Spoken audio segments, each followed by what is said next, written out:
Hey everyone, welcome to our channel, and thank you for your support. If there's a favorite novel on the channel and you want the next part, you're just one step away. Become a Patreon member and I can make it depending on your tier. Thank you for your attention. New York. Unholy timeline. This year, the mustache took over half of Europe. The Japanese bombed Pearl Harbor and dragged the United States into the water. The whole world is fighting, and everyone wants to be fooled. And in an underground experimental base somewhere in New York, a group of soldiers in military uniforms were busy. Gino sat quietly on a stool, watching the big head soldier assemble the equipment. His name is Gino Wilson. He is a time traveler. He loved American comic books in his previous life, and he woke up and came to this world. However, the timing of Gino's time travel was not good. Other seniors who traveled through time either started as the village chief of Iron Man's rookie village, or had Gwen Spider as his girlfriend. Gino traveled to World War II, and none of the various masked heroes in New York appeared on the stage of history. In this era, all that is left for Gino is war. Fortunately, Gino obtained the system. When the system is in Gino, the first task given is use Super Soldier Serum. Reward, Motherland Panel. This task is a bit difficult. After all, Gino also has a strong competitor, Steve. However, Gino did not give up. He joined the army with Steve in Brooklyn, met Dr. Erskine, and then attended Caspian training camp.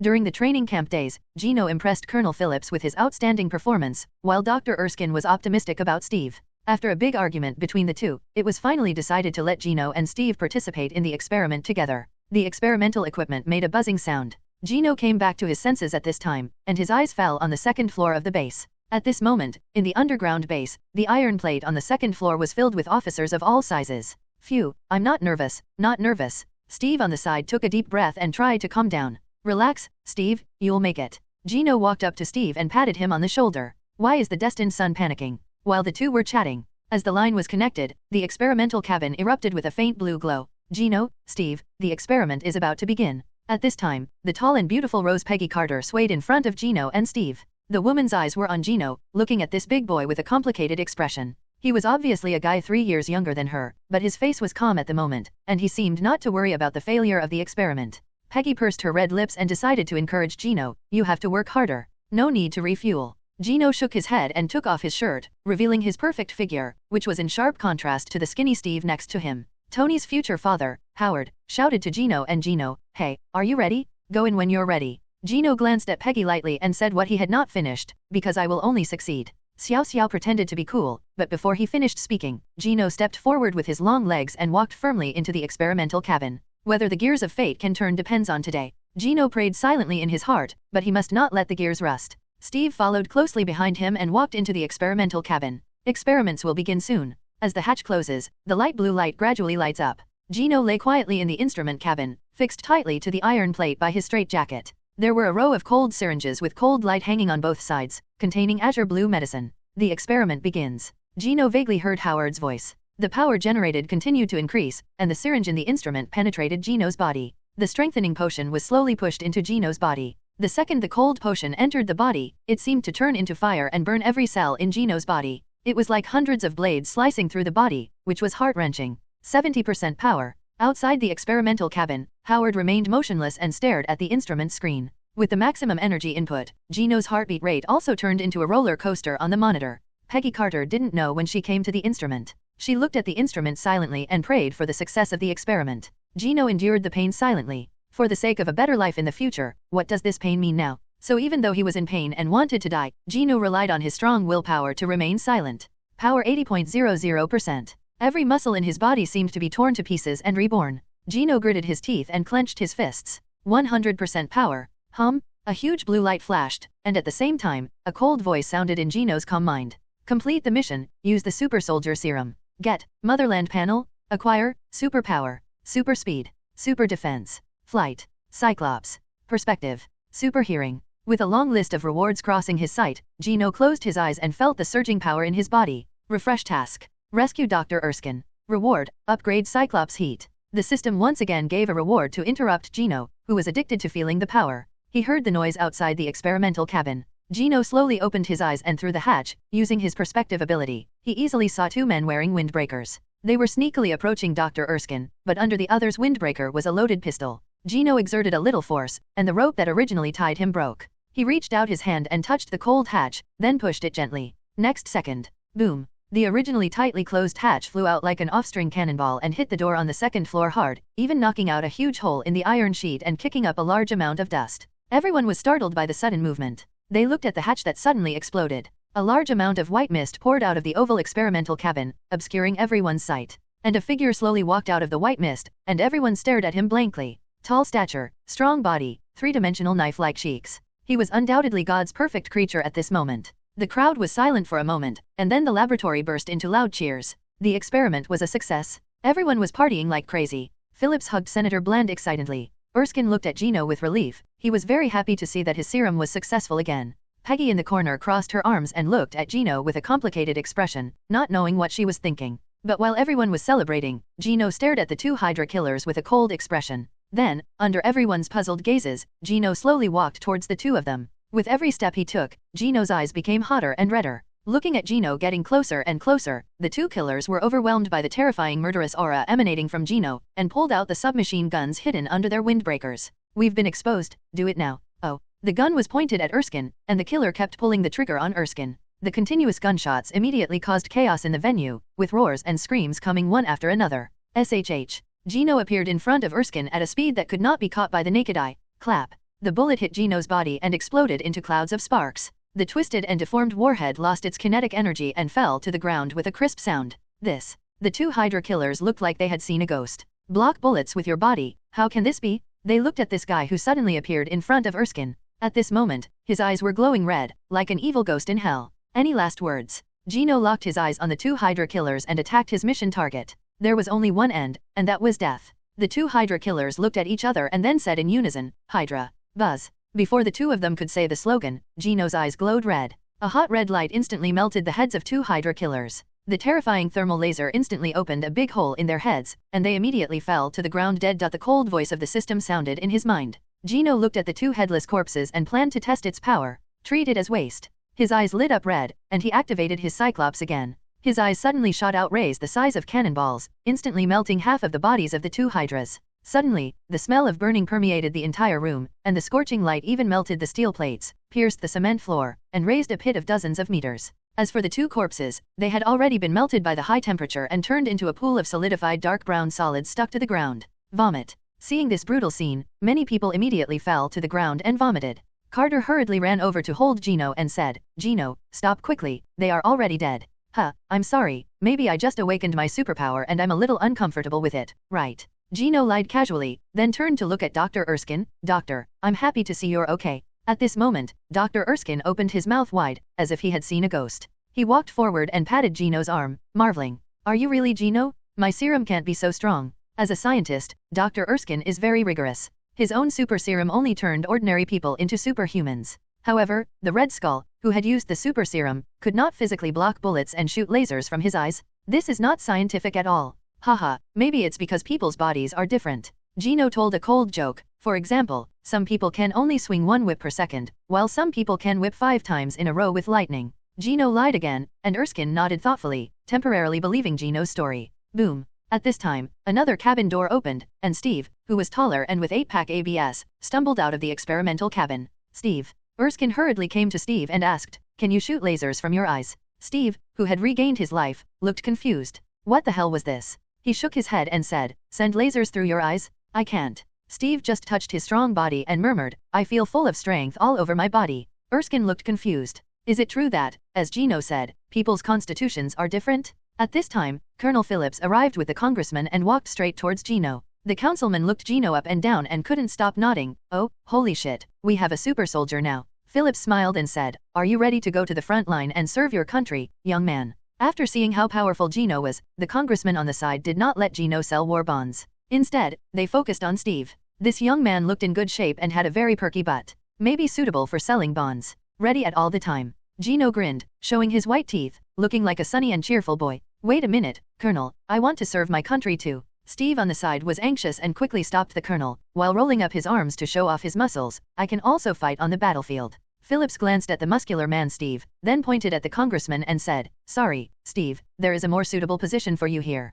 He chose the former between a super soldier who could see lasers and carry bullets and an ordinary super soldier. Come on, Steve, I'll take you to the Pentagon. The chubby congressman smiled and pulled Steve away. After the two left, Phillips looked at Gino with satisfaction. Very good, very spirited. Phillips patted Gino's shoulder with satisfaction. It felt like he was tapping a piece of steel. He rubbed his sore palms and said, I plan to allocate manpower to form a special operations team led by you. Task, use the strategic science group to form a black-robed picket team. Reward, upgrade super defense. After receiving the mission, Gino narrowed his eyes slightly. Well, I wonder who the colonel has chosen. Gino asked, if you are too weak to join the team, it will only drag down the team. Therefore, we should find some superpowers to join the team. If it were Gino in the past, a big-headed soldier would not be qualified to negotiate terms with Phillips, but now, if you have strength and a strong back, you can say whatever you want. What do you mean? You choose the players to form a team. Phillips is also an old man and heard the undertones of Gino's words. Changed to before. He would only force Gino to obey orders, but after seeing how powerful Gino was, Phillips felt that Gino was right. Gino nodded. Yes, we need strong people to join the team, not ordinary people.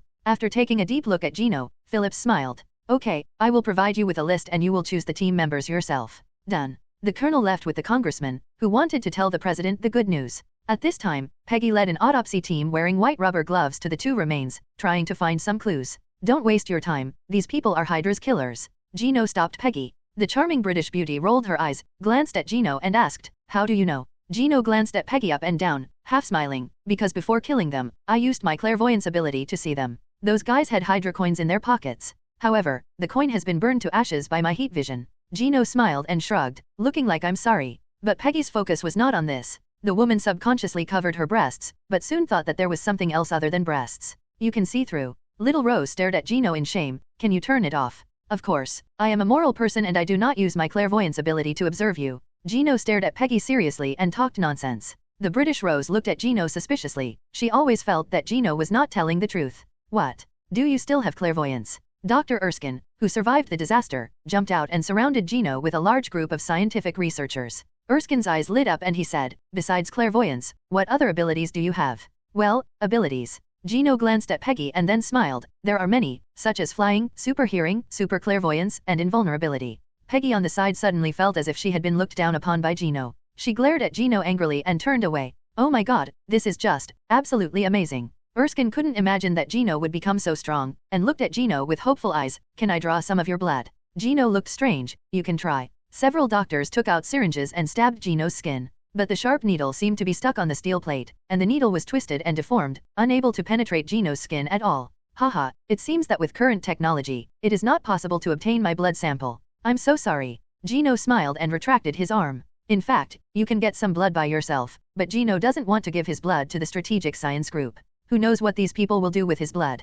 Gino. Colonel Phillips returned to the base at some point, still holding a stack of documents in his hand. These are the team members I've found for you. The colonel handed Gino a stack of papers. It was related to system tasks, so Gino carefully opened the file. Logan Howlett. Age, unknown. Features, extreme self-healing, able to heal quickly from any fatal injuries. Character, cruel and ferocious. Currently imprisoned in Alberta, Canada for collaborating with Victor Creed to kill an army commander. Gino looked at the bearded man on the file. Isn't this the famous Wolverine in the future? Gino opened another file again. Victor Creed. Are you the one who calls saber-toothed tiger? Please collect. Allied Canadian military intelligence, Logan and Victor are half-brothers. They lived a long time. It is said that the elder brother Victor has a violent personality. The colonel introduced the two of them to Gino, and did not forget to persuade him, if you are not sure about controlling these two guys, it is better to choose someone else. Both of these brothers are violent, and even their troops regard them as monsters. No, it's better this way. Gino refused the colonel's proposal and pulled out the files of the two guys from the file with an expressionless face. Looking at the profile pictures on the two people's files, Gino grinned. I just like unruly team members. After saying that, Gino slightly bent his knees. Wait, Gino, where are you going? The colonel asked quickly. Go meet my team. Gino's legs exerted force, and the next moment, the ground beneath his feet suddenly exploded, setting off a huge gale that swept through the entire base, making it blinding. The colonel squinted and looked hard at the figure in the smoke. It was like a cannonball whizzing away, smashing through the ceiling of the base and spraying large amounts of dust. Ahem, this bastard. After eating a mouthful of ashes, Phillips looked up and watched Gino's figure flying higher, and finally turned into a small black dot. Dr. Erskine jumped out of nowhere and spoke excitedly to the scientific researchers around him. Quick, record it quickly, Gino's flying speed is no less than a bullet. Gino had already reached the clouds at this moment, and his extreme speed easily broke through the clouds, and the land scene quickly retreated. SHH. In just a few seconds, Gino flew to the ocean. Gino flew close to the sea, and the sea on both sides was divided by turbulence. Oh my god!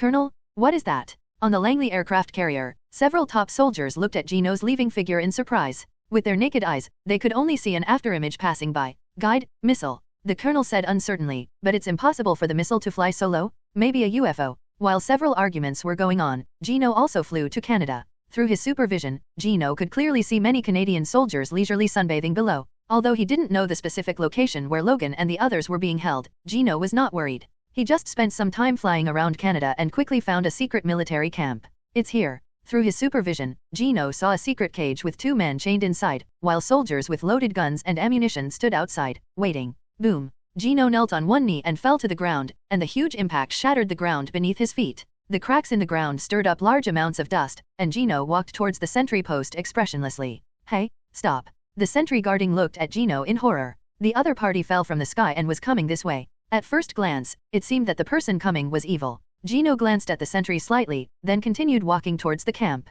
Stop or I'm going to shoot. The sentry tightened his grip on his rifle nervously. Only a firearm could give him a sense of security in this situation. Don't be noisy. Gino's eyes turned red, and in the next second he fired a hot laser to melt the foundation of the sentry tower. What? The sentry tower collapsed and the sentry fell from the tower, watching in horror as Gino left. Gino walked to the front of the camp, kicked off the iron wire blocking the road, and stepped into the barracks. Who?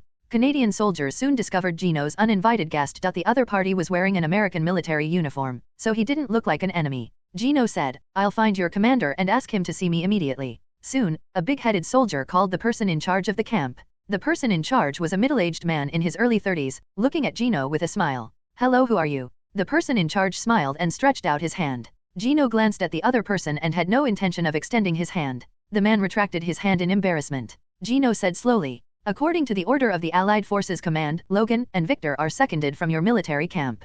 As he spoke, he took out Colonel Phillips' documents. The person in charge looked through the documents with a strange look on his face.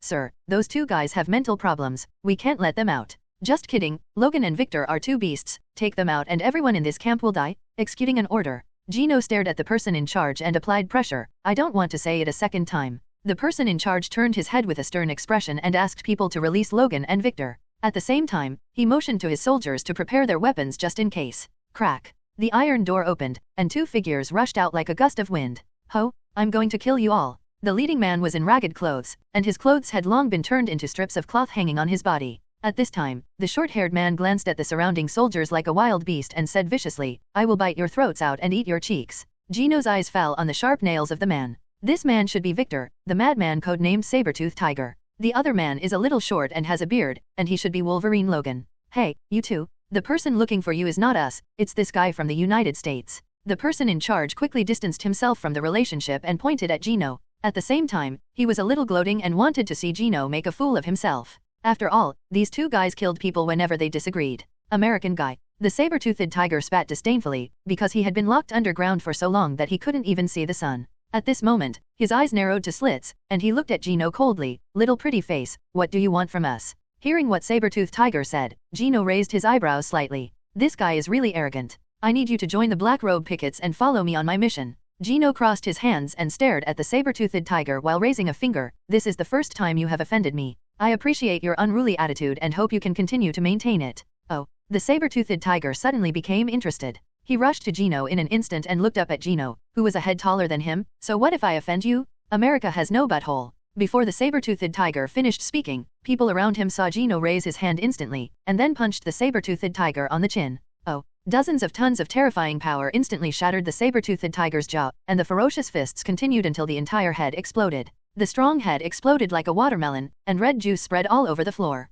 Gino shook off the bloodstains on his hands, looked at the twitching headless body lying on the ground with a smile, and said what he planned to say before, if there is a second time, I will blow your head off. Silence, everyone stood there like a power-off robot. What did they see? The god of death, Victor, was easily beaten to the head by this young man. Is this still something a human can do? Now, everyone looked at Gino with fear in their eyes. This was undoubtedly a madman more terrifying than a saber-toothed tiger. Wolverine on the other side was also frightened by the ferocious Gino, and he was a little lucky in his heart. Fortunately, he said little and was not regarded as a chicken to scare other monkeys. Victor's body fell to the ground and kept twitching, but Gino could see that the other person's broken neck was frantically healing itself and growing flesh. Maybe it would take less than 3 to 10 minutes for a new head to grow. You, hug him and follow me. Gino pointed at Wolverine. The ferocious Wolverine was like an obedient primary school student. He lowered his head and picked up the remains of the saber-toothed tiger and followed Gino out of the military camp. Brothers, here comes the recommendation. Use your little hands to follow the updates to the last page every day.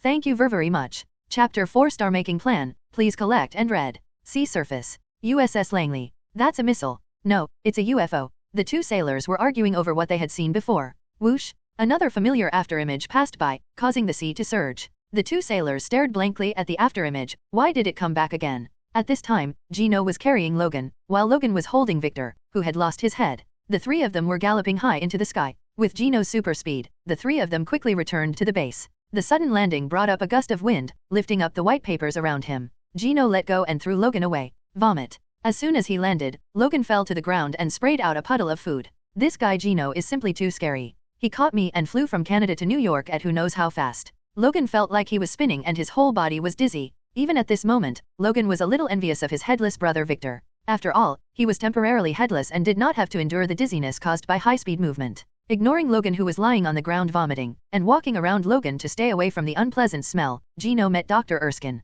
Gino, you're back. Erskine, who had been waiting here, looked at Gino excitedly, took out a pocket watch and said, "It only took you 31 minutes to get from New York to Canada. No, to be precise, excluding the time of finding and teaching team members, it only took me 10 minutes. Gino shook his head. This speed was not accurate. Okay, I'll record it. Erskine wrote and drew in his notebook, and now he is Gino's loyal brother. Erskine plans to study Gino's limits, which is a very good scientific research topic. He noticed Logan being kidnapped by Gino and looked curiously at the headless corpse in the corner. What is this? A corpse. Gino shrugged and replied, "These two guys are my team members, but one of them is rude, so I took a step to teach him a lesson." The corner of Logan's mouth twitched as he stood in the corner, and the god took a slight strike. His brother's head was blown open. He had never seen such a cruel guy like Gino. But, his head is gone. Are you okay? Erskine looked at the body worriedly. It doesn't matter. The ability of these two brothers is to heal themselves very quickly. It won't take long for them to recover. Erskine heard that Logan and Victor could actually heal themselves. This was another good research topic. His eyes lit up and he looked at Logan with wet eyes. Damn faggot, stay away from me. Logan shuddered. This bald and bespectacled doctor didn't look like a good person. Logan, be polite. Gino glanced at Logan indifferently. Facing Gino's cold eyes, Logan recalled the scene of his brother being shot in the head. He was silent for a moment, but nodded and said, "Okay, Captain. Well, these are the qualified members of our black-robed picket team. Gino, go to the colonel's office. There is a task for you." Peggy came to Gino and raised the document in her hand. Gino nodded and walked to the office. After Gino left, Erskine immediately stalked Logan. "How old is the young man? Do you have a girlfriend? What is your superpower?" Logan held his forehead and looked at the chattering Erskine with a headache. In the past, if someone dared to whisper in his ear, he would have stabbed that person in the head with his claws. But under pressure from Gino, Logan had to suppress his anger to answer various questions raised by Erskine. On the other side, Gino pushed open the door and entered. "Colonel, I found the two brothers." Gino sat on the chair and looked at Phillips who was reviewing documents. "Very good." Phillips nodded with satisfaction, then pulled out a document and handed it to Gino. "This is the White House's approval to assemble a team of superheroes for action. Complete the mission, form a black-robed picket team. Reward, upgrade super defense." A stream of heat flowed into his limbs and internal organs. Gino felt warm all over his body, but there was no other feeling at all. Improving defense can also be regarded as improving life-saving ability, although in today's era few people can hurt themselves. Also, the higher-ups have given you a support mission. Phillips took out an intelligence document and handed it to Gino. Gino took the file and flipped through it. Mission information is written on the white paper. Support the U.S. military in the South Pacific and eliminate the defenders on Peleliu Island. Phillips held a map and circled the location of the island with a pen. The damn Japanese deployed about 1 people on this island. They hollowed out almost the entire island to lay out secret tunnels and trenches, and stored a large amount of weapons and supplies on top. Our brave American warriors suffered heavy losses on this island. So, the higher authorities plan to send you to support Major William Ruperts. Gino nodded with a calm expression. This time the system did not jump out of the mission. He did not want to participate in this battle. What does it have to do with him if the Americans fight life and death with Xiaobaga? Gino just felt that the more deaths, the better. However, he was still a member of the Strategic Science Group in name, and Gino could not refuse. He stood up and saluted Phillips. The mission must be completed. "Very well, let's get ready." Phillips waved his hand for Gino to leave. Gino left the office and walked in the corridor, but was blocked by Peggy. "Gino, have you received a mission to support Peleliu Island?" Peggy stared at Gino. "Yes." Gino nodded and looked at Peggy doubtfully. Peggy looked at Gino, gritted her teeth and whispered, "If you are sure, you must perform well, and it is best to let the superiors know your name. I heard that your top leaders in the United States are planning to create a spiritual flag to boost morale." Peggy is British. The reason why she appears in the Strategic Science Corps is because the United States and Britain are allies, and the composition of the Strategic Science Corps is also composed of outstanding talents from the two countries. She probably heard something and came to report the news to her. Listening to Peggy's explanation, Gino's eyes suddenly lit up. He is familiar with this. And Peggy's meaning is also very simple. The top management in the United States plans to create a god, just like a future marketing star. Her song "You Are Too Beautiful" became an internet sensation. The benefits of becoming this flag are endless. The huge political capital and reputation alone are a huge intangible wealth. Soon, Gino decided to do it in his heart. Having made up his mind, Gino thought for a moment and looked at Peggy standing in front of him. Peggy, thank you so much for telling me this information. In return, I can fulfill your request. He is not a white-eyed wolf, Peggy treats him sincerely, and he will not be stingy with kindness. So, Gino planned to make a promise to Peggy. Peggy glanced at Gino. The iceberg beauty slowly approached Gino with her hands behind her back and said, "Can you really make a request?" "Of course, I do what I say. Please collect and read." End of this chapter. Chapter 5 Waiting. Please follow up. In the corridor, Peggy and Gino looked at each other. The British Rose pursed her red lips and gently approached Gino's ear. "I have only one request, that you come back safely." Gino chuckled. "What does this mean? Should I say thank you for caring?" This bitch blindly sets a flag before fighting, always feeling like her Death Star is shining above her head, although it's just an illusion. Paige rolled her eyes, walked around Gino, and muttered, "That's stupid." Haha. Having super hearing and hearing Peggy's whisper, Gino smiled slightly. He really had no intention of having any affection between his son and his daughter right now. The most important thing is to keep getting stronger. When you become famous, you will naturally have time for a sweet love. Gino raised his feet, stepped forward and turned around to look for his two team members. In the hall of the experimental base. "Oh my god, you can actually stimulate bone growth." Erskine still dragged Logan to ask, making the little strong man look impatient. "Okay, Dr. Erskine, my team member is a little tired. Let him rest for a while." Gino walked into the hall with a smile on his hands behind his back. "Well, it's just the first time I've met a guy who can heal himself quickly. As a scientist, I'm curious." Erskine reluctantly let go of Logan's hands. Logan breathed a sigh of relief, retracted the bone spur on his hand, and quickly looked at Gino seriously. "Captain, you are here." Gino was relieved to see Wolverine being polite. Look, who said that the grumpy old man was not polite? Isn't Wolverine quite well behaved now? Gino looked at the corner and glanced at Victor, who had grown more than half of his head. He frowned with dissatisfaction and asked, "Why is this guy so slow to heal himself?" Logan quickly apologized and said, "He should recover soon." "Okay, I'm just here to tell you, get ready, we're going to the front line." Gino briefly explained the mission. Boss, can I take the boat?" Logan made the request carefully. He really didn't want to be carried by Gino and experience high-speed flight. Wolverine even didn't plan to fly in a plane in his life, because the shadow left by Gino was really too big. "Okay, I'm not an unreasonable person. Let's go there on a warship." Gino smiled and patted Logan on the shoulder. "When your brother wakes up, bring him to see me and I'll treat you to a meal." As if he heard Gino's words, Victor, who had half a brain, trembled involuntarily. Gino wandered away leisurely, and not long after, the only remaining part of Victor's head was completely healed. Cough cough. Victor opened his eyes suddenly, breathing rapidly and taking deep breaths. His memory was still stuck on the moment he provoked Gino, and then he felt a pain in his head, and then lost consciousness. "Idiot, you finally woke up." Logan crossed his arms and sneered at Victor. "Logan." Victor rubbed his head and looked at the unfamiliar surroundings. "Where are we?" "Haha, my stupid brother." Logan said in a mocking tone, "We are in New York now." "What? New York? How long was I unconscious? Also, what happened when I was unconscious? Where was the Yankee?" Victor kept asking questions, looking like he had seen a ghost. It would take at least half a month to get from Canada to New York. "What, a Yankee? You idiot, you need to call me sir." Logan's face changed drastically. He rushed in front of Victor and slapped him twice, making Victor's eyes flash with stars. When he talked with Dr. Erskine before, he learned that Gino had super hearing. If Gino heard it, it would be bad for him. He didn't want his head to be blown open by Gino. Logan explained, "You know what? The officer was so angry at your attitude that he punched you in the head. So, be honest, my stupid brother, this guy Gino is stronger than anyone else, don't try to anger him again." Logan held Victor's collar and emphasized, "I seriously doubt that if you make him unhappy again, maybe he will melt your ass with heat vision and stuff your head inside." On the other side, Gino, who was monitoring the conversation between the two with his super hearing, frowned. "What's this? He's not that perverted and uses laser eyes to burn his butt because it's too dirty and smells bad. Although he's cruel, he's not a pervert." However, if Victor still wants to imitate the foul-mouthed man and offend him, he doesn't mind folding Victor into a human-shaped quilt and giving it to Logan. Not keeping Gino waiting long, after Gino ate the last piece of mashed potatoes, Logan took Victor to find Gino. "Sir, Lieutenant Logan reports to you?" "Sir, Lieutenant Victor is reporting to you." Gino sat on the chair, propped up his chin, and looked at Victor playfully. The man codenamed Sabertooth Tiger looked embarrassed at the moment, his eyes were evasive and he did not dare to look directly at Gino. He looked like a criminal elementary school student. He was frightened by Gino's ferocity. After all, without his head, it was like losing consciousness completely. I still like your unruly look before. Gino slowly stood up and walked in front of Victor.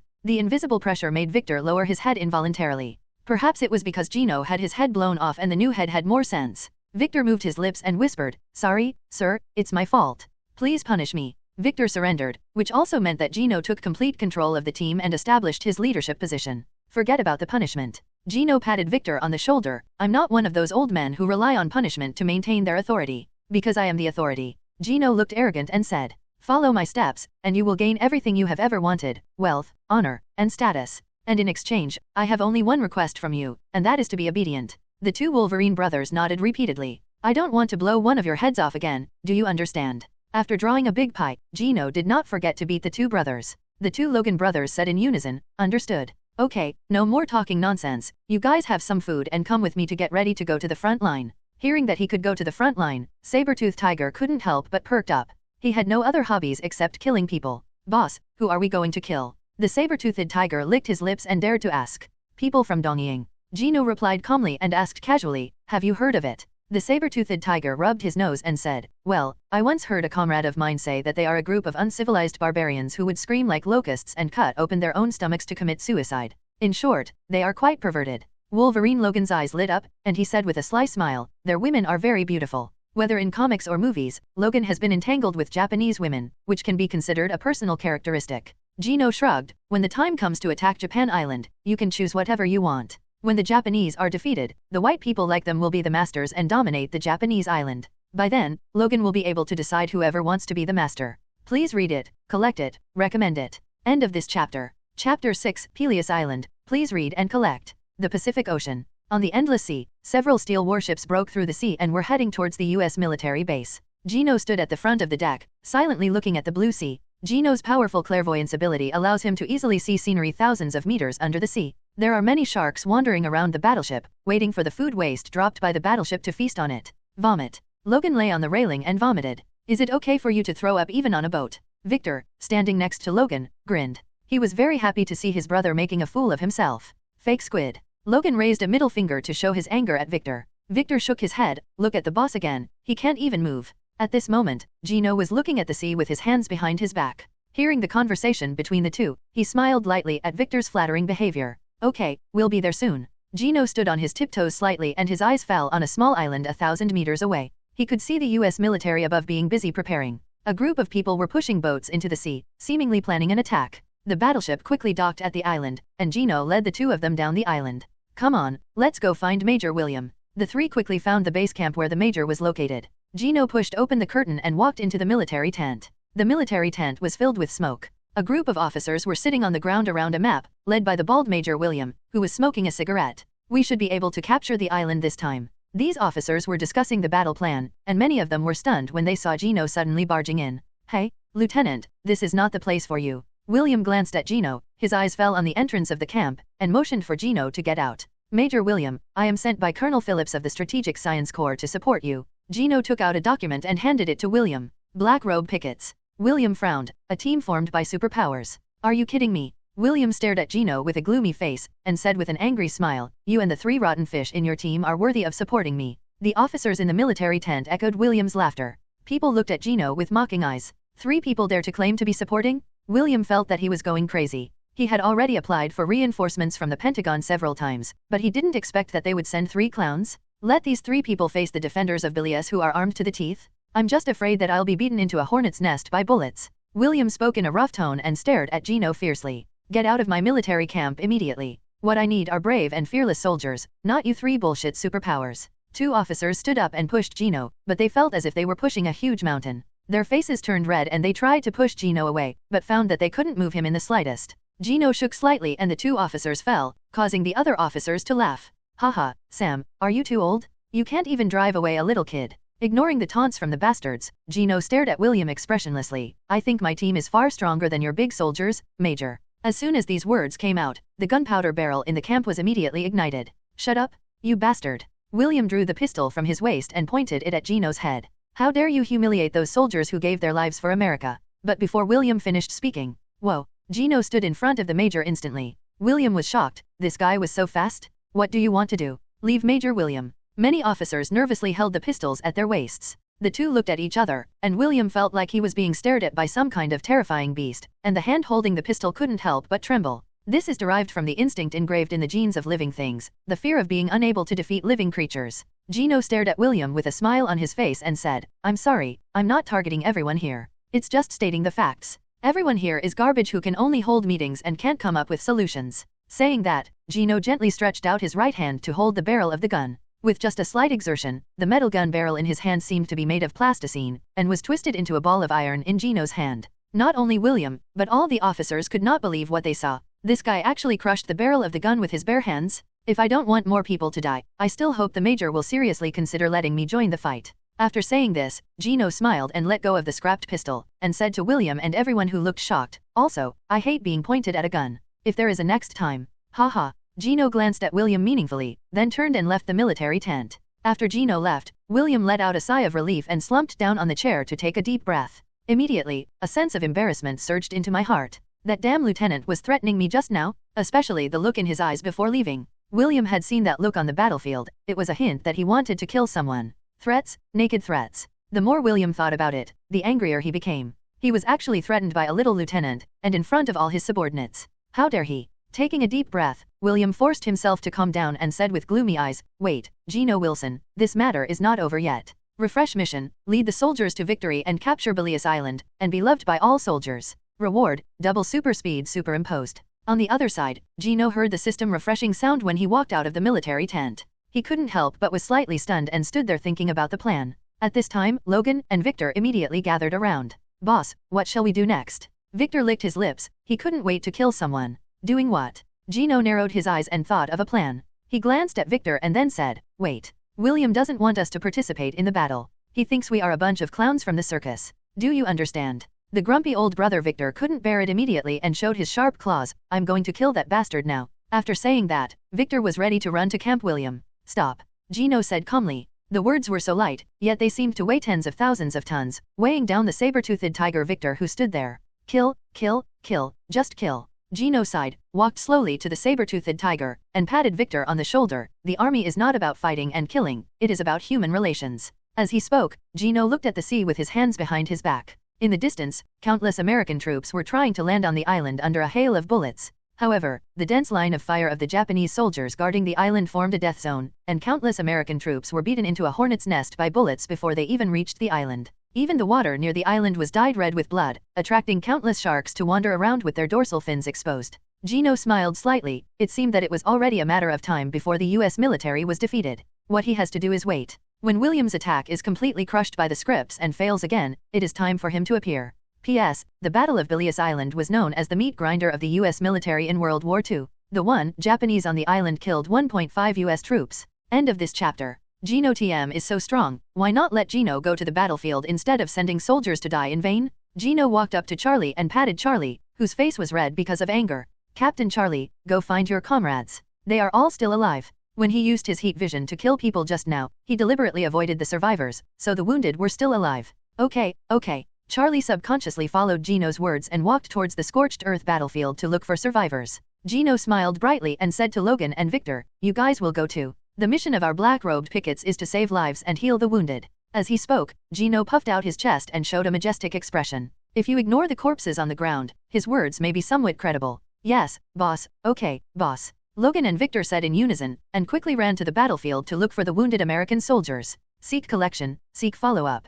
End of this chapter. Chapter 8. God said, let there be light, please read it. Belias Island. The three of them dug out wounded soldiers from all corners. Thank you for saving us. The three wounded soldiers burst into tears with excitement. One of them held Wolverine's arm tightly. I thought I was dead, but I didn't expect to survive. Someone else recognized Charlie and quickly asked, Chief Charlie, I didn't expect you to come to rescue us personally. Have reinforcements arrived? Charlie sneered. Reinforcements? We have no reinforcements, just the four of us. The three people looked at the wreckage around them with strange expressions. Someone asked, but, I saw a red light flashing across the battlefield. Isn't that red light a high-tech weapon of the Allies? The grumpy old brother Victor snorted. You should thank Sir Gino, it's his credit. Logan nodded in agreement. Yes, it was Chief Gino who used, laser? He used laser to kill all the enemies and saved you. Not knowing Gino's abilities, Logan could only describe the two terrifying strings of red light using lasers. What? You said a person. The wounded soldiers all talked about it. How could someone kill all the Japanese soldiers by one person? But looking at the bodies on the ground, everyone still accepted the result. At this time, someone saw Gino standing on the hillside not far away. The three of them looked at Gino with expressions of gratitude. Only when they are close to death can they understand the value of life. They were very grateful to Gino for saving them. Sir Gino, thank you for saving us. The wounded soldiers took off their hats and waved their hats in salute to Gino. Gino looked at the three wounded soldiers, each with a sincere smile on their face. Gino showed a sunny smile, and he slowly flew into the air, and then said in front of everyone's shocked eyes, "Everyone, it wasn't me who saved you, but you who saved us." The wounded soldiers stared, each with their mouths wide open, as if they had seen a ghost. Their commander, Gino, could actually fly? Gino spread his hands and smiled. "It's you who made us understand what strength and courage are. In you, I see these valuable qualities of fearlessness and courage." While speaking, Gino did not forget to smear William and said, "Major William does not agree to rescue you, but I want to rescue you. Because as long as I am here, I will never give up on anyone in the army." After the battle, the smoke dissipated, and the sun shone down the sky on the island, reflecting Gino's figure like a god. He went on to say, "Each of you is the hope of a free America, and I am here to save the hope of the future." After saying that, Gino puffed out his chest, and Guang Wei's breath hit his face, which immediately made the wounded soldiers below look moved, and even some of the wounded soldiers with a fragile mentality cried. Under Gino's words, many wounded soldiers felt that Commander Gino was really a good person. Unlike that damn William who treated them as dispensable cannon fodder. "Now, I'll take you home." After saying this, Gino flew to the distant island and dropped from the sky holding a scrapped hot air balloon in his hands. Gently lower the scrapped hot air balloon. This kind of hot air balloon can accommodate several people and is usually used to detect enemy situations. However, the hot air balloon on top of the hot air balloon has long since been scrapped, leaving only the ropes wrapping the hot air balloon and a huge hanging basket. Gino smiled and pulled a wounded soldier who was shot in the calf onto the hanging basket. Boss is planning to use this hanging basket to send everyone back. Logan looked at Gino who was kindly helping the wounded soldiers board the ship. Victor rolled his eyes and said angrily, "Nonsense, let's go, we'll go help too." Supporting the wounded soldier, Victor looked at Gino in the distance, and he couldn't help but feel strange emotions in his heart. Perhaps, working with the thick-faced and shady Chief Gino would be a good choice? As the last person stepped onto the basket, Gino tied the rope to himself and immediately exerted his strength. It flew into the air easily, causing the wounded soldiers in the hanging basket to scream in surprise. As the distance got higher and higher, they even found that the island under their feet became the size of a fingernail. Gino held the hanging basket and slowly flew towards the base.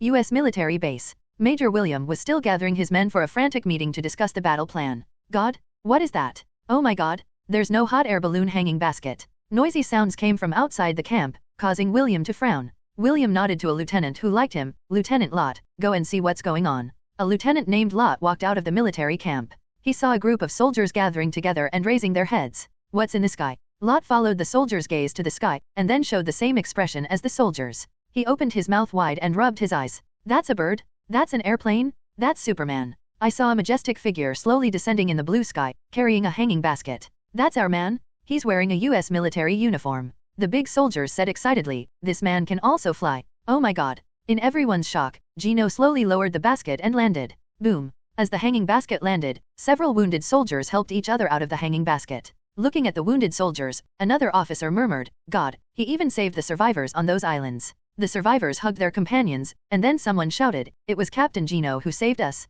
He is a hero." The crowd was excited again. Everyone looked at Gino floating in the air with reverence. Logan and Victor looked at each other, and then took the lead in shouting, "Gino, Gino." With the guidance of the two atmosphere groups, the atmosphere in the camp was ignited, and everyone started cheering for Gino, and the whole camp echoed with Gino's name. At this time, William in the camp could no longer sit still, and rushed out of the camp with the officers to see what was going on, but he saw such a scene. Gino, floating in midair with his arms outstretched, echoed the cheering soldiers on land, seeming to form a pilgrimage picture. Not far away was a group of wounded soldiers receiving treatment. Looking at this scene, the officers beside William exclaimed, "I can't believe it, this bastard. He actually rescued the wounded soldiers who were abandoned on the island." Staring at Gino, who was like a god, William had a solemn expression on his face. And at this moment, listening to people cheering his name, Gino slowly stretched out a finger and put it to his lips to signal everyone to be quiet. "No, no, no, my brothers and comrades." Gino showed his signature smile. The sun was shining brightly. "I am not a hero, it is you who have sacrificed your blood to fight against the evil Axis powers. My friends, you are the real heroes." The crowd burst into loud cheers again, in stark contrast to Major William's blue face. William couldn't hold his breath and issued an order to his subordinates. "Go and ask what happened." Where are the defenders on Bilius? How could that guy save those people from the cruel Japanese? And why can he fly? At this moment, William felt like an ignorant little kid, his mind filled with 100,000 whys. The inquiring soldiers soon brought the complete contents. Fly to Bilius with the team. With lasers coming out of his eyes, one man slaughtered all the Japanese soldiers on the island. One person carried the hanging basket and flew back to the camp. Listening to his subordinate's report, Major William could no longer stand. His calves trembled and he fell to the ground. It's over. It's all over. He has foreseen his fate. He will be labeled a willful and incompetent major by the Pentagon. In fact, he may even have to resign and return to the United States before the war is over. Please keep reading. If you are a book reader, please don't read it. Just update it every day and help me finish reading the last chapter. Each has his own story. Please follow up. Bilius Island. Gino killed all the Japanese soldiers on the island, where Major William's troops were stationed. After the soldiers cleared away the corpses on the island, they set up a bonfire and held a bonfire party. The wooden sticks burned with flames, and the soldiers cheered and celebrated around Gino. The continuous wars have made everyone physically and mentally exhausted. They urgently need a victory to relieve the stress, and Gino is the hero who brings victory. Sir, let me toast you. Another soldier came to Gino with beer, and they wanted to get Gino drunk. However, Gino was already immune to alcohol. He took the beer and drank it in one gulp. This thing was just like drinking water. It couldn't make him feel drunk. However, he didn't get drunk after 1,000 cups. This would be something he would envy to death if he put it in a wine shop. Ticket person. Okay, I'm going to use the toilet. Gino smiled and pushed away the soldiers blocking his way, walking towards the depths of the abandoned forest. Standing next to a large burnt tree, Gino's ears moved slightly and he heard the slow footsteps behind him. And based on the other person's heartbeat rate, he guessed that the person coming was none other than Major William, who had humiliated him this morning. Gino said without looking back, Major William, what advice do you have? In fact, you can probably guess William's purpose without asking. The result of Gino's annihilation of the island's enemies was like a slap in William's face. It was his insistence on killing many American soldiers. Such a loss is unacceptable, because US troops have been killed on Peleliu Island. William's dismissal is an inevitable option. However, if some of his faults can be alleviated, perhaps William can return to the United States after being dismissed. Working as an official and a part-time official. Haha, Lieutenant Gino, congratulations. William stared at Gino's back with a smile on his face. What do you want to say? Gino turned his back to William. I remember that Major William was very powerful this morning. He told me to get out and pointed a gun at my head. Gino lifted his pants and turned to stare at William with a playful look in his eyes. William's face froze. He didn't expect this kid to be so vindictive. After calming down, William smiled and explained his purpose. That's it. I plan to report this battle to the Pentagon, but you attack without permission, making it difficult to write the report. So, Gino tilted his head. So, I hope we can unify the battle report. William sneered. Let it be written that my troops will join hands with you to annihilate the enemies on the island. Gino raised his eyebrows. He understood. William wanted to pick peaches to share the merits of the war. This old boy had a good plan. He contributed a lot to wiping out the defenders. Maybe the Pentagon would even give him a promotion. An ambiguous smile appeared on Gino's face, and he walked to William and patted the major's shoulder. What you said makes perfect sense. After all, I am a person with a low profile, and I am not familiar with the generals in the Pentagon. Seeing Gino's approach, William couldn't help but reveal an ambiguous smile on his face. Yes, I do know many generals. They were all my seniors. William sneered in his heart. After all, he was a stupid boy who fell for any bluff. He half threatened, however, as long as you agree to unify the caliber, I can guarantee that you will be promoted, and the Pentagon will not hold you accountable for attacking without permission. Really? Gino changed the subject and stared at William with strange eyes. Why should I agree? William's face instantly darkened. Damn boy, it turned out that his behavior just now was all fake. He was just looking at himself for a joke. William suppressed his anger and stroked the military cap on his head. Gino, you are still young, don't do stupid things.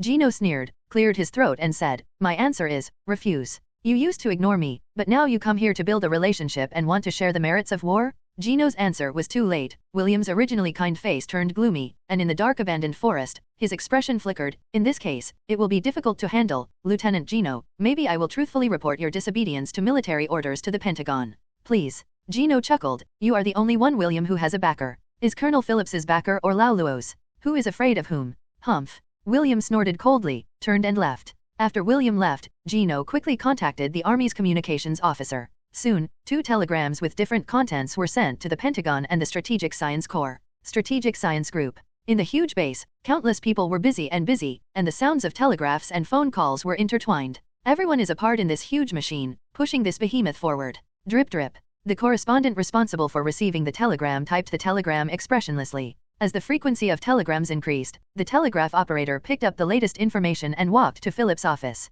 In the colonel's office, Phillips is communicating with the stubborn Dr. Erskine, asking Erskine to produce more super soldier serum. Erskine naturally disagreed. The short doctor held his head high and his neck was red with congestion. He said stubbornly, "Colonel, the serum will only make good people better and bad people worse. We must strictly inject serum candidates, rather than make them more serum to create a bunch of lunatics." Phillips raised his forehead helplessly. "I understand your concerns, Doctor, but Mr. President can't wait to create more super soldiers. Subordinates can only fulfill the requirements of their superiors with their heart, but Dr. Erskine is as stubborn as a stone in a cesspit, and Phillips only feels tired." After taking a puff of cigarette, the telegraph operator walked into the office with the latest intelligence. "Colonel, there is news about Lieutenant Gino." A brand new telegram was delivered to Phillips. The colonel unfolded the document, and then his face showed unconcealable ecstasy. "Gino leads the team to annihilate the Peleliu Island defenders." He hammered the table gently, with a smile on his face. "Great. With such results, I believe it can stop many people's mouths. By the way, this news must be told to the president."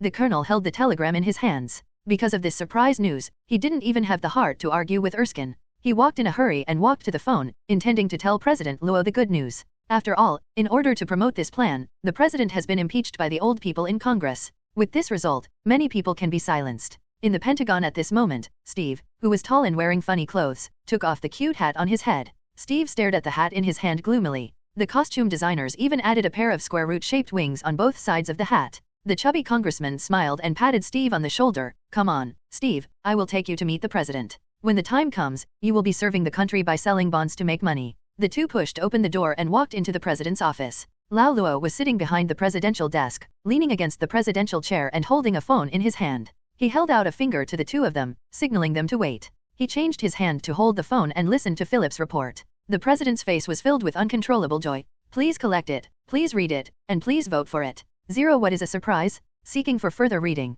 White House office. Steve stepped on the oak floor. Not far away, portraits of past American presidents hung on the wall behind His Excellency. At this moment, Lao Luo was answering the phone while playing with a souvenir pen, with a smile on his lips, annihilating all the defenders by one person? This is simply amazing. Steve couldn't help but pricked up his ears when he heard the conversation. Destroy all enemies by one person. Which heroic warrior is this? Lao Luo affirmed with an appreciative tone. "Your super soldier plan is very successful." Super soldier, a familiar figure suddenly appeared in Steve's mind. Could it be him? A weak voice sounded on the other end of the phone again, and Lao Luo continued to say, "What? Disobeying orders and going out without authorization, Major William wants to remove him from his post. Ha ha ha, it's a good thing for young people to have courage." Major William made a fuss. "I will tell the Pentagon, Phillips, you don't have to worry about this. You just need to tell Gino to do a good job and make achievements. I will hold a celebration dinner for him at the White House next time. Also, let's start the God-making plan. We need a spiritual banner to inspire American soldiers." Hearing Gino's name, Steve felt a bang in his head. It was indeed Gino. Immediately, Steve was a little curious and didn't know how many people Gino had killed and even attracted the favor of the president. Lao Luo put down the phone and immediately looked at Steve, but Steve could feel that Mr. President's eyes were more on him, which made Steve a little bit Alexander. "Well, what's your name, young man?" "Steve, his name is Steve, Your Excellency the President." The congressman smiled and pulled Steve. The two of them sat on a desk with the president. The congressman patted Steve's strong chest muscles and said, "He is another super soldier from the super soldier program." Lao Luo's eyes suddenly lit up and he said, "Then can you fly?" Steve looked embarrassed.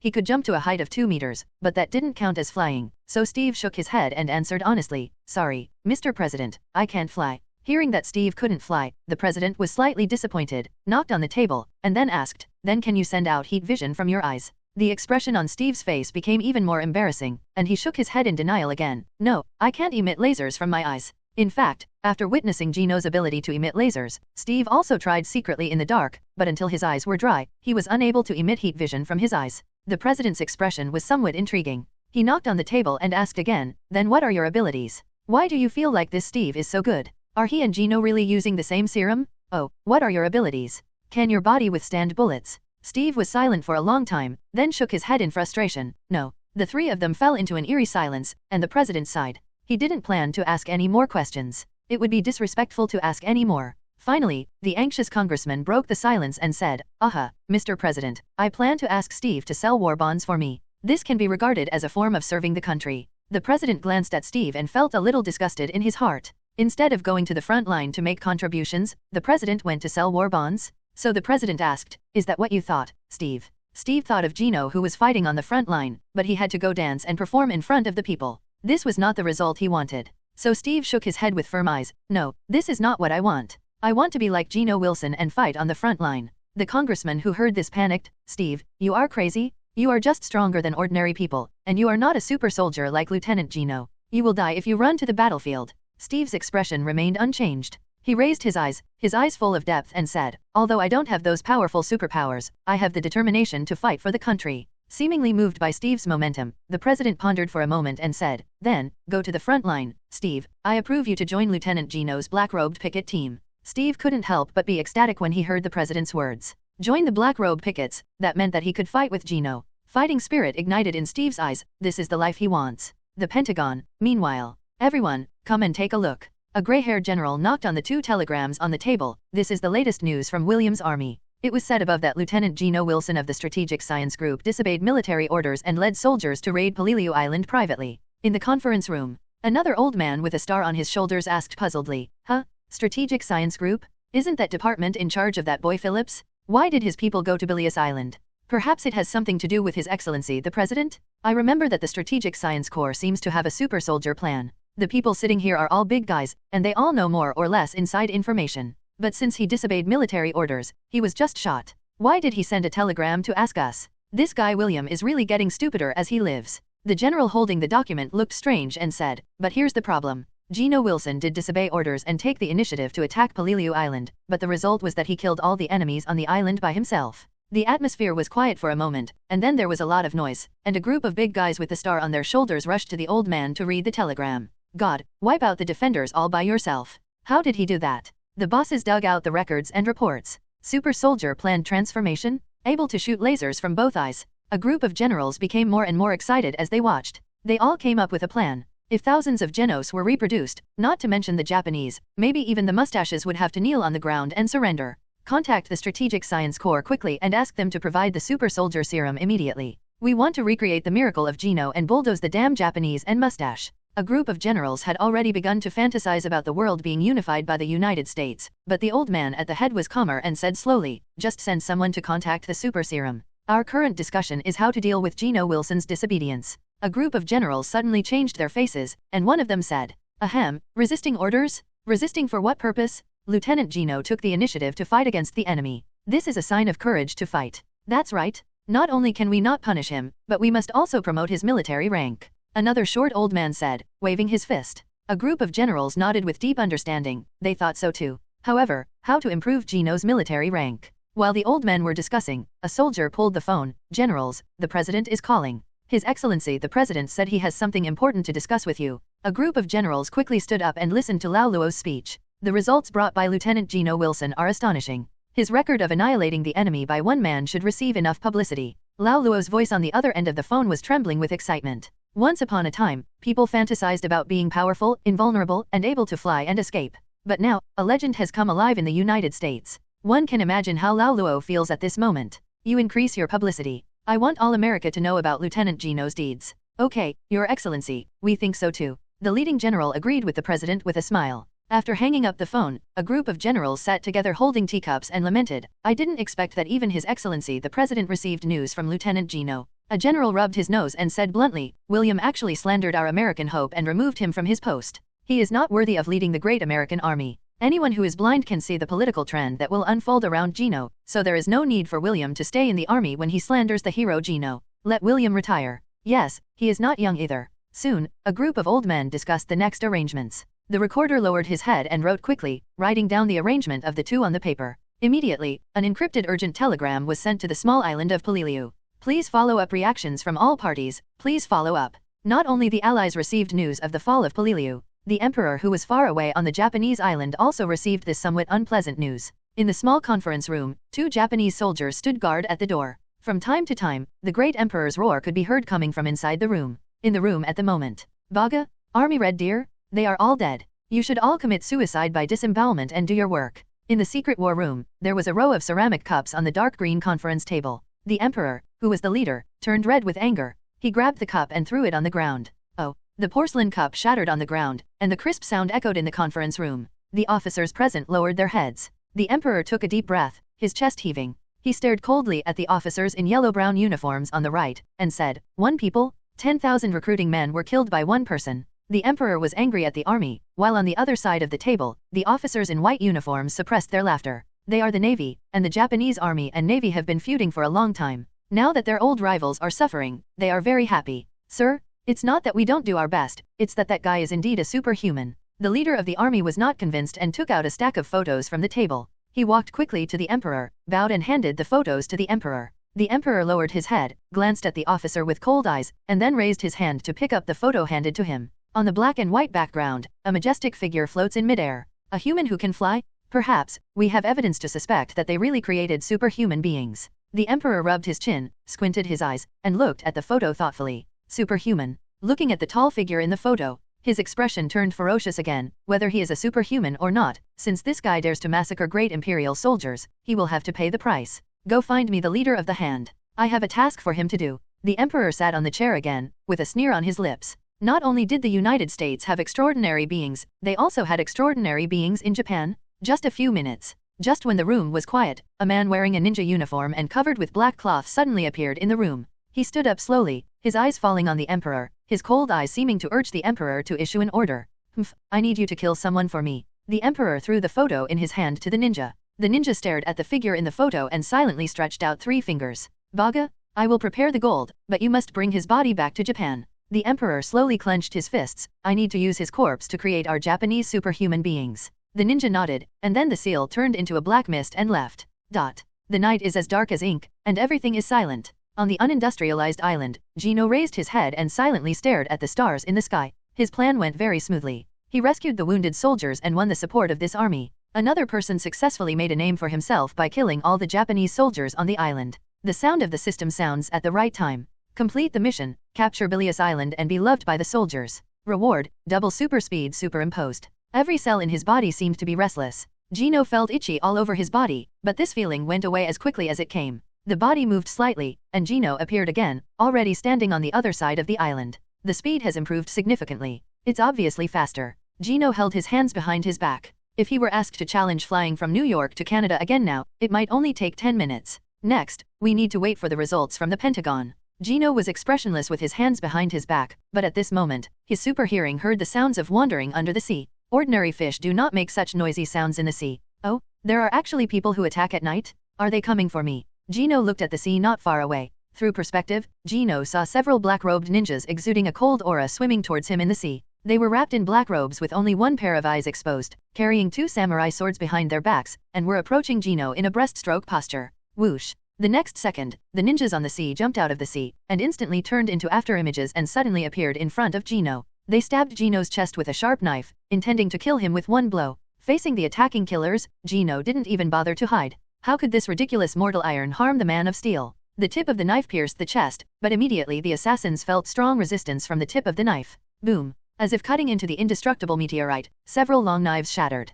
The long sword shattered, and the well-trained ninjas did not show any panic. They kicked Gino and flew backwards to distance themselves. Gino frowned and dusted off his clothes, staring at the group of assassins dressed as ninjas with dissatisfaction. There was no heartbeat in this group of people. Gino guessed and asked, "Are you the hand?" Gino sneered and teased, "Do you have sherry on?" While thinking about the situation of the hand in my mind. The Hand is an evil organization established in ancient times. Its members believe in a demon named the Beast. Some members obtain demonic energy from this demon and practice it, thereby transforming into creatures that are neither human nor ghosts. Gino's answer was only a few smoke bombs emitting green mist. This group of ninjas seemed to have no emotions, hunched over, holding smoke bombs in their hands and throwing them at Gino's feet, and then threw shurikens to stab Gino. The shuriken scraped through his clothes, revealing his muscular body. The sharp blade hit his skin, only to burst into clouds of sparks. Boom! Smoke bombs exploded beneath his feet, and dark green smoke enveloped Gino. Taking a deep breath, Gino showed a look of disgust on his face. This thing must be mixed with some kind of neurotoxin.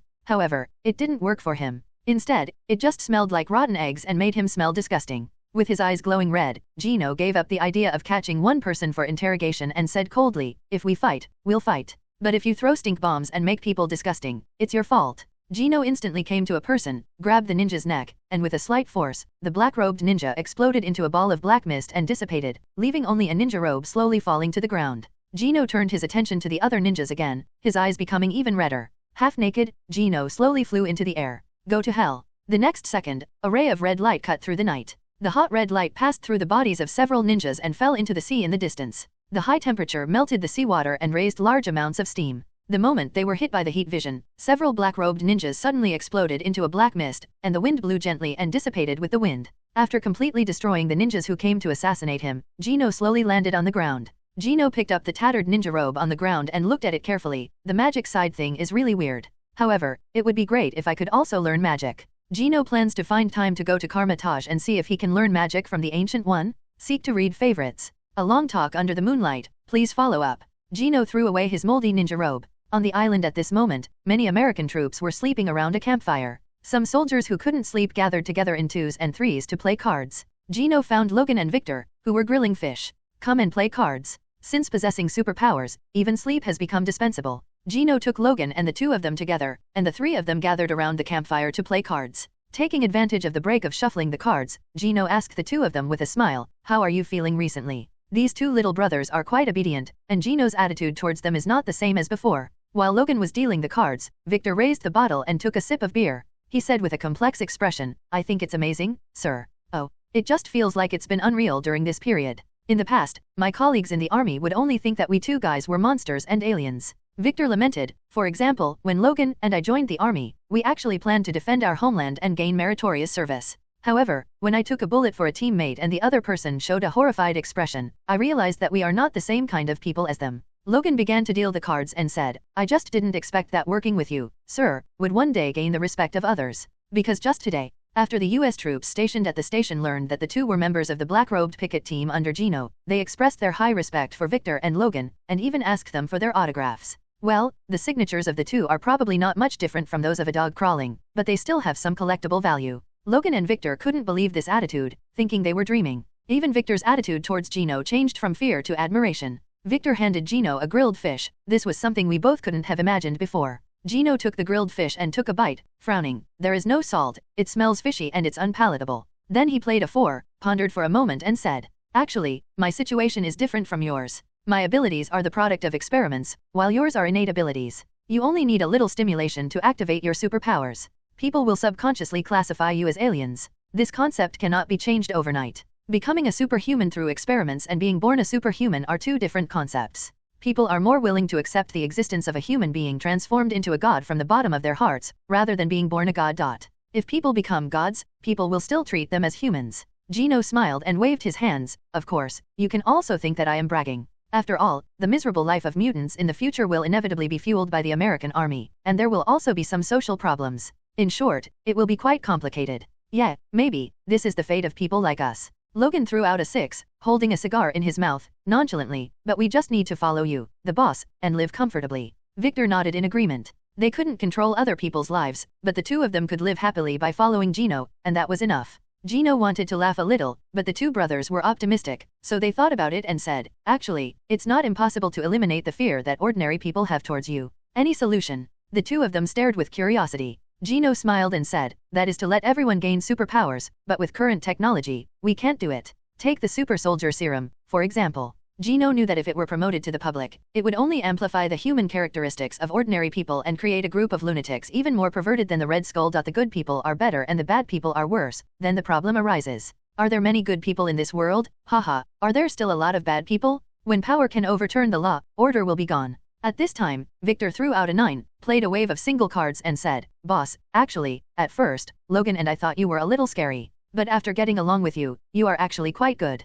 Apart from anything else, in the past, when the two of them killed the enemy, the commanders of the army would only attribute the battle credit to themselves, but the telegram sent by Gino included the two of them, without any idea of taking credit. Unknowingly, the two of them had already recognized Gino's status in their hearts. The three of them continued to play cards around the fire. The campfire sticks made crackling sounds from time to time, and mischievous sparks flew everywhere. But Gino's money is getting more and more as he wins. After all, who would have thought that he would use clairvoyance to see other people's cards? And knowing the opponent's trump card makes it difficult to lose. As time passed, the bonfire gradually extinguished, and a ray of sunshine accompanied by the humid air dispelled the darkness. "It's dawn." Logan raised his head and looked at the warm sunshine. "Yes, it's daybreak." Gino stood up and moved his ears slightly. He heard the ticking sound of the telegraph machine in the communication camp. The Pentagon should have discussed the outcome, but Gino was not worried about the outcome. In the eyes of the old men at the Pentagon, a mediocre general who suffered repeated defeats, and a super soldier king who killed all the enemies by himself, dogs know how to choose.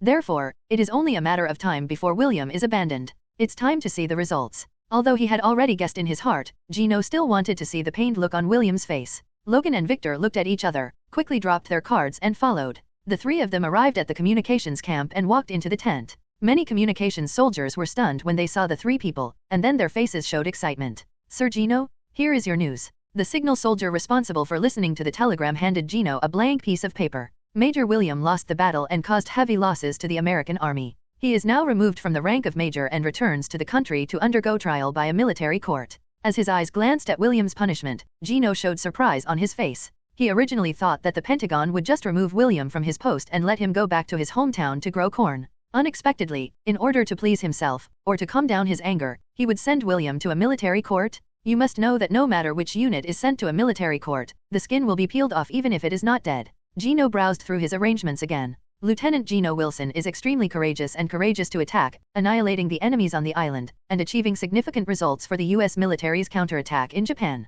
Gino's military rank is promoted to Colonel. Command Major William's old unit and assist General Douglas MacArthur in the Philippine operation. Second Lieutenant Victor, Logan, fought bravely with Colonel Gino Wilson and was promoted to Captain. Good guy. Not only did he promote himself to the rank of Colonel, he was on the same level as his old boss Phillips, but he also promoted the ranks of Logan's two younger brothers. This wave is a win, but William may not be in a good mood after hearing the news. Take a look. Gino threw the file to Logan and Victor. The two brothers scratched their heads, looked at the notification above, and suddenly looked ecstatic. Promoted. And that annoying Major William is going to get out. Victor pointed at the treatment of William in the document and gloated. He is going to court-martial. This idiot is finished. Pursue reading. End of this chapter. The arrival of Captain America. Please follow up. Bilius Island. In the U.S. military camp, many big-headed soldiers looked at their former superiors with schadenfreude. Bald Colonel William was escorted away by his arms by two military policemen. After capturing the island, the top management also sent several ships over, including a team of military police. They carried out the Pentagon's order, rushed into William's tent, picked up the sleeping William from the bed, and planned to escort him back home. Let me go, bastard? I am Major William. You have no right to arrest me. William, who was originally arrogant, was only wearing a thin pajamas and looked extremely miserable. The gloating eyes of the soldiers around him were like a sharp sword falling on him, making him feel ashamed and angry. Do you still think you are a major? You have been dismissed, William. The two Logan brothers came to watch the fun and gloated. It's you? What did you do to me? When the enemies met, they became jealous. William stared at the two of them, wanting to get the answer. Did that bastard Gino say something? William was very angry. He was a major after all, but he was going to be sent to a military court. There must be something fishy here, but the military police did not give him time, and the old man was pushed into the cabin. At this time, Steve, who was wearing a costume that looked like a costume, stepped off the boat and passed by the yelling William. Huh, is this the front line? Steve rubbed his waist. After sitting on the boat for a day and a night, even a reformed warrior could not bear it. He looked at the small island not far away. There seemed to be a fire here before, and it was now a bit dilapidated. Under a tree not far away, Logan, who was watching the theater, noticed Steve. Hey, who's that guy in the costume? Victor also glanced at Steve and said in an uncertain tone, maybe it's a condolence group invited by the military. As a super soldier, Steve also saw the two of Logan and walked towards Logan. Hey, you two, where is Colonel Gino Wilson? The two looked at each other, but they didn't expect that this actor knew Commander Gino. Now that I know Gino, I have to be more respectful.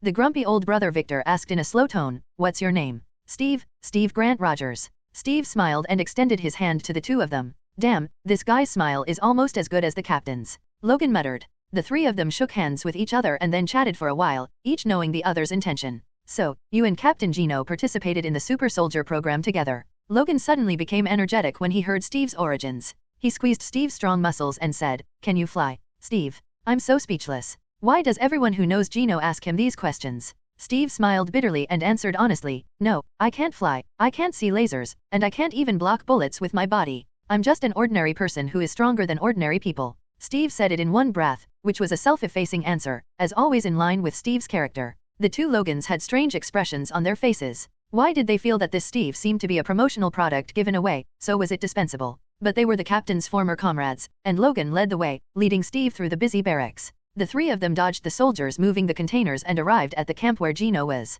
Logan shouted from outside, Sir, there is a guy named Steve who claims to be your teammate and wants to see you. In the military tent, Gino stood in front of a bookshelf with his hands behind his back, silently staring at the skull on the bookshelf. There was a bullet hole in the center of the skull's forehead. Next to the skull was an instruction sheet, which stated that this was a souvenir of Major William's first murder. Well, William has a unique interest in using the enemy's head as a souvenir. Gino sighed when he heard the noise outside the military tent. In fact, he had heard Steve's voice a long time ago. The reason why he didn't come out was because he had a headache. How to arrange Steve? Is Steve a good person? The answer is unquestionable. He is honest, kind, reliable, and anyone who becomes his teammate can feel at ease. But at the same time, he also has some pedantic notions of justice, well, to put it simply, some saintliness. For example, in the train problem, most people will sacrifice a small number of people to save the majority, but Steve will choose to resist the train and lead everyone to die together. Don't ask, just don't abandon or give up. As for Gino, he would choose to blow up the train. But that's how superheroes are, they always have most restrictions. For example, moral concepts such as not killing prisoners are also the reason why they can become superheroes and have extremely high requirements for themselves. But Gino is not a superhero, and even his positioning of the black-robed pickets is a profit-seeking team organization. Wolverine, Logan, the grumpy, bad-breathing guy, Victor, the saber-toothed tiger, has a cruel personality, likes to kill people, and has some mental problems. He is a pure anti-hero. If Gino hadn't been suppressing him, this guy would have fallen ill long ago. It can be said that Gino thinks that apart from himself, there is no good person in the traditional sense in the team. And throwing Steve into the black-robe pickets is like a white swan mixed into a flock of ducks. Both sides have different values and personalities that don't match each other. Steve doesn't have the strength to shut up the saber-toothed tiger, and conflicts will arise sooner or later. But since the person is here, and it is approved by Lao Luo, Gino is not strong enough to be inferior to Lao Luo, so he can only accept it for the time being. Listening to the footsteps getting closer and closer, Gino calculated the timing and said, "Oh, look, who is here?"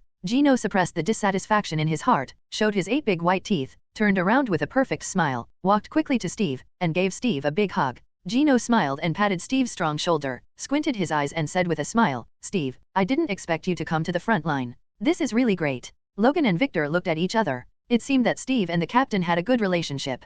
"Come on, I'll treat you to grilled fish." Gino put his arm around Steve's shoulders, and the 4 of them came to the coast of the island. "How do we fish?" Steve looked at the 4 people with empty hands, a little confused. "Well, jump down and fish." Gino took off his shirt and jumped into the sea. With the help of super perspective, big fish were thrown out from the bottom of the sea one after another. They landed on the beach with their tails flapping. Then they were beaten to death by the 3 Logans who came over, and they were beaten to death with iron rods. "Put it on and wait for baking. I guess the fish caught are enough to eat." Gino immediately jumped out of the water and brought up large water droplets. Walking to the dead fish, his eyes lit up red. Today, he wants to try the heat-site grilled fish. Holding their breath and concentrating, in the next second, a blazing red light passed over the 3 of them and hit the fish. Actually, these sea fish should be proud. They are the first fish to be killed by heat vision. After telling a cold joke, Gino controlled the temperature to heat the grilled fish. As the temperature rises, the meaty aroma of sea fish slowly develops. Then, Gino brushed the fish with the seasonings found in William's collection. Not to mention, the fish grilled with heat vision tasted pretty good. The condiments not only suppressed the fishy smell of the fish, but also retained the deliciousness of the meat, which was much more delicious than Victor's charcoal grilled fish. The 4 of them gathered around the grilled fish and ate it all, and even felt a little unsatisfied. Please follow up. End of this chapter. How can there be no shield? Seeking for further reading. I didn't expect you to be so good at grilling fish. Steve patted his belly. Although his appetite had increased a lot after becoming a super soldier, he still felt a little full after eating a few fish. Gino felt normal. During this period, he had been grilling fish with Cyclops, and his technique had become perfect. However, this can be regarded as an exercise method to control the temperature of heat vision. Gino hopes that it can be practiced to the extent that it can make people disabled but not fatal. I heard someone running towards me. It must have been that the army had been integrated and was ready to go over to give a lecture. Gino stood up with a smile, dusted off the condiments on his body, and said, "I used to go fishing with my dad when I was a kid, but it's a pity that he was always in the Air Force." Well, who said fishing guys will never join the Air Force? At this time, the messenger also ran up to the 4 of them and shouted to Gino, "Sir, the troops have been reorganized." Gino nodded and walked towards the center of the island with his hands behind his back. After William's removal, Gino now became the commander of the force. He led a few people to the military camp and built a simple wooden platform in the center. The big soldiers below have already lined up. Seeing Gino appear, the crowd became a little restless. I didn't expect Gino to be so popular. Steve and Logan stood in the front row, listening to the surrounding soldiers discussing Gino's legendary deeds in low voices. Logan scratched his ears and said, "Haha, if you can do anything, you will naturally be welcomed." These words were a critical blow, and they hit Steve, making him a little silent, and he suddenly fell into self-doubt. The more Steve thought about it, the more he wanted to cry. They were all super serum users, why couldn't he fly? At this moment, Gino also stepped onto the wooden platform and looked at thousands of pairs of big eyes staring at him. The sea breeze blew across the wooden platform with a cool breath, but Gino was thinking that if there was a red cloak, it would be a bunker. Cough. After clearing his throat, Gino regained consciousness. With a kind and sunny smile on his face, Gino looked at the big soldiers below gently. Everyone, I am honored that we have captured Polilio Island. Clap clap clap. Many soldiers were also very considerate, and there was warm applause from the audience. After all, faith is mutual. Everyone knows that Polilio Island was conquered by Commander Gino, but Commander Gino is not arrogant at all and is very good at being a good person, winning the love of the big soldiers. But, everyone, the battle is not over yet. Gino's face was solemn and his tone was heavy. The hateful Axis powers are still wreaking havoc and killing all over the world, and they have brought countless sins wherever they go. So, our fight must continue. Fight, fight, fight again, until those hateful Axis bastards are completely wiped out. And I am honored to lead you brave soldiers in battle. Gino puffed up his chest, put one hand behind his back, and pointed to the troop transport ship in the distance with one hand. Now, everyone get on board, let's go win the next victory. Everyone boarded the ship, and several steel behemoths sailed towards MacArthur's forces. Gino stood on the deck of the battleship.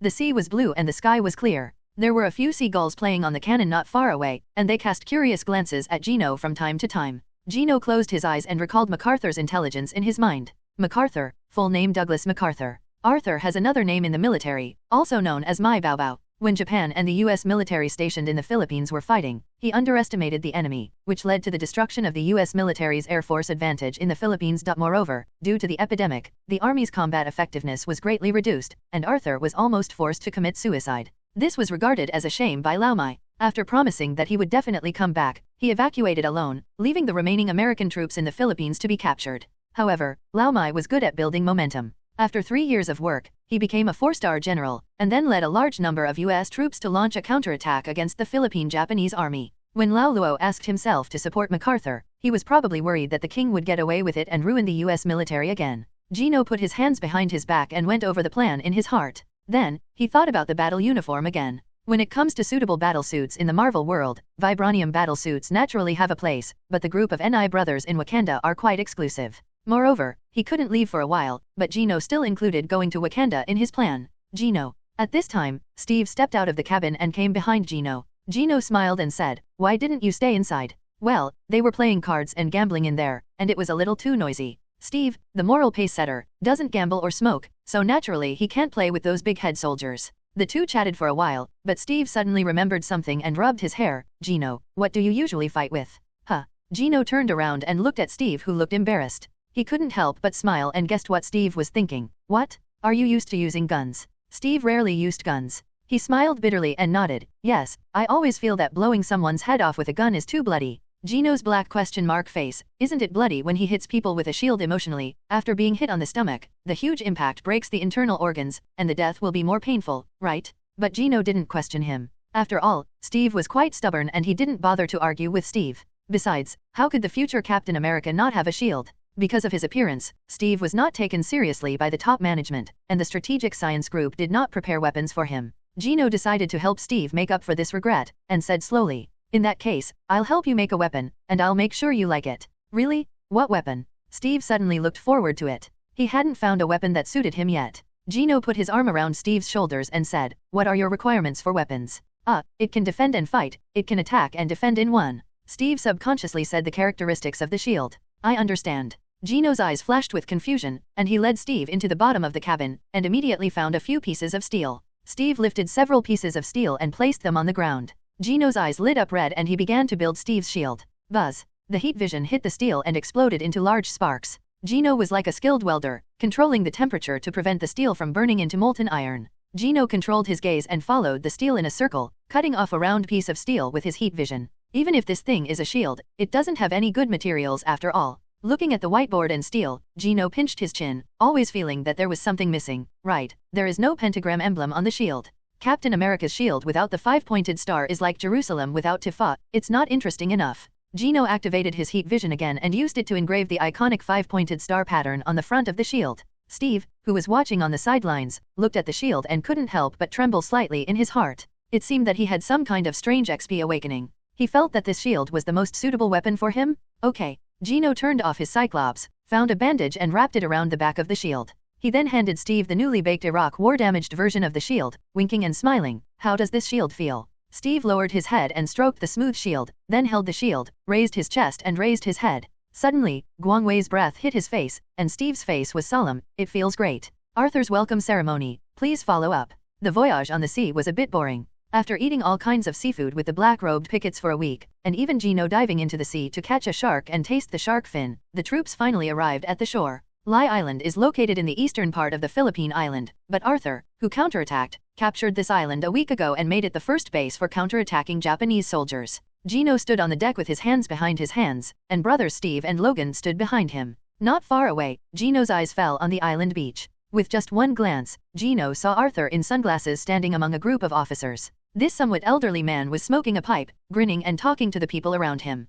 The ship docked, and Gino led the team off the ship. Ha ha ha, Colonel Gino, I've been waiting for you for a long time. Old Arthur, holding a pipe in his mouth, opened his arms. Despite repeated defeats but still being promoted, Arthur's emotional intelligence and control of the situation are unparalleled. After learning a few weeks ago that William was sent to a military court because of his conflict with Gino, the cunning Arthur had already guessed the president and the Pentagon's preference for Gino. So Arthur respected Gino very much, and Gino naturally smiled and opened his arms. The two old coins smiled and hugged each other and then separated. Arthur smiled and patted Gino on the shoulder, and introduced to the surrounding officers, "This is our America's rising star, the light of the future, Colonel Gino Wilson." Gino also complimented, "You're welcome, Admiral. I have heard of your glorious deeds a long time ago, and I am extremely honored to join you in fighting." Hearing Gino's compliment, Arthur's lips curved into a smile. Seeing Gino being so kind, he felt relieved. Steve behind him was a little surprised. Gino was just a soldier a few weeks ago, so it was impossible for him to know old Arthur. They had just met, and their relationship was already so good.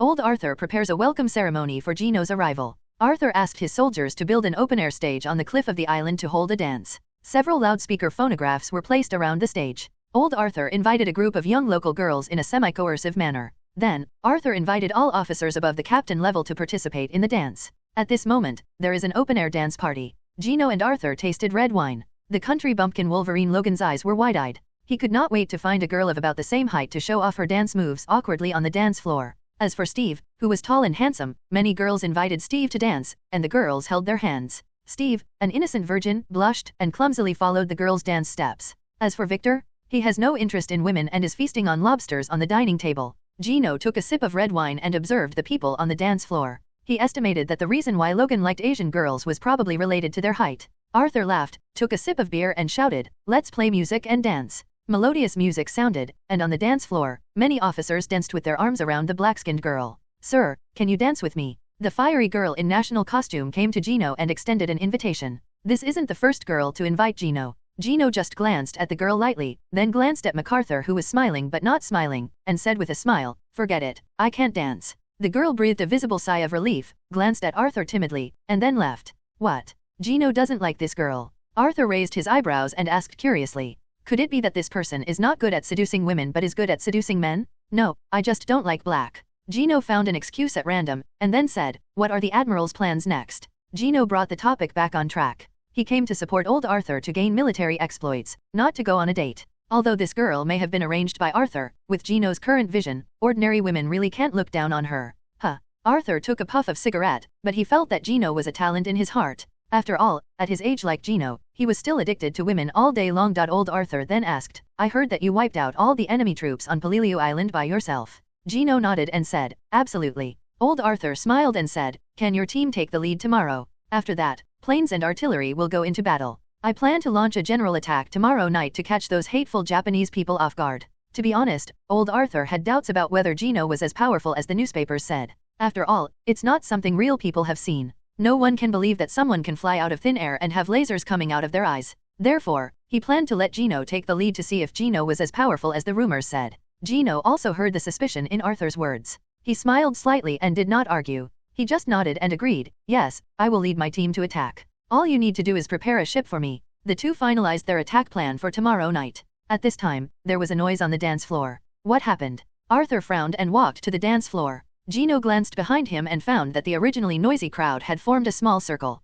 In the center of the small circle, Logan was blushing and quarreling with a young second lieutenant. The two of them were arguing with each other, but a slender Filipino girl was timidly hiding aside. She wanted to break up the fight but was worried that she would intensify the conflict, so she had no choice but to speak. Gino pricked up his ears and learned from the whispers of the surrounding officers that the guy who had the conflict with Logan was none other than old Arthur's brother-in-law. Interesting. Gino chuckled and stood up, walking towards the crowd as well. "You stinky dwarf, you are not good enough for this girl, get away." The young officer waved his fist angrily. "Shut your mouth." Logan hated people calling him dwarf the most in his life. He clenched his fists and a pair of bone spurs pierced his fingers, revealing the white bone spurs. The atmosphere suddenly became tense, and many people couldn't help but blurt out when they saw Logan's bone claws. Strange, monster. People looked at Logan in horror. Hey, stop it, what's going on? Old Arthur pushed away the crowd, and everyone quickly saluted and explained the situation. It turned out that both Logan and the young officer wanted to invite this hot but ordinary-looking girl to dance, and then a conflict broke out. Arthur glanced at Logan indifferently and then at his brother-in-law, feeling a little embarrassed for a moment. Gino slowly walked into the crowd and said to Logan, "Logan, put away your claws." Logan silently put away his sharp claws, blood slid down his fingers, and the puncture wound healed instantly. More people looked at Logan with strange eyes. "Colonel Gino, what do you think we should do?" Arthur glanced at Gino. Gino smiled and said, "Why don't you ask the girl for her opinion? As gentlemen, we should respect women." Arthur's brother-in-law was angry. "You." Gino glanced at the other person indifferently, and the two looked at each other. The invisible murderous intention made the young man's face freeze, and his already pale face turned a little blue. "Shut up, Frank." Arthur glared at his brother-in-law with a warning look to stop him from talking nonsense. Immediately, Arthur smiled and nodded in agreement. "This is a good idea, girl, what do you think?" In the Battle of the Philippine Islands, MacArthur commanded the annihilation of the Japanese on the island, thereby cutting off the Japanese supply lines and accelerating the demise of the Japanese. Killing, please follow up. Open-air reception. Old Arthur smiled and stared at the girl and asked, "Girl, what is your choice?" Arthur patted his brother-in-law on the shoulder thoughtfully. "Is it this handsome young officer or that mighty gentleman?" The choice was simple. An ordinary girl might have made the choice long ago, but the girl's smart eyes swept over the gloomy young officer and Logan, whose hands were stained with blood. She knew very well in her heart that no matter who she chose, she would offend others. After thinking about it, the girl focused her eyes on Gino next to Arthur. She gritted her teeth and stretched out her little hand, inviting Gino. "I'm sorry, who am I? I don't want to choose, can I dance with you?" Seeing that the girl chose Gino, many officers laughed obscenely. This girl still prefers the handsome, young, and promising Colonel Gino. Looking at the girl's trembling little hands, Gino could probably guess the panic and helplessness in the other person's heart. She was trying to save herself. Faced with the situation of offending others, the girl chose to find a stronger support. To save, or not to save? The girl in front of her had tears in her eyes. One decision of hers could determine her life or death. Moreover, this person has no conflict of interest with himself.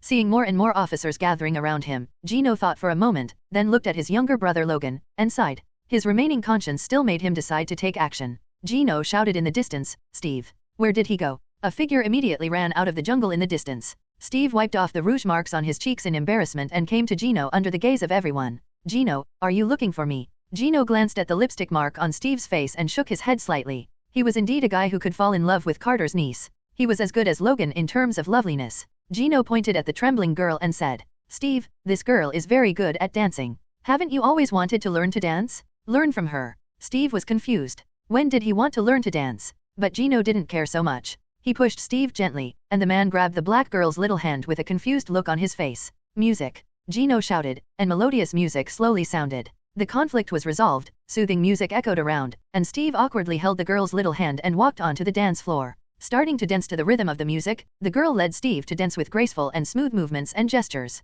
The dance of the two quickly won the cheers of the crowd. More and more officers took off their hats and invited their female companions to the dance floor, leaving only the livid-faced young officer and the thoughtful Logan. Victor came to Logan at some point, holding a piece of chicken in his mouth and said vaguely, "The boss is helping you." "I know." Logan rolled his eyes. He has grown a lot during this time. He covered his forehead and said with some shame, "I caused trouble for the boss." "Haha, it's good that you know." Victor looked at the black girl dancing with Steve and said, "But is this black girl so good-looking?" Logan couldn't answer this question, so he couldn't say he liked short people, right? After the dance ended, the sky was enveloped in darkness, the dance ended, and the officers left in twos and threes, hugging the dance partner that old Arthur had found. Steve was also teased by the smart girl and decided to escort the girl home. "It seems that people are not interested in you, Logan." Gino patted Wolverine on the shoulder sympathetically, causing Logan to hang his head and feel depressed. Gino led the two Logan brothers towards the military camp, but met old Arthur's brother-in-law. When this pale young man saw the three of them, Gino, he couldn't help but be slightly startled. His eyes were averted, but he held his neck high and snorted coldly, and left with an inexplicable sneer on his lips. When the enemy met, he was extremely jealous. "This idiot." Logan gritted his teeth as he watched the other person's leaving figure. If he were in Canada, he would stab that person through the heart with his bone claws. Gino stared thoughtfully at the man's leaving figure. He remembered that the direction of the military camp was not over there. What kind of monster did Arthur's brother-in-law want to be? Gino ordered Victor, "Victor, you go follow that guy and see what he is going to do." "Okay, boss." Victor turned around and left without saying a word. He was a little excited. The boss took care of everything, which made him feel like a loser during this period. Now, he finally had a chance to prove himself, which made Victor secretly determined to complete the task assigned by Gino. Victor secretly stood far behind the young officer to monitor. Although Gino can also monitor himself, he always keeps an eye on what an ant does, and some of it is overkill. And Victor has always been quite idle. Gino prides himself on caring about the mental health of his team members, so he simply sends Victor out to give him something to do. Victor secretly followed Frank away. As a mutant codenamed Saber-Toothed Tiger, Victor's sense of smell was like that of a wild beast. He was very good and could smell scents and track opponents. Victor followed the man from a distance. With the help of the thin moonlight, he saw the young officer following Steve and the dark-skinned girl. Well, the young officer follows Steve, and Victor follows the young officer. This is also a kind of nesting doll. At this moment, the young officer hid behind a tree, secretly pulled out a cold pistol from the holster on his waist, and pulled the trigger on Steve and the other two. Oh. The crisp sound of gunfire was accompanied by the light of fire, and a bullet flew towards the black-skinned girl with the anger of the young officer. The moment the gunshot rang out, Steve's powerful reaction allowed him to instantly throw the girl down. Careful. Steve held the girl down with one hand, and a bullet flew over his head and hit the tree stump behind him, causing large pieces of sawdust to rise. There are enemies. Steve entered a fighting state and spoke little. He took off the shield behind him and threw it into the depths of the woods. The huge force caused the shield to spin rapidly, and then fell into the woods and hit the gunman. The gunman just heard a muffled grunt, and then made a thud sound as he fell to the ground. Are you okay? Steve quickly checked the girl's status. Fortunately, the girl only had a scratch on her skin and there was no big problem. Follow me? Steve gave the girl a word of caution in case there were more killers nearby. The girl clutched Steve's sleeve tightly, and the two of them rushed in the direction of the shooting. Pushing aside the obstructing tree branch, Steve quickly found the gunman who was shot. The shield sank into the gunman's chest, showing how powerful Steve's casual blow was. A large amount of blood stained the dark green military uniform red. The pale-faced young man opened his eyes wide and vomited blood. His eyes were full of desire for survival, but his internal organs had already been shattered, and his head tilted, completely losing his vitality. Who is this guy? Steve leaned down and saw a pale cheek. This. Looking at the deceased, Steve couldn't help but widen his eyes. Wasn't this the guy who had a conflict with Logan at the dance? Steve felt his head was as big as a bucket. He held his forehead and didn't know what to do. Shuo shuo. There was another sound from the dense forest, and Steve stood in front of the girl to be alert. Don't do it, Steve, it's me. Victor, grinning evilly, emerged from the dense forest. Pursue reading. Argument, please follow up. Victor emerged from the dense forest, circling around the body of the young officer, looking at Steve with his peripheral vision, and making a tisk sound from his mouth. Victor stared into Steve's eyes and patted Steve's arm with admiration. I didn't expect you to kill old Arthur's wife's brother. As he said that, Victor glanced at the girl behind Steve. Steve stood silently. He didn't expect that the person who shot him would be a friendly soldier. He threw a shield at him with his backhand, but he accidentally killed his opponent. Oh, don't worry. Victor looked at the silent Steve and said with a smile, if we chop his body into pieces and feed it to the wolves, won't he die without any evidence? After hearing Victor's suggestion, Steve had to admit that it was a good idea. Although it is likely to be suspected, without any proof, it is only suspicion at best. However, Steve still shook his head firmly and said, no, I will tell General Arthur the truth. If he lies, it is inconsistent with his beliefs. Are you crazy? Victor frowned and said, do you think General Arthur will let you go if you admit your mistake? Steve was silent, then slowly said, this is my business, I bear the responsibility myself.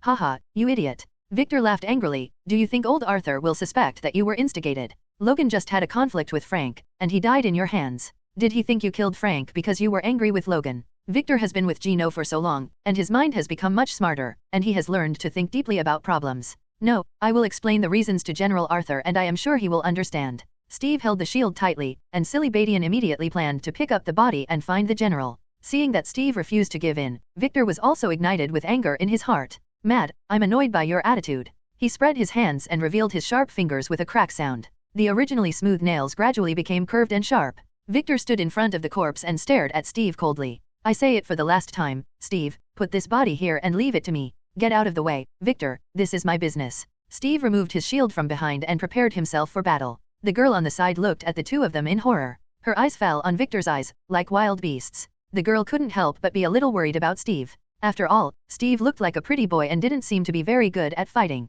The two were silent. The cold wind blew up a fallen leaf, and the next second, Victor moved. He lay on the ground with his hands, and pounced on Steve like a real beast, his sharp bone claws whizzing towards Steve. Steve immediately raised his shield, and the werewolf's sharp claws swept across the shield, creating dazzling sparks. The two fought, their claws and shields colliding, like fireworks burning in the night. Pfft! There was another collision. Victor found the right moment and pierced Steve's waist and abdomen with his sharp claws. The smooth muscles were separated, and a large amount of blood poured out from inside. Steve immediately stood up and kicked Victor in the abdomen. The huge force caused Victor to hit a thick tree trunk, and he got up and spat blood from his mouth. Wiping away the blood on his mouth, Victor's face was full of eagerness to try. His self-healing ability could easily repair these injuries. But Steve has no self-healing ability. As long as time goes on, he can completely rely on his self-healing ability to kill Steve. Do you want to continue fighting? Victor grinned, revealing his white teeth stained red with blood. Steve also knew the difference between the two. In terms of strength, Victor is no match for him, but his opponent's strong self-healing ability makes up for this shortcoming. If you continue to fight, you will lose. But Steve still covered his bleeding waist and abdomen, shook his head, tied the shield to his hand, his eyes full of determination. I could fight with you all day. Victor tisked and then rushed towards Steve again. The two were fighting together again, and both sides were showing real fire, showing no mercy in every move. Whoosh! A sound broke through the air, and then a blazing laser flashed across the feet of the two of them. The heat vision instantly ignited the grass, and even the surrounding air became distorted due to the high temperature. The terrifying temperature forced the two of them to separate and subconsciously looked up. I saw a pair of eye-catching scarlet eyes in the dark night sky. Gino arrived in time, slowly floating in the air, staring at the two of them expressionlessly and saying, "Fighting is fun." The next second, Gino teleported and punched Steve away, then kicked Victor over. Standing slowly on the ground, Gino put his hands behind his back and said calmly, "I am very disappointed in you. A big fight over a trivial matter." Both Victor and Steve were lying on the ground unable to stand up.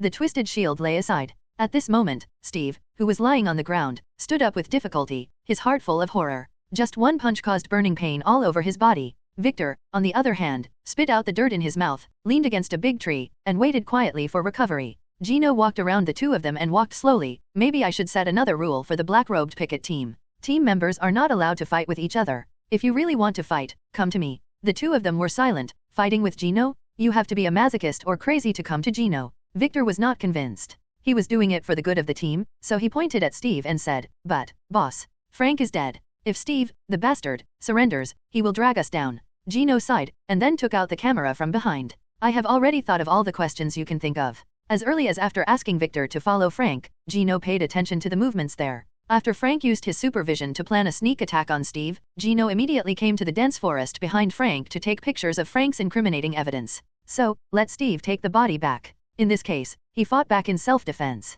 Besides, Frank's act of shooting at friendly troops will be sentenced to death even if it goes to a military court. Gino sighed, feeling a little tired. None of the team members were obedient. Maybe he should consider finding some obedient people to join the team. Taking a deep breath, Gino came back to his senses, and then pointed to his head. "If you encounter problems in the future, use your brain to solve them." After teaching the two men a lesson, Gino led the two men and one corpse back to the military camp, and found the sleeping old Arthur. "Admiral, Captain Frank is dead." The soft words left Arthur stunned on the spot, and even the pipe that was always in his mouth fell to the ground. Frank is dead. The old man realized later that his old cheeks were wrinkled because the corners of his mouth were raised in anger. Who did it? I must kill him. Warning, for further reading. The cool breeze blew through old Arthur's thin pajamas, lifting his smooth general belly. Steve lowered a body from his arms. The military uniform covered his shattered abdomen, making Arthur's brother-in-law look like he was asleep. What the hell is going on? Arthur was very angry, and the consequences were serious. He wondered whether the Japanese troops stationed in the Philippines attacked the base.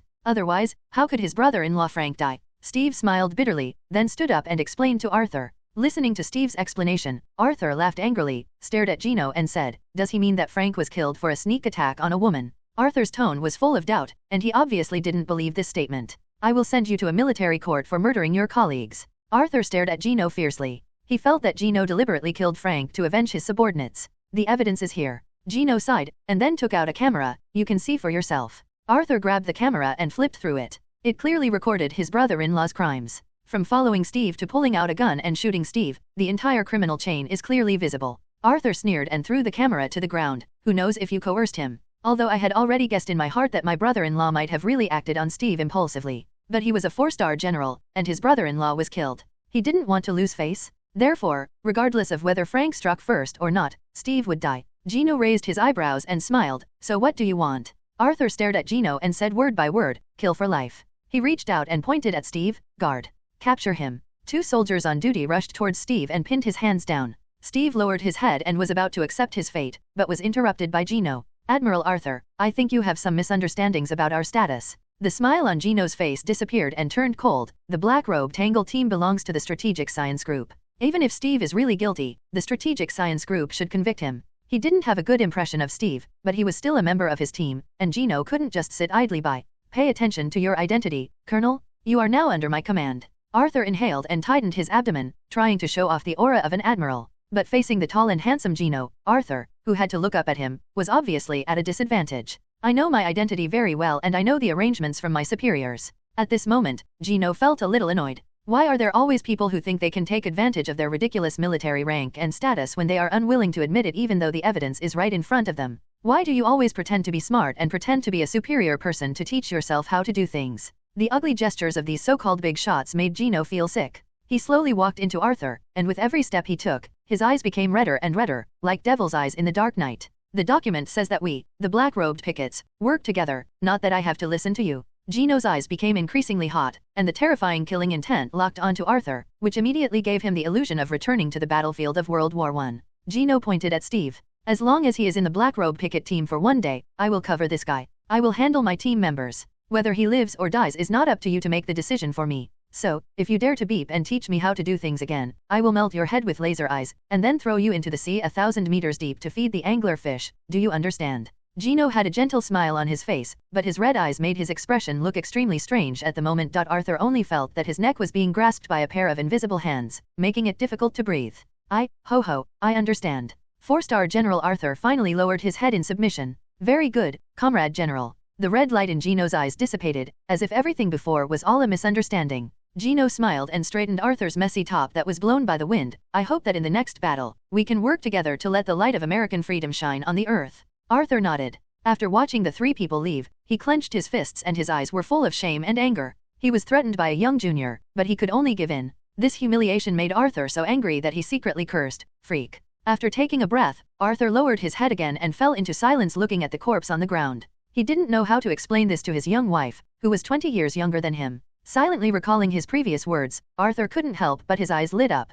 Gino seemed to have said before that as long as Steve was on the Black Robe picket team, he could not do anything to him. Does that mean that as long as Steve quits the Black Robe Tangle team, he can attack Steve? On the other side, Gino took Steve and the two back to the military camp. Steve looked at Gino's strong back, thought for a moment and said, "Gino, thank you." "Yes." Gino nodded lightly, and then said, "We will go to the battlefield tomorrow, so rest early." After saying that, Gino patted Steve on the shoulder again. "Don't take what happened today to your heart, it's not your fault." Relieving Steve, Gino immediately turned and left. Ha, hypocrite. Victor couldn't stand Steve and couldn't help but taunt him. If this guy hadn't insisted on having his own way, Boss Gino wouldn't have had a conflict with Arthur. At this moment, in the bottom of Victor's heart, Steve has been labeled as the virgin, and he does not care about the feelings of his teammates for his own sake. He held his head high, and when the two of them crossed paths, he deliberately bumped into Steve's shoulder, and then left to return to his tent. Steve stumbled to his feet, standing alone and silently under the moonlight, looking at the night sky, shaking his head with a wry smile. But thinking of the boy being beaten in the alley, Steve's originally blank eyes became firm. No matter what, he must stick to his beliefs and admit his mistakes when he is wrong. This guy Victor will not understand him. At the same time, there was a small disturbance in Leyte Island. The Japanese defenders on Luzon Island were having a hard time. "Everyone, this is a telegram from the Emperor. Please take a look at it." The commander of the garrison pushed a secret message to the table. "A team led by a super soldier will fight with old Arthur's troops. Philippines are of vital importance to us and must not be thrown away. So, the Emperor brought us a batch of super serum." With that said, the commander asked the soldiers on duty to bring a box of reagents. Opening the wooden box, a row of glowing red reagents were neatly arranged inside. The red serum inside was as thick as blood, and thin wisps flashed from inside from time to time. A group of officers looked at each other, hesitation flashing in their eyes. This is a treasure given to the Emperor by the adults of the hand. It can make people become extraordinary beings. The commander stood up, put his hands on the table, leaned forward, and glanced at everyone present. "For the sake of the Empire, which of you is willing to take these potions and then attack the Dem-Americans?" The crowd looked at each other.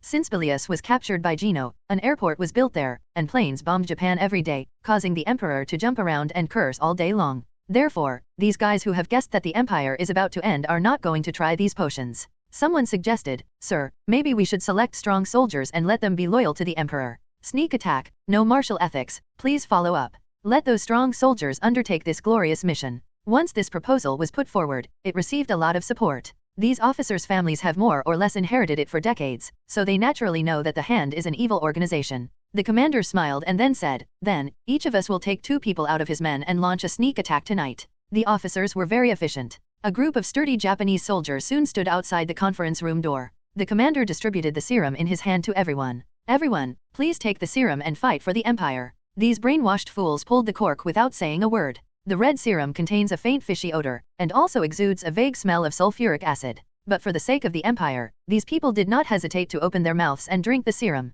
If you don't drink, you are not Japanese. The next second, the serum took effect instantly, and the users were seen holding their cheeks and wailing miserably, their bodies ignited with orange flames, their clothes were instantly ignited, revealing their blood-red skin. Their bodies also slowly rose to 2.5 meters tall, and sharp and pale bone spurs sprouted from their limbs. The originally yellow cheeks also turned red, sharp bone horns gradually grew on both ends of the forehead, and a slender red tail slowly extended from the end of the thigh. In just a few seconds, this group of people transformed from humans into demon-like monsters. I feel full of power. A transformed soldier jumped 3 meters high, then opened his mouth and spurted a ball of red flames from his mouth. Ha ha ha!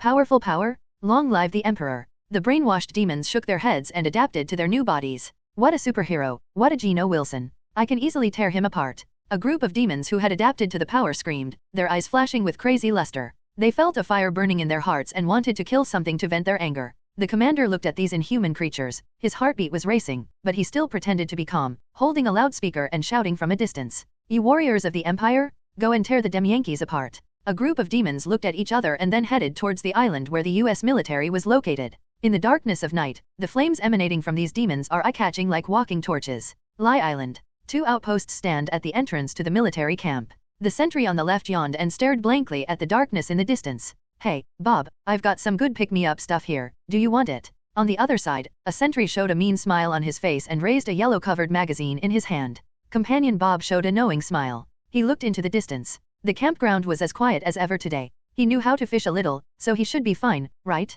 With this thought in mind, Bob climbed down from the guard post and rushed to his companion's guard post. Stepping on the wet soil, Bob seemed to feel something and looked into the distance again. What it is? Bob squinted and saw groups of red bonfires slowly appearing in the darkness in the distance, flashing closer and closer. Hey, Jack, what is that? Bob quickly called his companion. The companion who was browsing knowledge put down the magazine in his hand, looked up, and suddenly said a curse word. Oh, shit, what the hell is that? Jack turned the light on the watchtower. Hot white light cut through the night, and then the two of them saw groups of strange flaming creatures slowly walking out of the dense forest in the distance. They had sharp teeth, strong bodies, and blood-red skin. What was even more frightening was that the bodies of these inhuman creatures were blazing with scorching flames. It seemed as if Jack could fit a whole ostrich egg into his now enlarged mouth. Just as Jack was stunned, the leader of the demon opened his mouth and spit out a hot fireball, which hit the guard post. Boom! The fireball instantly ignited the outpost. Jack, who was stunned at first, was also wrapped in flames. He screamed and fell off the outpost. He was gradually engulfed by the flames and fell to the ground dead. Enemy attack. William's shrill screams pierced the night, and the entire camp fell into a state of restlessness. Many soldiers carried guns and ran out of the camp without even wearing shoes. When this group of people looked at the burning inhuman creature, their eyes widened and they were at a loss. Damn it, why are you still standing there? Shoot now. The company commander who arrived yelled angrily, awakening the stunned soldiers. They hurriedly raised their rifles and fired a volley, the whizzing bullets hitting the demon. Da-da-da. The bullet that could easily kill someone hit the demon's skin, which seemed to be made of blood, but only sparked a few sparks. Devils? They are devils. Seeing this unnatural scene, the soldiers' psychological defenses collapsed instantly. Many people believe in Christianity and naturally know what the legendary devil looks like. And when fantasies come true and threaten to take human lives, these soldiers have only one thought in their minds: escape. I don't know who turned around and ran away first, and then triggered a chain reaction. More and more soldiers began to flee, leading more soldiers who didn't know what was happening to flee together. Haha, Captain. These Americans are all cowards. A group of Japanese soldiers who had turned into devil's sons laughed as they looked at the fleeing backs of the soldiers. The leader of the team raised a cruel smile and said, "Stop talking nonsense, go kill them all, find old Arthur, dedicate his head to the Emperor, and fight for the Japanese Empire." After saying that, the leader of the demon captain jumped into the camp, and then he was like a wolf among the sheep, waving his sharp claws to slaughter the American soldiers, and spitting out a few fireballs from time to time to disturb the American camp. The whole camp was in chaos, and old Arthur soon received the news. What? A group of Japanese-turned demons are killing our soldiers. Bullets can't kill them, but they can also shoot fireballs from their mouths. After listening to the report from his men, Arthur, who was checking Frank's wounds, stopped, hurriedly got dressed, and walked out of the tent with the officer who sent the message. I saw that the originally orderly camp was in chaos. Not far away, a 2-meter-tall demon was holding an American soldier and pulling it casually. The body was torn to pieces, and countless organs were splashed on the ground. The scene was extremely bloody. Arthur was frightened by this scene. The unknown demon and the bloody scenes easily broke Arthur's psychological defenses. Quick, retreat. These damn Japanese people have no sense of shame. They have no gentlemanly spirit. They even carried out a sneak attack while we were sleeping. Old Arthur instantly activated his special talent since joining the army, escape. Let everyone retreat. We retreat to the Pacific Ocean. Arthur gave the order in a panic, and then led the officers to escape without looking back. He did not care about the soldiers who were left on the island to be slaughtered, leaving everyone with the figure of running away in a hurry. Not long after old Arthur boarded the boat and ran away, a figure slowly fell from the night sky. Gino looked at Arthur's leaving back with a hint of amusement in his eyes. Sure enough, facing the ferocious Japanese demon, Arthur still chose to run away. Gino grinned and said, "But this is the best. After all, providing help to allies in times of need is far less shocking than turning the tide. I want to challenge you." Seeking for further reading. Lie Island. Without the command of the highest officer, the remaining defenders were in chaos and unable to organize an effective counterattack. Gino rubbed his chin and turned around to look at the camp. He saw flames everywhere in the camp, and American troops continued to die from the devil's claws. In fact, Gino had already woken up the moment the sentry called out the enemy attack. Changes always happen too quickly. Unexpectedly, the Japanese actually created a group of Japanese demons. Although these demons have the faces of demons in Western literature, their souls are Japanese. Plans couldn't keep up with the changes, but Gino still analyzed the situation and made new plans. He wants to use this crisis to gain greater benefits. Therefore, Gino did not run to fight off the demons created by the Japanese for the sentries. Instead, he chose to wait and see what happened, watching the US military being defeated by the demons and old Arthur running away. Gino's purpose is simple: sit back and watch Arthur be defeated and run away, and then appear again to turn the tide and gain more benefits. After all, turning the tide will impress the senior management more. As for those dead American troops, they could only blame their bad luck and encountered a fleeing officer. It's all old Arthur's fault? Gino came to his senses. There was a noise from the grass not far away, and Victor and Logan got out of the grass. "Boss, are you looking for us?" Gino nodded and glanced at Steve, who was fighting a demon in the camp in the distance. The other party couldn't get away, and without Steve messing with him, his plan was easier to launch. Gino gave the two men instructions in a calm tone: "Go find the survivors in the camp and bring them to me." The two nodded and left. Soon, under the organization of Victor and Logan, more and more soldiers began to run towards the beach where Gino was. The Japanese who turned into demons also noticed that this group of people was running towards the seaside in an organized manner. "Taro, those cowards are running away." The demon named Taro had the largest physique. He casually crushed the head of a frightened American soldier and said with a grin, "Catch them all and kill them all and present them to the Emperor as a gift." The demons grinned and rushed towards the US troops, causing the fleeing US troops to run faster, driving them towards the beach like a herd of sheep. It just so happens that it's easier to kill if you gather people together. The Japanese demons were full of cruelty in their eyes and rushed to the beach under the leadership of Taro. The beach at this moment. Gino was surrounded by paralyzed American troops, and the violent escape consumed everyone's physical strength. Many people have dull eyes, obviously unable to accept that there are demons in the world. Their previous worldview has been shattered to pieces, and they are now doubting life. However, more people were crying, thankful that they had escaped from the demons' pursuit. The entire beach is filled with a sad atmosphere, people are in a low mood, and they are afraid and confused about the future. Looking at this group of soldiers who had lost their fighting spirit, Gino narrowed his eyes slightly, and his plan could begin. Gino looked at the crowd and shouted loudly, "Every brave American warrior, look at me." Many people were awakened by this shout, and their eyes fell on Gino. Thousands of attention gathered on him. In the night, Gino's figure slowly rose into the sky until his back turned to the bright full moon. The faint moonlight highlighted his majestic and mysterious figure. Gino looked down at the blank eyes below and said coldly, "Look at you. You have no fighting spirit and your eyes are full of fear. Have you forgotten why you joined the army?" People were questioned and reprimanded by Gino, and they couldn't help but think of their reasons for joining the army. Gino looked at Victor. "Victor, why did you join the army?" "To protect women and children." Victor recited the answer from the Xeno religion without expression, which resonated with many soldiers. Yes, they chose to go to the battlefield to protect their own people. "Look at you now. You have no fighting spirit and are scared out of your wits by the so-called devil." Gino sneered. "My warriors, this failure is not your fault. It was the evil defenders who transformed the soldiers into demons and attacked us despicably." Gino slowly stretched out his hand, then raised his fist and said, "I understand your fear. But this is no reason to back down. As long as I am here, I will defeat the devil and lead you to victory. And what you have to do is pick up the gun on the ground, follow me to counterattack, and kill all those evil demons. We must win." Logan from the Atmosphere team shouted in the crowd. Suddenly, everyone was ignited by this emotion, picked up the weapons on the ground, and looked up at Gino. Yes, demons are scary, but they also have superhuman beings? Whoever loses and who wins is not certain. Long live. More people joined in the shouting, and the shouts soared into the sky. At this time, the demons who rushed to the beach looked at this group of American soldiers who were full of fighting spirit. Strange, why did they suddenly become confident? The leader, Demon Taro, ignored everyone and instead looked at Gino in the sky. "That guy is the superhuman of the Allied forces. The American soldiers also discovered the devil. Suddenly, their originally ignited fighting spirit seemed to be poured with cold water, and their eyes were filled with fear. Looking at this group of tall, ferocious-looking devils, people's arms holding guns couldn't help but tremble. Gino was not surprised by the soldiers' performance, and instead stared at the group of half-demons with interest. Through clairvoyance, Gino can clearly observe the structure of these demons. Their abdominal organs have long since disappeared. In other words, these demons only have a solid shell left. Gino was curious in his heart, the creatures from the devil's dimension are making trouble in the main world, does Kamatage not care about it? But no one answered his question. Instead, the leader, Demon Taro, took a step forward and glanced at Gino with an appraising look. Are you the super soldier who was touted as the god of war by the Allies? Devil Taro's English smelled like sushi. I heard that you killed of my nuclear-armed men on Belias Island. Let's settle this grudge today. He sneered and said, get down and fight me to the death. Gino just stared at the demon indifferently, as if looking at a clown. This disregardful attitude successfully ignited Taro's anger, and he yelled, asshole. Taro was furious, reached out and pulled out the bone spur on his arm, and used it as a javelin to throw at Gino. The demon swung hard, and the huge force caused the bone spurs to stab Gino quickly. SHH. The bone spur drew an arc in midair, and even turned into an afterimage because of its speed, causing the crowd to scream. Many people closed their eyes in despair and even prepared to die. Snapped. Surprisingly, Gino just reached out and grabbed the flying bone spurs, staring at the demon below with strange eyes. That's it. How can that be? The demon's dark green pupils dilated, wondering how he could easily receive the blow from this human. Are you planning to play a javelin game with me? Gino sneered, then he grasped the bone spur and slowly raised it, saying coldly, then you have to pick it up.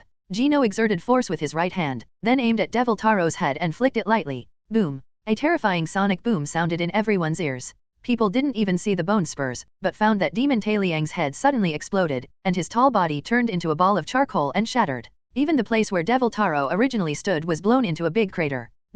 A short bone spur can actually emit such terrifying power. Is this guy really a human? The demons around them stared at their dead companions in horror. They didn't even see how Taro died. There was no reaction on Gino's face, as casually as he crushed an ant to death. That's it. That's it. If this is the demonic power that you are so proud of, Gino asked with a smile, if it's only to this extent, then you can just stand still and wait to die. End of this chapter. Chapter 2121. Follow me to counterattack. Please follow up. Lie Island. On the beach, everyone stared blankly at Gino floating in the air. What did they all see? Only one bone spur was used to blow out the powerful demon's head. Now, the attitudes of everyone present are polarized. The soldiers' originally collapsed morale seemed to have been boosted. Instead of bowing their heads and bending over, they held their chests up and raised their heads with proud eyes, scorning the demon that had chased them halfway through the camp.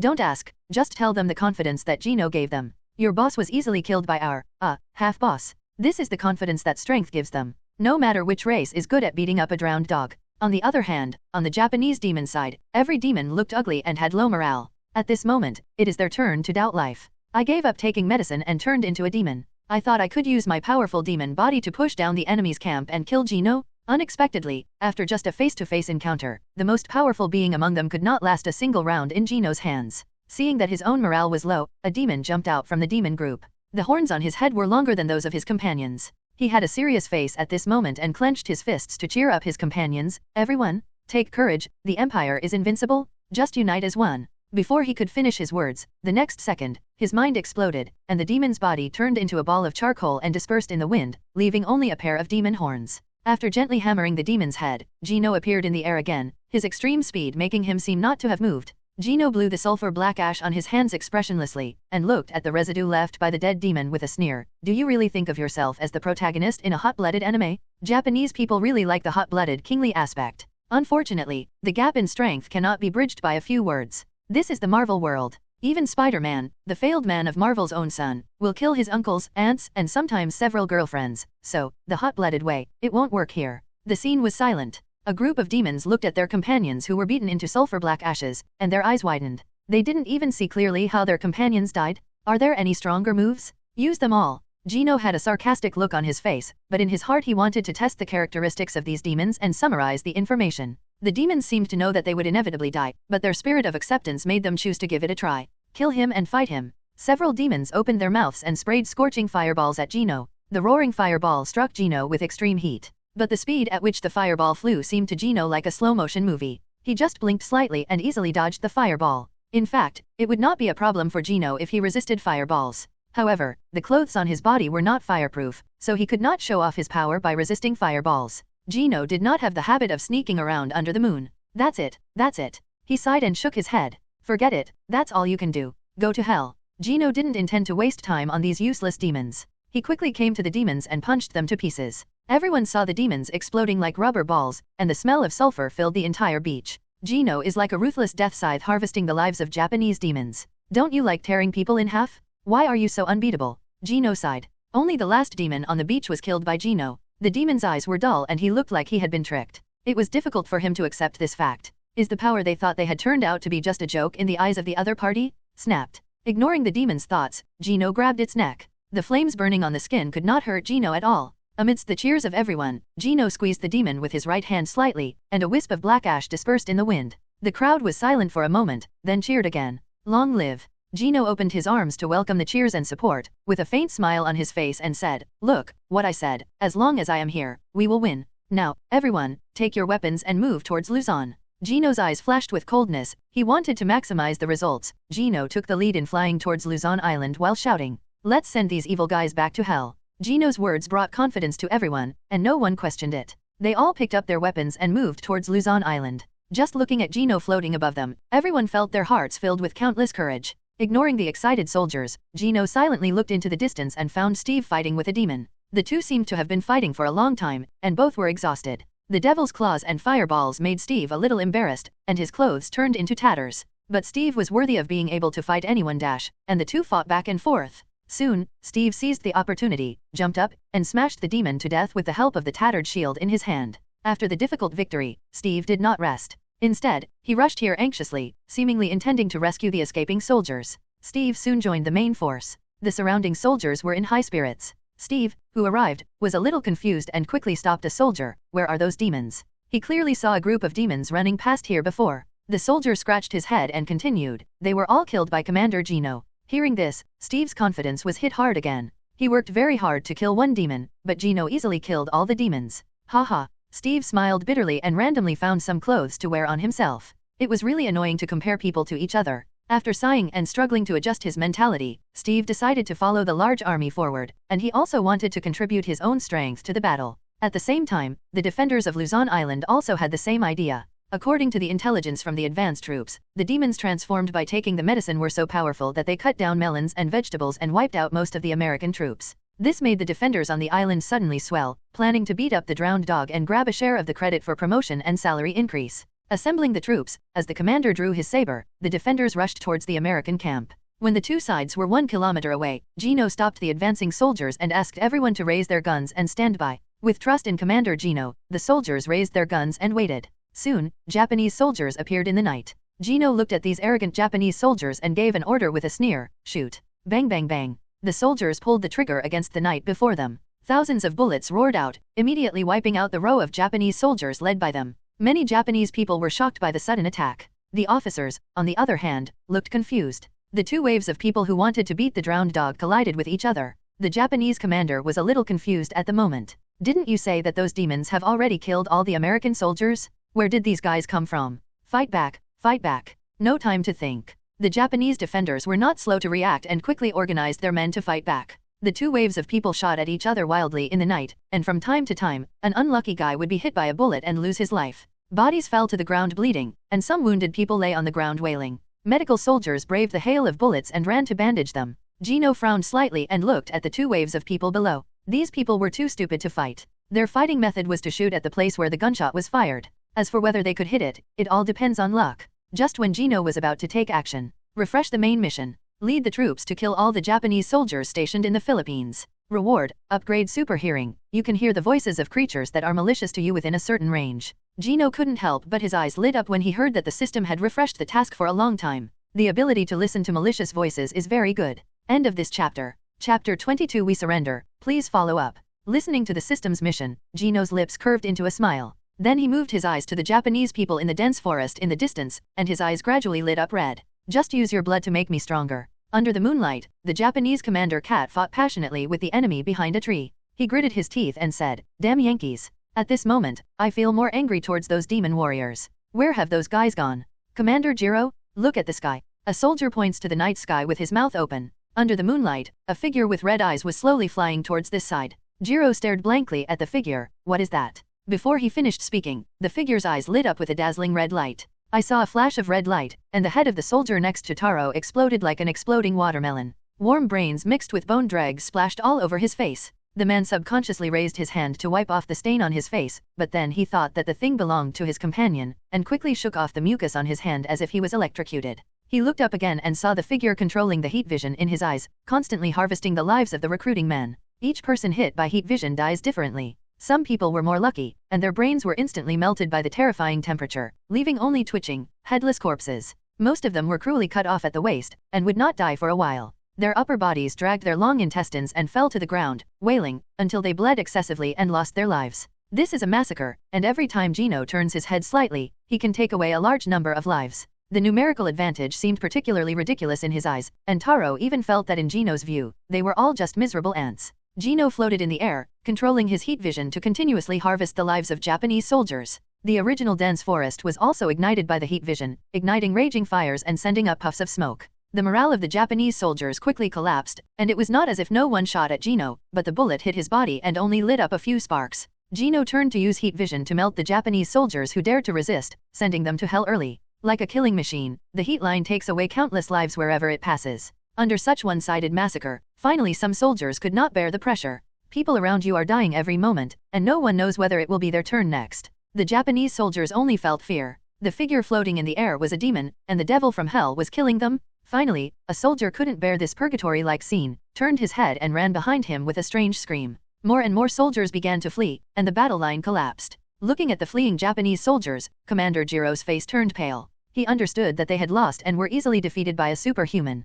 Jiro gritted his teeth unwillingly, lowered his head and held the only bottle of devil serum left in his pocket. Before letting the soldiers take the medicine, he secretly kept a bottle for emergencies, but he never expected to use it so quickly. But, is it really useful to become a demon when facing such an opponent? Jiro had doubts in his heart. He felt that there was no hope of victory at all. Moreover, after seeing Gino's heat vision, Jiro seemed to have guessed why there was no news about the group of demons. Most likely, he bumped into the human god flying in the sky, and the group was destroyed. However, even if he knew he would definitely die, he still had to fight for the Empire. Long live the Empire. Jiro took out the blood bottle from his pocket and poured it into his mouth. The serum fell into the abdomen, and evil energy filled the body. The man's skin tore and his arms gradually stretched. Jiro grinned wildly. I feel it, a powerful force. The powerful power washed away the fear in his heart. Jiro clenched his fists and stood up slowly, looking at Gino in the air with fighting intent in his eyes. The devil's power is transforming his body. And just when he was about to transform into a demon, Gino suddenly appeared in front of the man.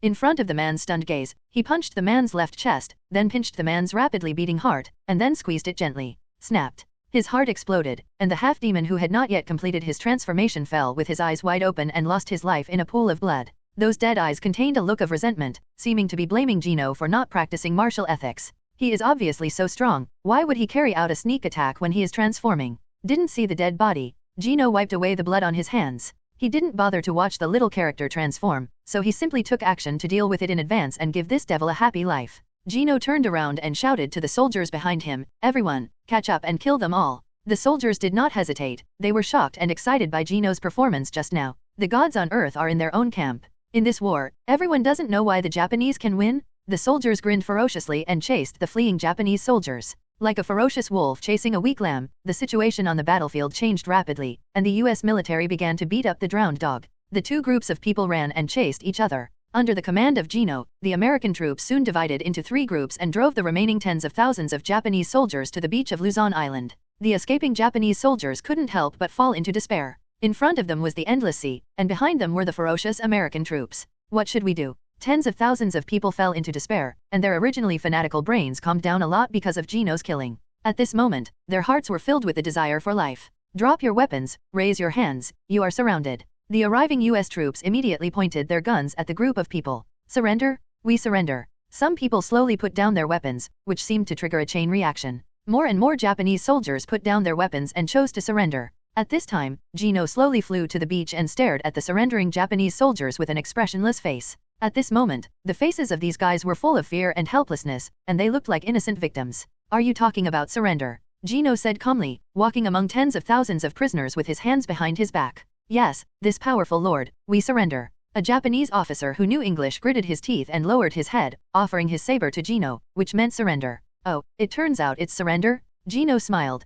picked up the sword handed to him, and pulled out the long knife. The smooth blade reflected Gino's handsome face. He said slowly, "But what good will it do to me to accept the surrender of a bunch of losers?" After that, a long knife pierced the man's heart. The surrendered officer lowered his head and looked at the long knife that was buried in his chest. Then he opened his mouth to say something, but his throat was blocked by the surging blood. He muttered something unclear, and then he fell to the ground lifeless. Gino wiped his hands and threw away the katana. Not only was it a reward from the system, but he also had no good impression of these Japanese people. What are you doing with a bunch of beasts that have no sense of propriety, justice, and shame? A waste of air. After all, strictly speaking, I have a red heart and a white skin, so I feel no guilt in killing these Japanese people. Thanks to the boss of Ludaobi next door for the monthly pass. This is the first monthly pass for this book. Thank you for your support. Chapter 23 Who allowed you to surrender? Seeking for further reading. On the beach, the Japanese soldiers watched in despair as their officers were brutally killed, and a touch of despair arose in everyone's heart. The other party didn't even give them a chance to surrender. The eyes of this group of people immediately turned red, and they planned to fight for their lives. Gino looked at the Japanese people coldly. Not to mention system rewards, the concept of just capturing 3 people is different from that of annihilating 3 people. Therefore, no matter what the purpose, these Japanese people must die. Gino slowly raised his hand, intending to order the soldiers to kill all these guys. Wait a minute, Gino. Steve suddenly spoke to break the silence. He has something to say. Steve, wearing a tattered military uniform, walked towards Gino. With a complicated look on his face, he pointed at the desperate Japanese soldiers on the beach. Steve looked compassionate and said, "They have already surrendered, so why kill them? We should give them a chance. It's unethical to kill an unarmed enemy." Steve's noble character once again prompted him to stand up and stop this. For Steve, the killing of prisoners was very bad in his opinion. Everyone has chosen to surrender instead of resisting, so why are there still more unnecessary killings? Everyone stared at Steve standing up with their mouths open, and many American soldiers stared at Steve. What the hell is this guy talking about? Japanese soldiers are not human, they can even turn into demons and kill so many American soldiers. Are you surrendering now just to wipe out your sins? Impossible. All the big-headed soldiers wanted to kill all the Japanese soldiers to take revenge. Now this guy with a very curvy butt actually proposed to accept the surrender of the Japanese soldiers? But the officer among the Japanese soldiers who could understand English looked ecstatic. "I never thought that there were good people among the hateful American soldiers. What a great citizen." "What did you say?" Gino asked curiously. "You said you wanted me to accept their surrender. Didn't Steve hear the saying, to be kind to others is to be cruel to one's own people? Moreover, Steve is still an ordinary soldier, not even a second lieutenant, and he dares to jump out and ask him to accept the surrender of Japanese soldiers? Then has he asked others for their consent? If he wants to accept surrender, everyone must accompany you to accept surrender?" Facing the disgusted and sarcastic looks from the soldiers around him, Steve said without changing his expression, "Yes, Colonel Gino, I think we should accept the surrender instead of killing them." Gino understood now that it was Steve's noble sense of justice that prompted him to jump out and oppose. However, whether it is the hatred of the country and the family, or the rewards of the system, these Japanese people must die. "Oh." Gino sighed softly and walked up to Steve. Gino patted Steve on the shoulder and said in the voice of only 2 people, "Steve, I'll give you one last chance. Think carefully about what you said. It's not too late to leave now." He hated others teaching him how to do things the most in his life, and he still allowed himself to let the most hateful Japanese people go. Although I understand Steve's thoughts, Japanese people are not human at all. In the future, these goods will discharge garbage into the sea and endanger the whole world. Steve still looked serious. "I still believe in accepting their surrender." "Steve, stop making trouble." Gino had no choice but to pat Steve on the shoulder, but Steve slapped him away. He raised his shield and said with a serious face, "War is only to stop killing, not to cause killing again." Gino sighed, and things developed into something he least wanted to see. "Steve, is this really what you want? You have to fight for a group of Japanese vicious dogs." Steve was silent, then nodded with firm eyes. "I fight only to protect more lives. Since they have surrendered, we should accept their surrender." Gino shrugged. "Since you think so, you should have the strength to defeat the opponents, right? Then, Logan, Victor, meet him." Hearing Gino's call, the grinning Victor walked out of the crowd with an indifferent Logan. "I've wanted to deal with you for a long time, you hypocritical guy." Victor smiled evilly and stretched out his sharp claws. The grumpy old man has been unhappy with Steve since the Frank incident. Logan also stretched out his bone claws and stared at Steve. "Sorry, Steve, you didn't do it right. I have a reason to do this." Steve tightened the shield Gino gave him. The 3 of them were silent for a moment before Gino urged, "Let's get started." "Damn, I thought these 3 guys were acting in an idle drama." As soon as the words fell, the 3 of them rushed towards their opponents and then fought under the gaze of tens of thousands of people. The fighting style of the 3 is very simple. Steve's victory lies in his strength. He has a wide range of moves and can hit Logan Victor with every punch and kick. He vomits blood. But the 2 Logan brothers' fighting methods are even more rogue. They rely on high-speed self-healing to exchange injuries for injuries. "If you punch me, I will scratch your paw even if I am injured." Soon, Steve's body was covered with wounds, blood continued to flow from his arms, and the excessive blood loss caused double images in front of his eyes. I can fight with you. Pfft. Before he finished speaking, Steve fell unconscious on the beach due to excessive blood loss. Bah, trash. The foul-mouthed brother Victor cursed, spat blood on the beach, and then looked at Gino. Boss, it's done. Gino nodded indifferently, then looked at a group of Japanese soldiers. Gino's eyes were cold and he said with his hands behind his back, "You want to surrender? Have you asked me? How dare you surrender without my permission?" The Japanese people suddenly became anxious, and someone quickly asked, "Then can we surrender?" Gino smiled, but his face turned cold the next second. No. The Japanese soldiers were dumbfounded. Why didn't they follow the routine? Gino sneered and waved, "Soldiers, raise your guns and shoot freely." The US military, filled with rage, immediately raised their guns and fired. Some of the Japanese soldiers were furious. "Damn it, they won't let us surrender, let's fight them." When people are in despair, the bloody nature in their bodies will always be stimulated, and they choose to fight to the death.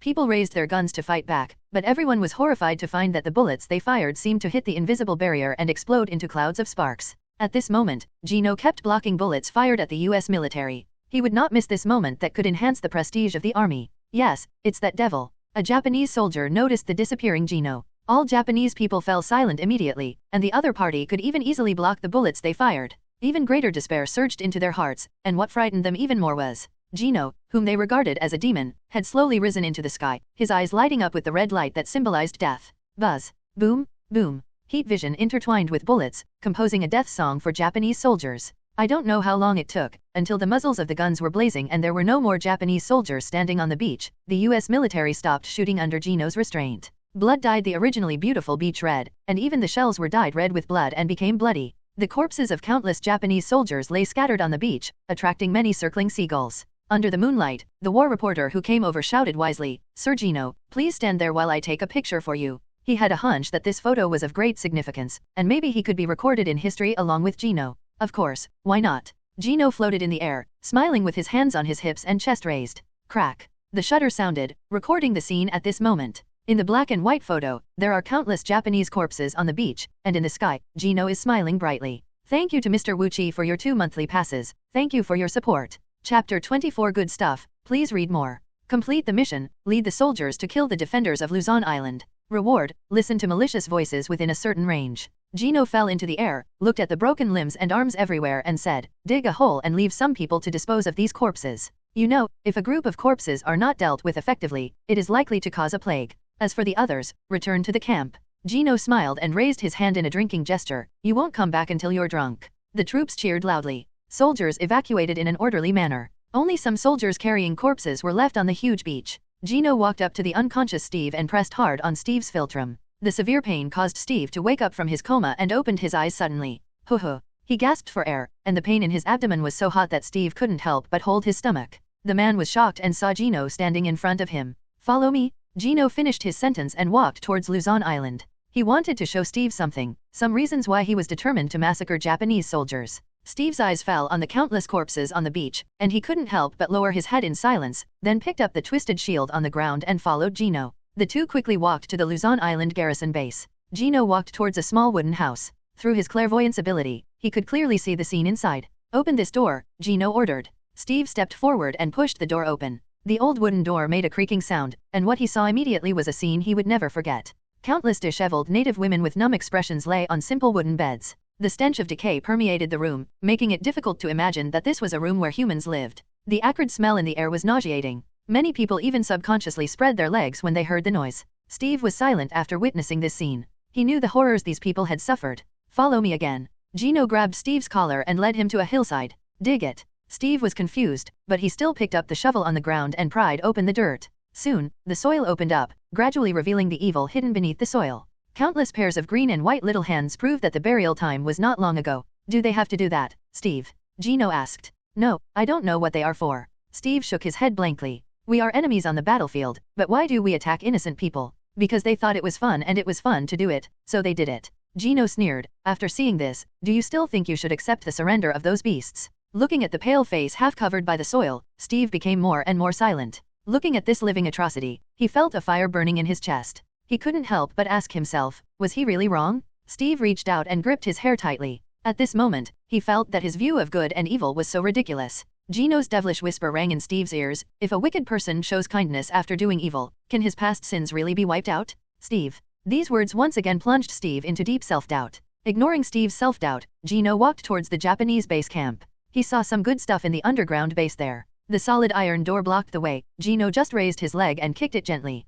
Oh. The solid iron door of the base was kicked open by Gino, and the cement and soil fell down with a dull sound. Gino stood in the corridor of the underground base, the dim electric light emitting orange light. Weapons are neatly placed on both sides. Gino walked through the Japanese weapons warehouse and walked towards the innermost hut. Gently twisting the door handle, you will see a stack of neatly stacked wooden boxes filling the room. Found it. A smile appeared on Gino's lips, and he immediately opened the wooden box. What came into view were countless gold bars that exuded a brilliant yellow luster. And such wooden boxes can fill an entire warehouse. Immediately, Gino used his clairvoyance ability to scan the boxes in this room. Most of them were gold bars, but a wooden box in the corner caught Gino's attention. There was no wooden box inside. On the contrary, there was just a piece of yellowed parchment in the box, which seemed to be an item from the old era. This actually aroused Gino's curiosity. Opening the wooden box and holding the rough parchment in his hand, Gino glanced at it and couldn't help laughing. Is this actually a treasure map? Looking at the pattern on the parchment, a sea area was outlined with rough lines, and an X was marked in the center of the sea area, which meant that there were good treasures in this place.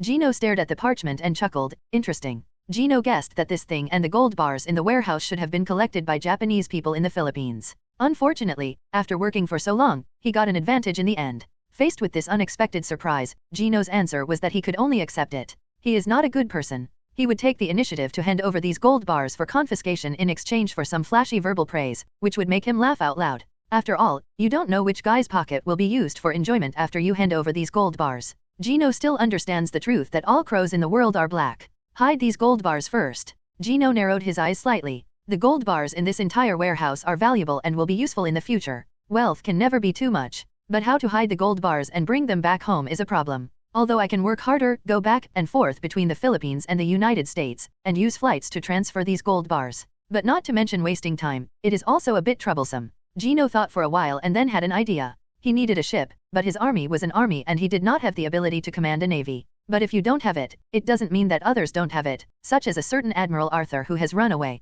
Maybe we can make a deal with him. Gino thought with his hands behind his back. At this time, hearing the sound of Steve coming downstairs, Gino walked out of the room slowly and closed the door immediately. When Steve was about to walk into the passage, Gino stopped him outside. What's wrong? Steve, do you understand? Gino looked at Steve with a smile on his face and cold eyes. Me. Steve twisted his lips and said after a while, Gino, I understand. I want to quit the Black Robe Picket team. Steve's idea is simple. He wants to quit the Black Robe Picket team and find the answer in his heart. Wait until you find the answer in your heart, and then contribute your own strengths to the world. Gino frowned and relaxed after hearing Steve's words. Unexpectedly, Steve decided to quit, which surprised him. But Gino had no intention of staying. Steve and the team couldn't play together, so it was good for everyone to get together and relax. So, Gino nodded with a regretful expression, patted Steve on the shoulder and encouraged him. Steve, I know your difficulties, but since you want to quit, as a former comrade, I support you. Steve was moved and nodded. Thank you, Gino. Witnessing the atrocities committed by the Japanese soldiers, he felt that Gino did the right thing.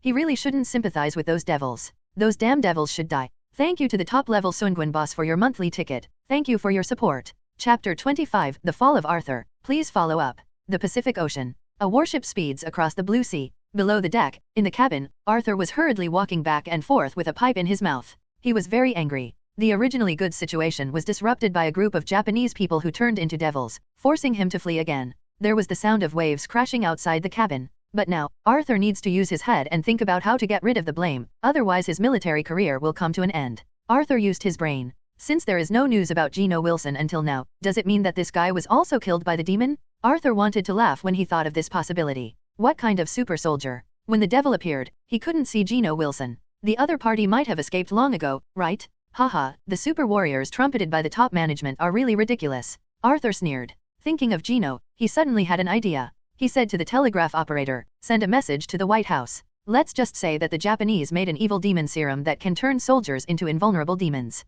We resisted the enemy with great difficulty, but Colonel Gino was nowhere to be found. He seemed to have fled in cowardice. Arthur waved his arms excitedly, as if he wanted to knock down the non-existent enemy in front of him. Now that my general has preserved his strength in the Pacific, he plans to organize a counterattack with manpower and vows to take back Lie Island. In the cabin, listening to Arthur's shameless words, everyone, whether they were officers or telegraph operators, widened their eyes and were extremely shocked. Good guy, so it turns out that running away can be so noble? Moreover, being able to pass the blame to others is also a profound skill. It is no wonder that their commander can be promoted to a 4-star general. This may be the strength of General Arthur. Arthur frowned dissatisfied. Don't be stunned, just do as I say. No one dared to resist Arthur, they immediately fell silent and immersed themselves in their work. The telegraph operator typed the telegram with an expressionless face, and Arthur sat on a chair and sneered. This could be regarded as venting his anger on behalf of his dead brother-in-law. Do you really think that anyone can threaten him, a 4-star general? Just as Arthur was thinking about which generals to have a relationship with, there was a sudden sound of a heavy object falling on the deck above his head. Boom. There seems to be a person standing above your head. Immediately, screams and wailings came from the deck, and people kept falling and hitting the deck with dull sounds. The blood dripped down the cracks in the wooden boards and fell into the cabin, hitting Arthur's hand. Arthur raised his head and squinted his eyes, then carefully took out the pistol from his pocket and ordered, "Go and see what's going on with 2 people." He suspected that those Japanese demons were chasing after him, which made Arthur's heart beat faster and his whole body couldn't stop trembling out of fear. He doesn't want to die yet, he is powerful and has a beautiful wife waiting at home. As the 2 soldiers walked out of the cabin, silence returned to the cabin again. Arthur stared at the entrance, fearing that some demons would come out and kill him in the next second. Just as Arthur held his breath and prayed, making the sign of the cross on his chest, another voice came from the deck above his head. Only a wailing sound was heard, and the deck returned to silence again. Da-da-da. Orderly footsteps sounded on the deck and gradually approached the cabin. And just when Arthur was about to fight to the death, a figure quietly walked down the cabin. With indifferent eyes and handsome face, the person coming was none other than Gino. Gino. Arthur was overjoyed and quickly put down his gesticulating hands on his chest, a little surprised. "You're not dead. Where are those demons? How is the situation on the island now?" A series of questions came to Gino, but Gino just smiled and did not answer Arthur. Instead, he asked, "Was General Arthur praying to God just now?" He put his hands behind his back, tilted his head and looked at Arthur with a smile. Arthur was a little confused. Is this question important? But eager to know the information on the island, Arthur still replied, "Well, I thought it was those nasty demons who caught up with me. I wish God to keep us all safe." These words were so righteous. If Gino hadn't arrived early and used malicious mind reading in the air to listen to Arthur's inner plan for a long time, he would have believed it. Looking at the serious old Arthur, Gino felt a little emotional. The old guy was quite powerful and could turn black into white. But that's not what makes Gino angry the most. What makes him angry is that he originally planned to negotiate a deal with Arthur and ask the old guy to help him secretly transport the gold bars back to the United States. He mentioned Arthur in the military newspaper to help him. Fighting, giving Arthur some credit, can also make up for Arthur's guilt of running away. After all, if my brother-in-law dies, I have to bear some responsibility. Well, I finally felt heartbeat once, but you made me lose so completely, right? This was the first time that he was willing to help others, but he didn't expect that he would be stabbed in the back by Arthur. After coming back to his senses, Gino had a strange expression on his face and said with an inexplicable smile, "Haha, then I still have to thank Admiral Arthur." Arthur sneered, "Colonel Gino is too polite." He looked away from Gino's eyes. The other person's eyes looked uncomfortable. He didn't dare to look at Gino, but the blood stains on Gino's collar caught Arthur's eye, staring at the blood that looked like it hadn't cooled down yet. Arthur suddenly thought of something. He has seen information about Gino, who can fly and shoot laser eyes from his eyes. In addition, he seems to have super hearing. A terrifying thought emerged from his mind, and Arthur's hands trembled. Could it be that Gino heard everything he said before, and the other party came here for revenge? Thinking of the strange noise on the deck and the 2 missing soldiers, Arthur immediately guessed the truth. The other party is here to settle accounts? Gino stared at Arthur with a smile. Beads of sweat slowly rolled down the old man's face, and his originally rosy cheeks became pale. Probably not, after all, he was also a 4-star general. His death would shock the United States, and the top brass would inevitably launch an investigation. Gino wouldn't kill someone just because he just betrayed him, would he? Why is General Arthur so nervous? Gino asked, then reached out and patted Arthur on the shoulder and said, "It seems God has not blessed you. Look at how weak you are now. You are sweating after standing for a while. How about you pray to me, maybe I can help you relieve your nervousness." Gino's tone was sincere, with a gentle smile on his face. Okay, I'll pray." Arthur pursed his lips. The other person seemed to be implying that as long as he prayed, he wouldn't die. So, Arthur stood with his hands clasped in front of him, knelt down on one knee and said, "Merciful Gino Wilson, please forgive my sins and relieve my tension." Listening to Arthur's prayer, Gino smiled and nodded. "Very good, I will satisfy you." The next second, his eyes glowed red, and the hot light instantly melted Arthur's chest, opening a bloody hole in his chest as big as the mouth of a bull. Ugh! Arthur's unfinished prayer was stuck in his throat, and he collapsed on the ground, twitching and losing his life.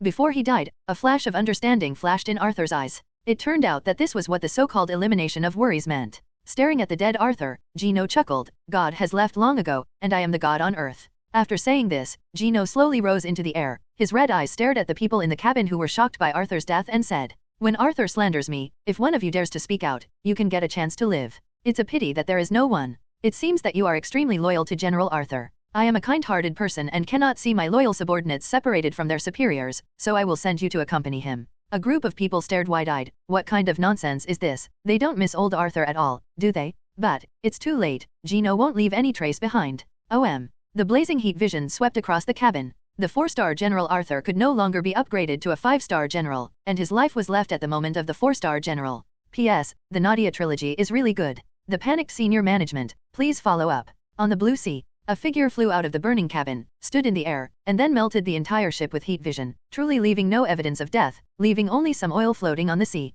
At this moment, the sun shines on the sea surface, reflecting the colorful luster of the oil. It's dawn. Gino looked up at the sky, then looked down at the sea, confirming that all the people on the boat had gone to see God, and then turned around and flew to the camp. He still had to seize the time to send a telegram to Lao Luo. After all, he had to clarify that the telegram sent by Arthur was false. He did not die, nor did he run away in a fight. And the Free America on the other side. Inside the White House. At this moment, the staff member held a document in his hand and hurriedly walked to the president's office. Your Excellency, something has happened. The staff member handed the document to Lao Luo with both hands in a panic. Surprised, Lao Luo put down the bill in his hand, took the document and flipped through it. What? Japanese soldiers created a demon. Just reading the first sentence in the telegram made the president so anxious that he jumped out of his wheelchair. He made the super soldier serum on his own front, and the Japanese made the devil serum on his back? It can also turn ordinary people into invulnerable demons? If all Japanese people turned into this kind of thing, they could attack the American mainland and break into the White House and hang him. But what happened next made the president even more nervous. Gino Wilson is suspected of fleeing in fear. Looking at the content above, Lao Luo couldn't help but take a deep breath. The change happened too fast for him to accept. He had just persuaded Congress to pass a bill promoting Gino, and now Arthur told himself that Gino Wilson was running away? So aren't all the efforts I've made before just a joke? Moreover, Gino's record of wiping out one people on Bilius was not fake. How could he escape? Your Excellency, under the current situation, we have only one choice. The staff member pushed up his gold-rimmed glasses and said, Gino Wilson. After all, the presidential team has invested too much in Gino. If the news of Gino's escape is confirmed, it will be a fatal blow to the president's reputation and support rate. Therefore, if Gino really escapes, he must also write a strategic retreat to preserve his strength. Lao Luo rubbed his brows, tapped his fingers on the table unconsciously, and lamented, I can hide it for a while, but I can't hide it for too long. Just when both of them fell into silence, another staff member opened the door and walked into the room. Seeing that both Lao Luo were there, he said happily, Your Excellency, good news. With that said, he also handed Lao Luo a document and said, Lie Island information, a telegram from Colonel Gino Wilson. The Japanese created the devil serum, but they were eliminated by Colonel Gino. They also seized the opportunity to lead the troops to counterattack, eliminated the remaining enemies on Luzon Island, and captured Philippine Island. As for General MacArthur, he seems to have fled in fear. There is no news yet. What? The president and his staff said in unison, with expressions of disbelief. Lao Luo grabbed the document and looked at it again and again. The two looked at the first document again and fell into silence. The two people's statements are completely different. Who is telling the truth? Lao Luo pressed down the second document, looked at the two staff members, and thought, Your Excellencies, ask the Strategic Science Corps to dispatch an investigation team to see what is going on Philippine Island. Although he still hopes that the second document is true, as a politician, Lao Luo only believes in the results of the investigation. Therefore, a telegram was sent to the Strategic Science Corps, requesting that a team of members be sent to the Philippines to investigate the military appearance and discipline of the U.S. military on the island. Soon, the telegram was placed on Philip's desk. The pot-bellied colonel smoked a cigarette and his eyes lit up. I remember, Gino's guy is also in Philippine Island, right? But thinking of Gino's current military rank, Phillips couldn't help but shook his head. Gino is now a colonel, on the same level as him. Don't go and investigate the military appearance and discipline? What does this mean? The colonel seemed to understand. Maybe something big happened up there, but that wasn't what he should ask about. After thinking about the candidates to go to the Philippines, Phillips quickly had a goal in mind. As someone who has experienced this, why can't he see Agent Peggy's affection for Gino? And Gino is favored by the president. His military rank is as high as a rocket. He is also a super soldier. His future achievements are limitless. Phillips also wants to promote a marriage. Then, the colonel took the document and immediately came to the base office area and found Carter among the many clerks. Agent Peggy Carter, here for a mission. The old man smiled and handed the document to Peggy. The woman looked at the mission on the document, go to Philippine Island to inspect military appearance and discipline. Peggy's eyes lit up when she thought of Gino on the island.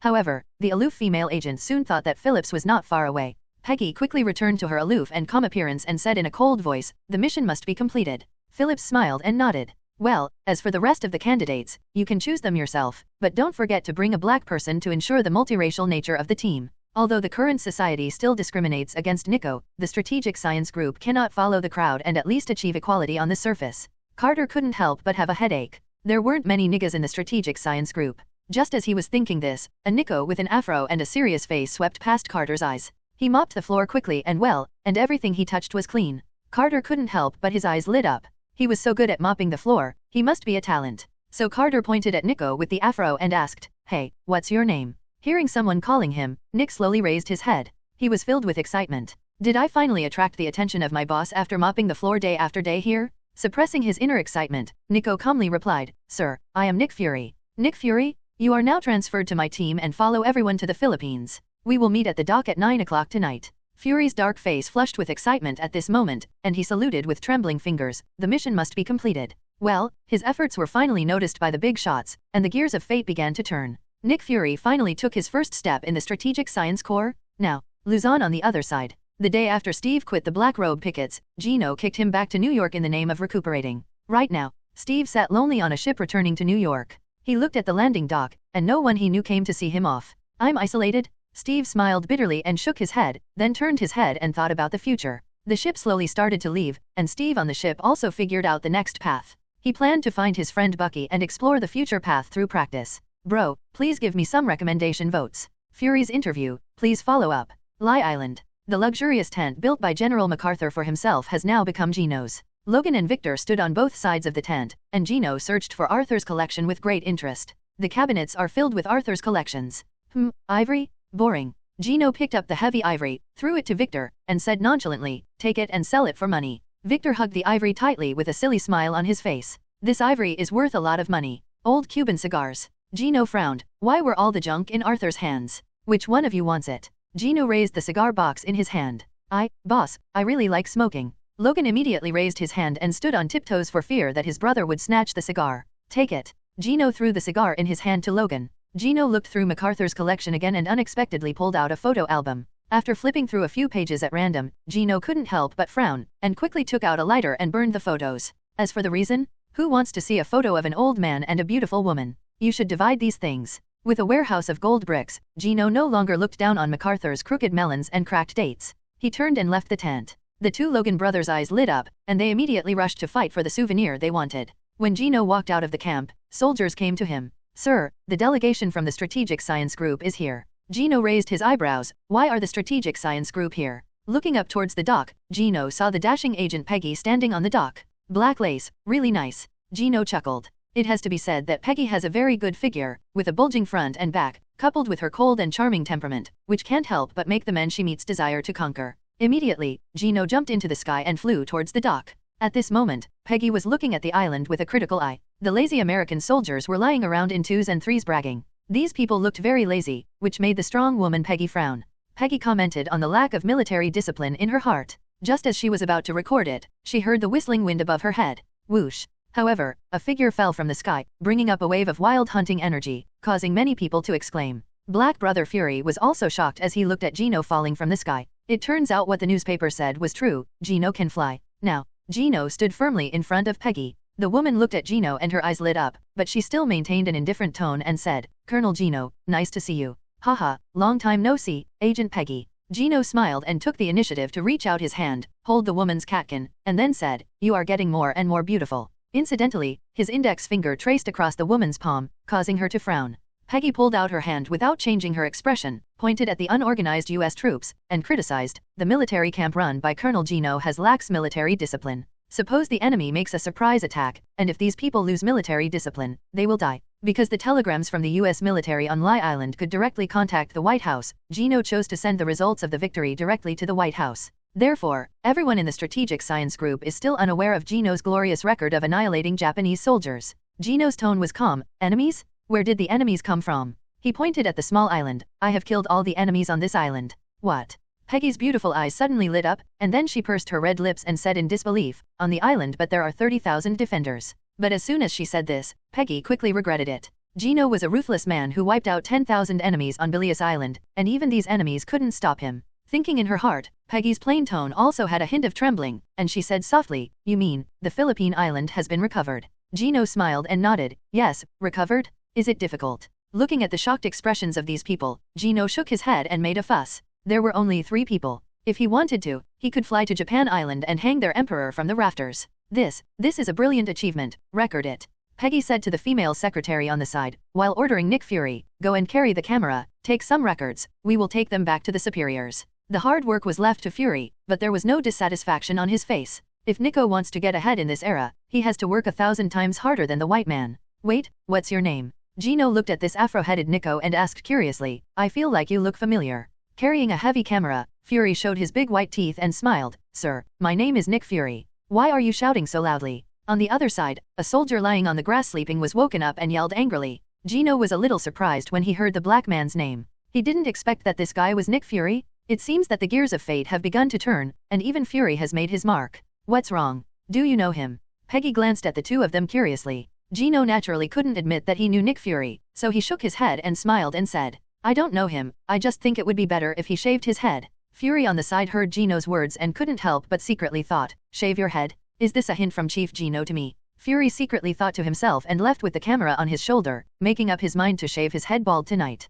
"Let's go, Peggy, you're here so early, I'll treat you to a meal." Gino smiled and guided Peggy and the others to his military tent. Their roasted suckling pig is famous. Gino led a group of people to taste the food, leaving Fury alone to play with the camera, and then grabbed a soldier to start the interview. "May I ask, sir, what is your impression of Chief Gino?" "Sir Gino." The soldier was stunned for a moment. Then he saw the camera and realized that this was an interview. He immediately cheered up and said, "Oh my god, Chief Gino is simply a god. Not only can he fly, but he can also see lasers." The soldier waved his arms and said, "Did you know? The day before yesterday, a group of Japanese turned into demons and massacred us. It was Chief Gino who saved us." "Devil." Fury narrowed his eyes slightly. "Is this guy kidding? You don't believe me?" The soldier was anxious and quickly took out a pair of broken demon horns from his pocket. Fury touched this thing. It felt cold to the touch, and if you touched it for a long time, it would make your heart feel hot. It didn't look like it was fake. The soldier proudly took back his horns and said, "It was Commander Gino who saved us that day. He's a hero." Another soldier jumped out and said, "He is the best commander." Fury nodded secretly. It seemed that the soldiers loved Colonel Gino very much. But then Fury thought of the actual commander of the force, General MacArthur. So Fury couldn't help but ask, "Then where is General MacArthur?" The soldier sneered, "General Arthur? When the devil attacked us, he ran away with his cronies. Only Commander Gino did not abandon us and led us to fight. As for MacArthur, he is probably hiding somewhere in the Pacific somewhere in fear." Fury nodded thoughtfully, put away the camera, and planned to go elsewhere to interview more material. For the sake of energy, the author banned even gluing. I can't remember how long it was. I just feel like it will explode if I read it one more time. Please vote for me to continue reading. Chapter 28 Bloodshed. Seeking for further reading. Lie Island. Beach. The midday sun shines on the beach, and several hermit crabs are busy looking for a new house. Boom. He kicked the hermit crab away with one foot and fell into the water in a graceful arc. Gino and Peggy strolled on the beach. After eating the delicious honey-roasted suckling pig, both of them were a little full, so they simply came to this beach to digest their food. Take a deep breath of fresh air. Honestly, I never expected that the thorny guy in the recruit camp would achieve what he does today. Peggy had her little hands behind her back and her trouser legs were rolled up to her knees, revealing her white and tender feet leaving a series of footprints on the beach. Gino nodded, memories flashing in his eyes. "I still remember our 5-kilometer training session. Colonel Phillips told us that those who take down the flag can take a jeep and return to the camp with you." Gino smiled. At that time, he was only thinking about how to change his destiny and gain more power. So when he was in the recruit camp, he was always stronger. For example, when taking down the military flag from the flagpole, Gino climbed up and took it down. There was no fraud or trickery, and even Gino found it hard to believe that he could do it afterwards. It was precisely through his outstanding performance that he won the favor of Phillips and Peggy and persuaded Erskine to allow him and Steve to inject the super serum together. "Yeah, I still remember the look on your face when you climbed into the off-road vehicle. You were so uncomfortable." Peggy pursed her lips and smiled. She was very happy to know about Gino's past embarrassing things. Recalling every moment of their relationship, Peggy felt as if several deer were beating against her heart, her heartbeat was accelerating, and her eyes were evading due to inexplicable emotions. However, Peggy took a deep breath, suppressed the heavy emotions in her heart, and mustered up the courage to look directly at Gino with a firm gaze. Immediately, the girl stood on tiptoes, trying to stare down at Gino from a high position, but she could only look up at Gino.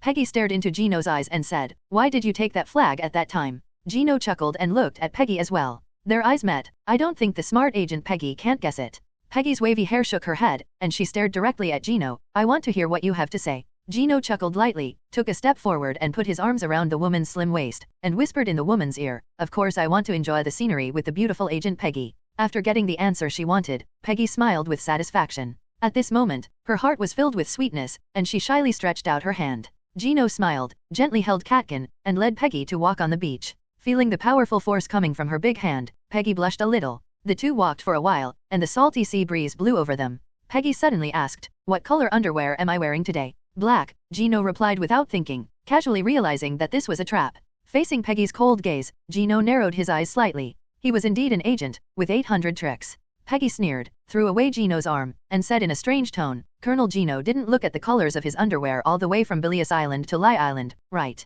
Not really? Gino shook his head and said in a sincere tone, I won't look at the ugly ones. I am not a good person, and there is no need to establish a gentleman persona. It is too hypocritical. Whatever he wants, he asks for it, and whatever he wants to say, he says it. Dunima has superpowers, so it's good that she doesn't do bad things. On the surface, she has a great and upright persona, but in private, who doesn't smoke and drink? But Gino's answer obviously did not satisfy Peggy. The more she thought about it, the angrier she became. Her blushing cheeks turned cold and she walked on alone. Mr. Gino, you are really terrible and have no gentlemanly manners. When meeting a beautiful woman, any man would behave like a handsome gentleman, but Gino looked like a playboy? Gino looked at Peggy's leaving back with a strange look in his eyes. Why did he need to act like a gentleman? This was not something he could do in public for others to see. When the female companion is angry, Gino has his own methods. I saw Gino flying into the air, then blocking Peggy's path, grinning and saying, want to try the feeling of flying? No, I don't want to. Before Peggy could finish her words, Gino hugged her waist. Then she was surprised to find that the distance between the two of them was getting further and further away from the ground, and even the original beach became the size of a thumb. Ah! The young girl screamed in horror, her little hands tightly grasped Gino's strong arm, and she gritted her teeth and said, damn Gino. Sorry, it's too windy to hear. Peggy in her arms rolled her eyes. Gino had super hearing, how could he not hear? But the other party was willing to coax her, which still made Peggy a little happy. She simply closed her eyes and snuggled into Gino's arms, feeling the strong wind blowing by her ears and making a swishing sound. At this moment, Gino raised his head and stared at the sky, controlling the flying speed so as not to vomit Peggy and ruin the scenery because of too fast speed. And this is Gino's method. What should a woman do if she loses her temper? Of course, I want to take her on some exciting adventures to forget about the unpleasantness. And of all the adventures, what could be more exciting than experiencing flying with a female companion in person? And looking at Peggy's expression, Gino felt that this trick was useful. Gino held Peggy in his arms and accelerated again, flying across the sky like a rocket, through the clouds, and straight into the sky. Looking down at Peggy in his arms, the scorching wind had already ruffled her hair. The woman was nestling in his arms like a deer, her eyes tightly closed. Gino pinched the woman's collagen-filled cheek. Okay, open your eyes. Hearing Gino's words, Peggy opened her eyes carefully. The first sight was a blue sky, with a miniature version of the Philippine Islands at her feet. Peggy couldn't help but be stunned by the beautiful scenery, and murmured, it turns out that this is how flying feels, and the sky is so beautiful. This was completely different from the scenery she had seen in the cabin before. The woman looked at the blue sky around her and the clouds floating like catkins. Peggy couldn't help but exclaimed, it's so beautiful here. She raised her head and stared into Gino's eyes, speaking softly, thank you, Gino. You're welcome, do you want to try something more exciting? Gino gently lifted Peggy's chin, and gently ran a big hand across the woman's waist and abdomen, exploring downwards. Being gagged by Gino and feeling the movement of that palm, Peggy's eyes suddenly widened. No. Sandy Beach. The dark-skinned girl who once danced with Steve was taking her sister to collect crabs on the beach. These things can be processed into crab meat and sold to the US military stationed in exchange for some money. Suddenly, there was a moist feeling on my cheek. The girl stretched out her hand out of curiosity, only to see red blood stains on her fingertips. There was also some blood splashed on the surrounding beach. The girl couldn't help but wonder, her eyes full of confusion. Bleeding? She raised her head and looked up at the sky, but saw only a cloud. What exactly happened here? The girl was a little frightened. Could it be the anger of the gods? She quickly left this place and ran to catch crabs elsewhere. It was not until a few hours later that the girl caught a pot full of crabs and was about to leave when she passed by the place where she saw blood again. She found that there was a moist feeling on her face again. What is it? The girl tilted her head, wiped it with her fingers, and looked doubtfully at the yogurt-like thing on her hand. P.S. After training, taking down the military flag and taking Peggy in the car to return to the camp is taken from the plot of the movie version of Captain America.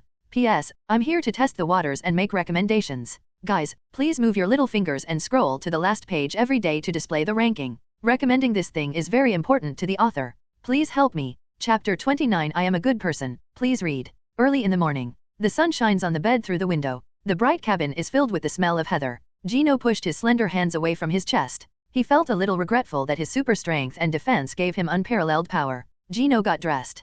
Close the door and feel the salty sea breeze blowing from the sea. Gino sighed deeply. Versailles. Oh, being too strong is not a good thing. It's no fun. Gino shook his head, stretched out feeling refreshed, and heard footsteps coming towards him. Gino looked over immediately and couldn't help but laugh. I saw Nick Fury directing two Nickas to come here carrying old-fashioned cameras. Fury's head was already bald. It was obviously shaved overnight. It was shiny and shiny, with not a single hair in sight. This guy is so obedient. Gino held his chin and marveled. The young man was so smart that he decided to go back and recommend Nick Fury to Phillips. Seeing Fury using his compatriot Nico, Gino felt that Fury might have initially learned the essential skill of an agent, having a thick face and a dark heart. At this moment, Fury also saw Gino standing in front of the door. Fury is very good at being a good person. A warm smile appeared on the dark bald face, and he waved to Gino from all the way. Colonel Gino. Ah, it's Fury. Gino smiled and nodded, then asked, are you planning to interview me? After all, they brought a camera, and they probably plan to record themselves. Fury smiled and explained, that's right, we plan to film a short inspirational quote for you to inspire today's young people.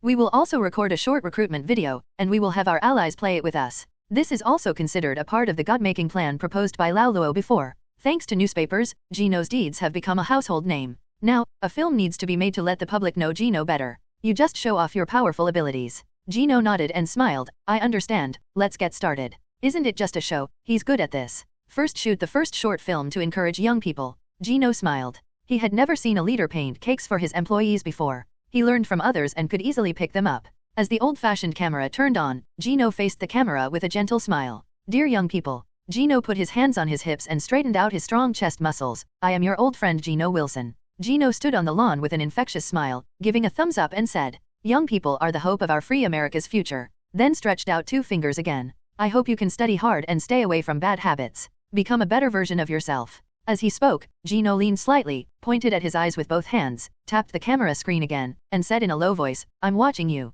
Do not let me down. Although the statement is short, the effect is very good. Gino is tall and handsome, and very photogenic. Fury shouted click with satisfaction. He took off the film and replaced it with a new one and shouted, Colonel Gino, next is the recruitment video. Gino nodded and said, wait for me for a while. Since it is a military recruitment short film, it must have a villain. Gino left in an instant and reappeared, carrying the two sleepy Logan brothers in his hands.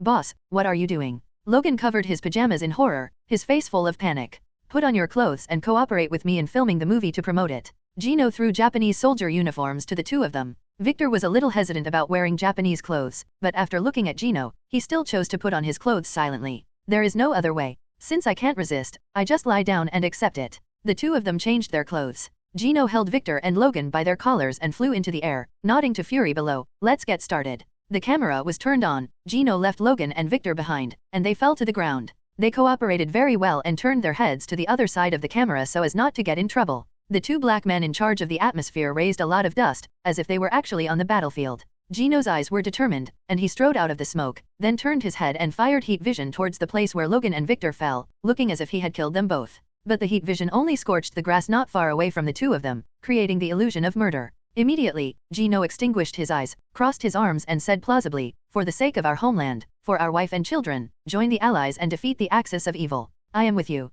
Fury, who was in charge of the filming, couldn't help but nodded repeatedly and exclaimed, Sir Gino, you are simply a natural actor, your performance is great. Fury shook his head with emotion. Gino first descended from the sky to destroy the enemies to show his strength, and then said I am with you to make himself appear approachable. This is great. Fury was still a passionate young man at this moment, waving his dark fist excitedly and saying, I believe that with these short films, more soldiers will be attracted to join the army. Gino's expression remained normal in response to Fury's praise. For him, these were all basic operations. After finishing the shooting, Gino took some breakfast and returned to the cabin. His eyes fell on Carter's back, and Gino couldn't help but feel a little regretful. It would be a pity not to have cupping on his back. As if she noticed Gino's gaze, or maybe she woke up from sleep, Peggy slowly opened her eyes and saw Gino's half-smiling gaze. Oh my god. Carter quickly rolled up the quilt and covered her head, recalling the scene last night and the state of soaring into the sky in her mind, which made her rub her legs unconsciously. Gino, this guy, has incredible abilities. Peggy couldn't help but cursed. You bastard.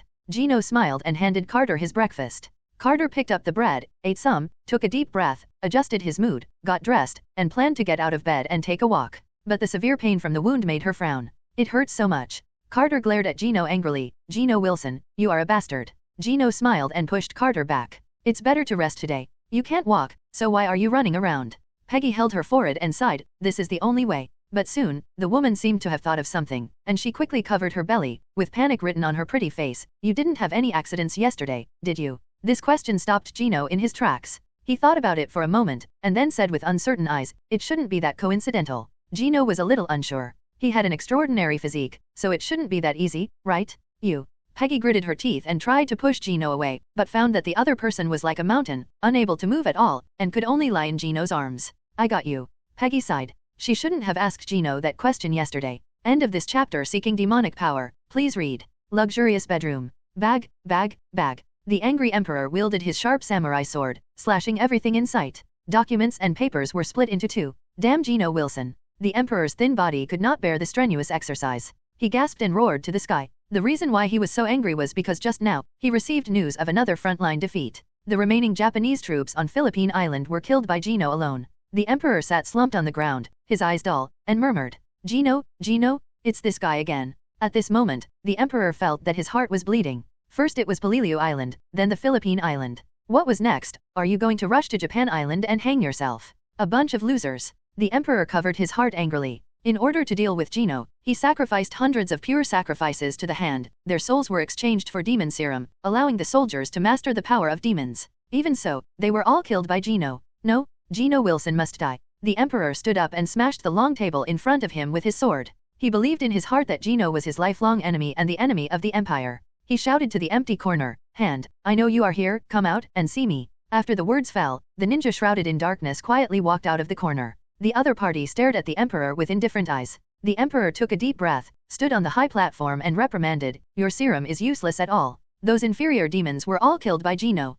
Listening to the emperor's words, the hand ninja nodded, and then made a hoarse and unpleasant voice, perhaps you can sacrifice more pure sacrifices to obtain more powerful demonic power. If you sacrifice enough, Master Beast can also drop a clone from the hell dimension to destroy that superhuman for you. After hearing what the ninja said, the emperor hesitated slightly. If he wanted the devil of the hand's faith to take action himself, the number of people who needed to be killed would be absolutely astronomical. After thinking about it, the man shook his head and said, no, let's exchange 1,000 purity sacrifices for a more powerful serum. The so-called serum is just some demonic breath energy, which can use the power of the demonic dimension to transform soldiers, giving them the power of demons. When talking about these sacrifices, the emperor seemed to be talking about livestock goods. He sneered. That's it, I'll prepare the sacrifices. Come on, take out the serums. I want to use them. The hand ninja nodded and dissipated into black smoke. Wait until the ninja leaves. The emperor walked to the map hanging on the wall, stared at the map alone, and pointed the knife at the Philippine Island. I must take back the Philippine Island. Ellie Island, telegraph room.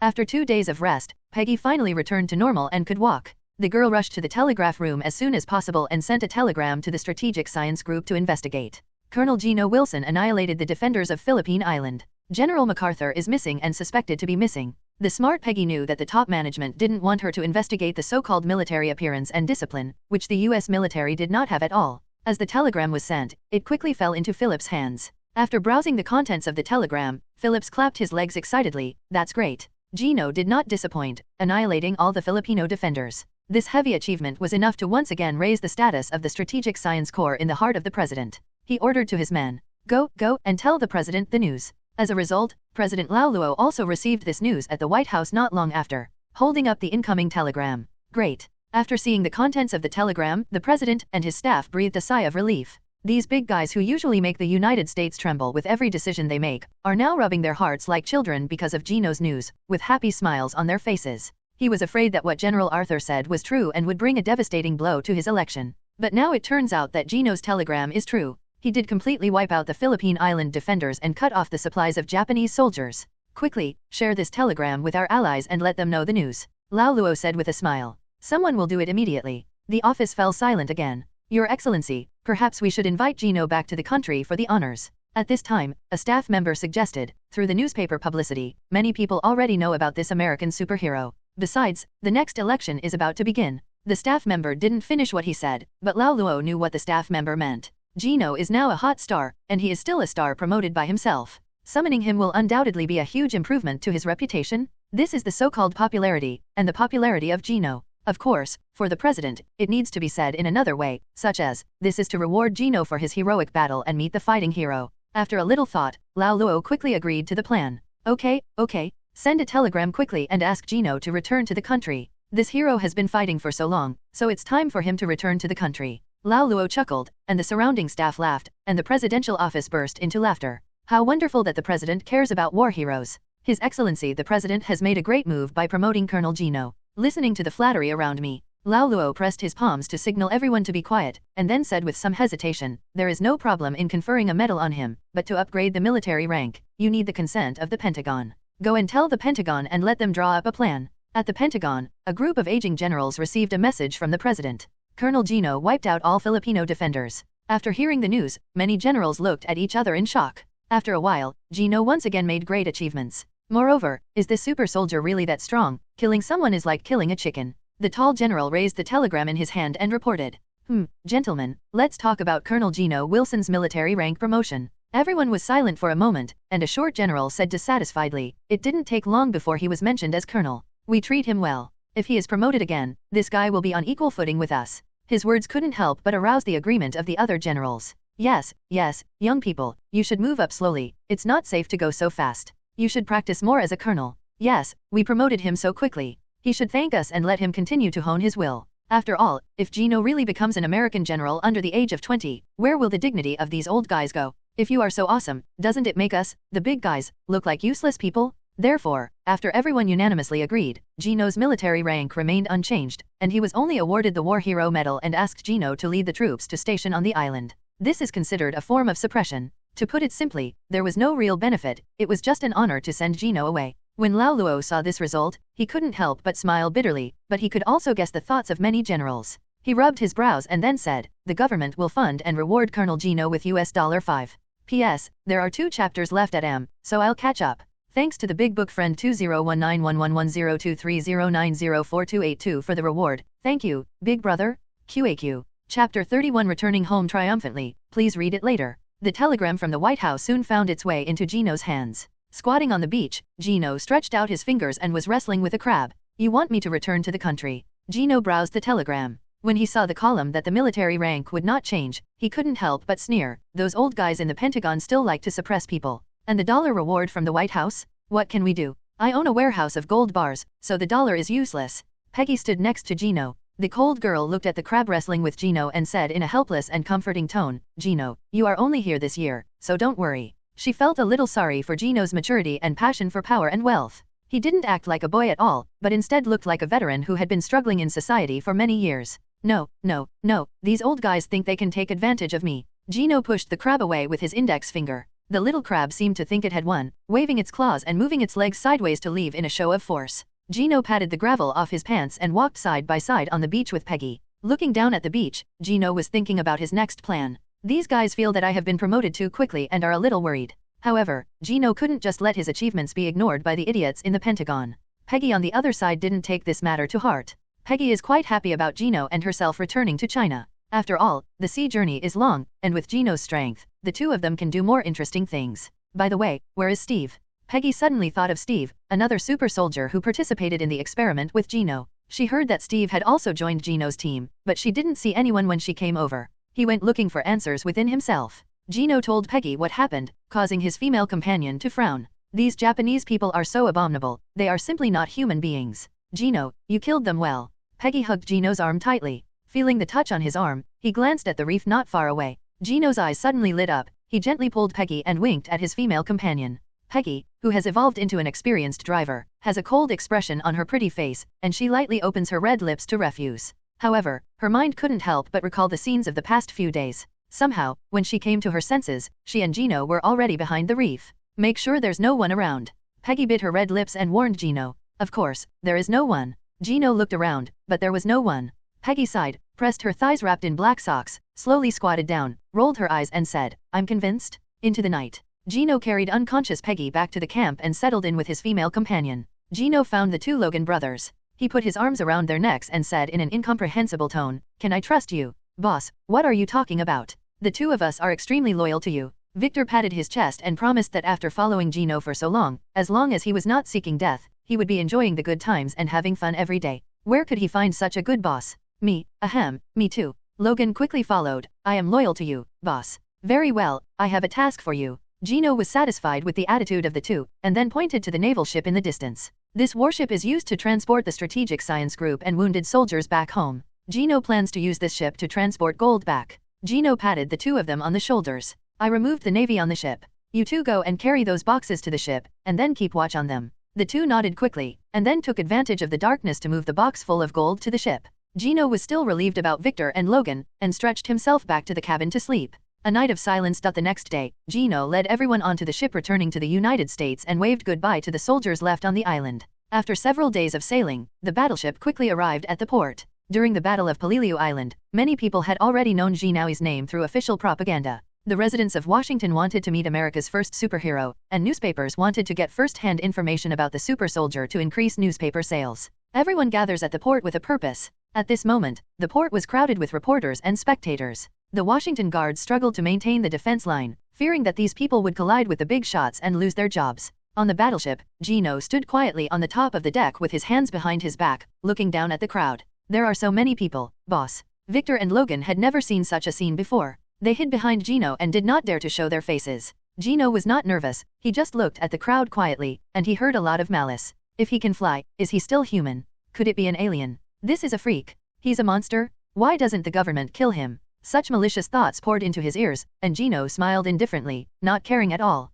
Carter was woken up and walked out of the cabin with long legs. A breeze stirred up in the port, ruffling Peggy's curly hair. She held her hair, walked to Gino, looked at Gino curiously, and asked with concern, "Are you nervous?" Hearing Carter's words, Gino couldn't help but laugh. He chuckled a few times, then slowly shook his head, with an inexplicable luster in his eyes. He gently stretched out his hand and clenched his fist. Nervous? I'm not nervous. To have everyone's attention, cheers and support, this is what I long for. Gino suddenly took a step forward, and under the gaze of everyone, he slowly took off and flew towards the crowd. Peggy leaned on the railing and stared at Gino's back in a daze. This man was fearless and confident. The more she looked at him, the more she fell in love with him. Now, Gino was flying in the air, looking down at the crowd. His super hearing allowed him to hear the crowd's exclamations and whispers. Their eyes looked strange. Respect, disgust, vigilance, countless emotions intertwined on Gino. Gino slowly opened his arms. He turned his back to the sun, and revealed a sunny and cheerful voice like a son of the sun, as if he wanted to take all these emotions into his arms. Gino's tone was calm but loud, and he said loudly, "Dear residents of Washington.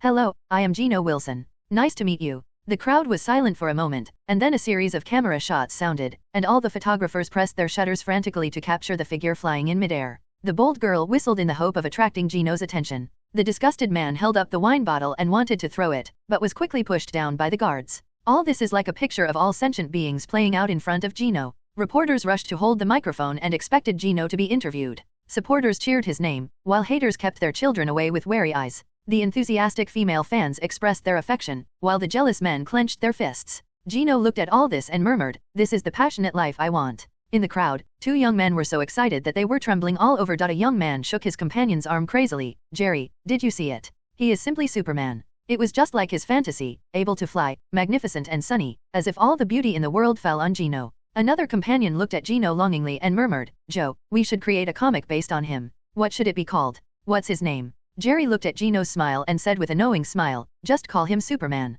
P.S. Jerry and Joe, authors of Superman comics. Chapter 31 Returning home triumphantly, please read it later. The telegram from the White House soon found its way into Gino's hands. Squatting on the beach, Gino stretched out his fingers and was wrestling with a crab. "You want me to return to the country?" Gino browsed the telegram. When he saw the column that the military rank would not change, he couldn't help but sneer. Those old guys in the Pentagon still like to suppress people. And the dollar reward from the White House? What can we do? I own a warehouse of gold bars, so the dollar is useless. Peggy stood next to Gino. The cold girl looked at the crab wrestling with Gino and said in a helpless and comforting tone, "Gino, you are only here this year, so don't worry." She felt a little sorry for Gino's maturity and passion for power and wealth. He didn't act like a boy at all, but instead looked like a veteran who had been struggling in society for many years. No, these old guys think they can take advantage of me." Gino pushed the crab away with his index finger. The little crab seemed to think it had won, waving its claws and moving its legs sideways to leave in a show of force. Gino patted the gravel off his pants and walked side by side on the beach with Peggy.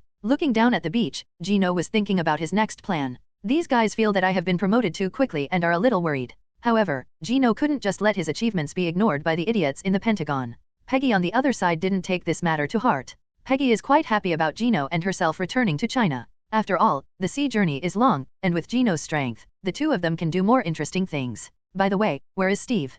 Peggy suddenly thought of Steve, another super soldier who participated in the experiment with Gino. She heard that Steve had also joined Gino's team, but she didn't see anyone when she came over. He went looking for answers within himself. Gino told Peggy what happened, causing his female companion to frown. These Japanese people are so abominable, they are simply not human beings. Gino, you killed them well. Peggy hugged Gino's arm tightly. Feeling the touch on his arm, he glanced at the reef not far away. Gino's eyes suddenly lit up. He gently pulled Peggy and winked at his female companion. Peggy, who has evolved into an experienced driver, has a cold expression on her pretty face, and she lightly opens her red lips to refuse. However, her mind couldn't help but recall the scenes of the past few days. Somehow, when she came to her senses, she and Gino were already behind the reef. Make sure there's no one around. Peggy bit her red lips and warned Gino. Of course, there is no one. Gino looked around, but there was no one. Peggy sighed, pressed her thighs wrapped in black socks, slowly squatted down, rolled her eyes and said, I'm convinced. Into the night. Gino carried unconscious Peggy back to the camp and settled in with his female companion.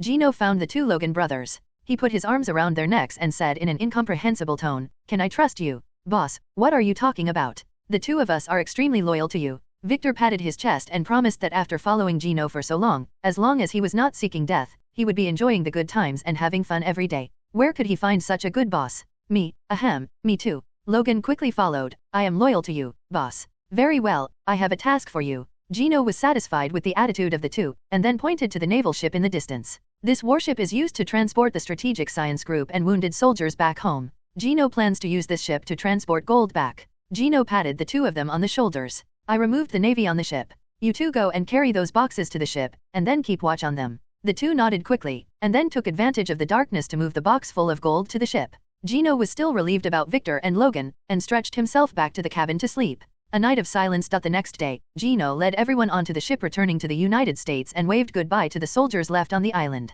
After several days of sailing, the battleship quickly arrived at the port. During the Battle of Peleliu Island, many people had already known Gino's name through official propaganda. The residents of Washington wanted to meet America's first superhero, and newspapers wanted to get first-hand information about the super soldier to increase newspaper sales. Everyone gathers at the port with a purpose. At this moment, the port was crowded with reporters and spectators. The Washington guards struggled to maintain the defense line, fearing that these people would collide with the big shots and lose their jobs. On the battleship, Gino stood quietly on the top of the deck with his hands behind his back, looking down at the crowd. There are so many people, boss. Victor and Logan had never seen such a scene before. They hid behind Gino and did not dare to show their faces. Gino was not nervous, he just looked at the crowd quietly, and he heard a lot of malice. If he can fly, is he still human?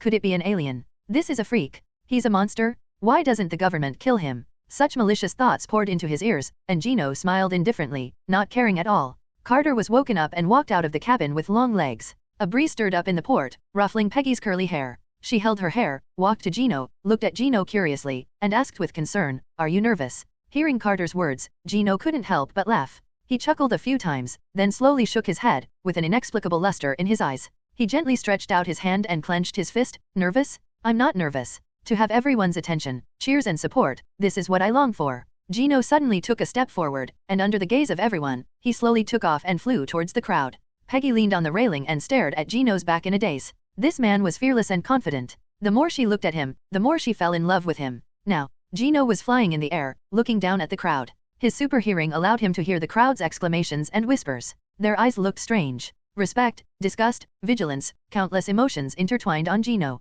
Gino slowly opened his arms. He turned his back to the sun, and revealed a sunny and cheerful voice like a son of the sun, as if he wanted to take all these emotions into his arms. Gino's tone was calm but loud, and he said loudly, Dear residents of Washington. Hello, I am Gino Wilson. Nice to meet you. The crowd was silent for a moment, and then a series of camera shots sounded, and all the photographers pressed their shutters frantically to capture the figure flying in midair. The bold girl whistled in the hope of attracting Gino's attention. The disgusted man held up the wine bottle and wanted to throw it, but was quickly pushed down by the guards. All this is like a picture of all sentient beings playing out in front of Gino. Reporters rushed to hold the microphone and expected Gino to be interviewed. Supporters cheered his name, while haters kept their children away with wary eyes. The enthusiastic female fans expressed their affection, while the jealous men clenched their fists. Gino looked at all this and murmured, This is the passionate life I want. In the crowd, two young men were so excited that they were trembling all over. A young man shook his companion's arm crazily. Jerry, did you see it? He is simply Superman. It was just like his fantasy, able to fly, magnificent and sunny, as if all the beauty in the world fell on Gino.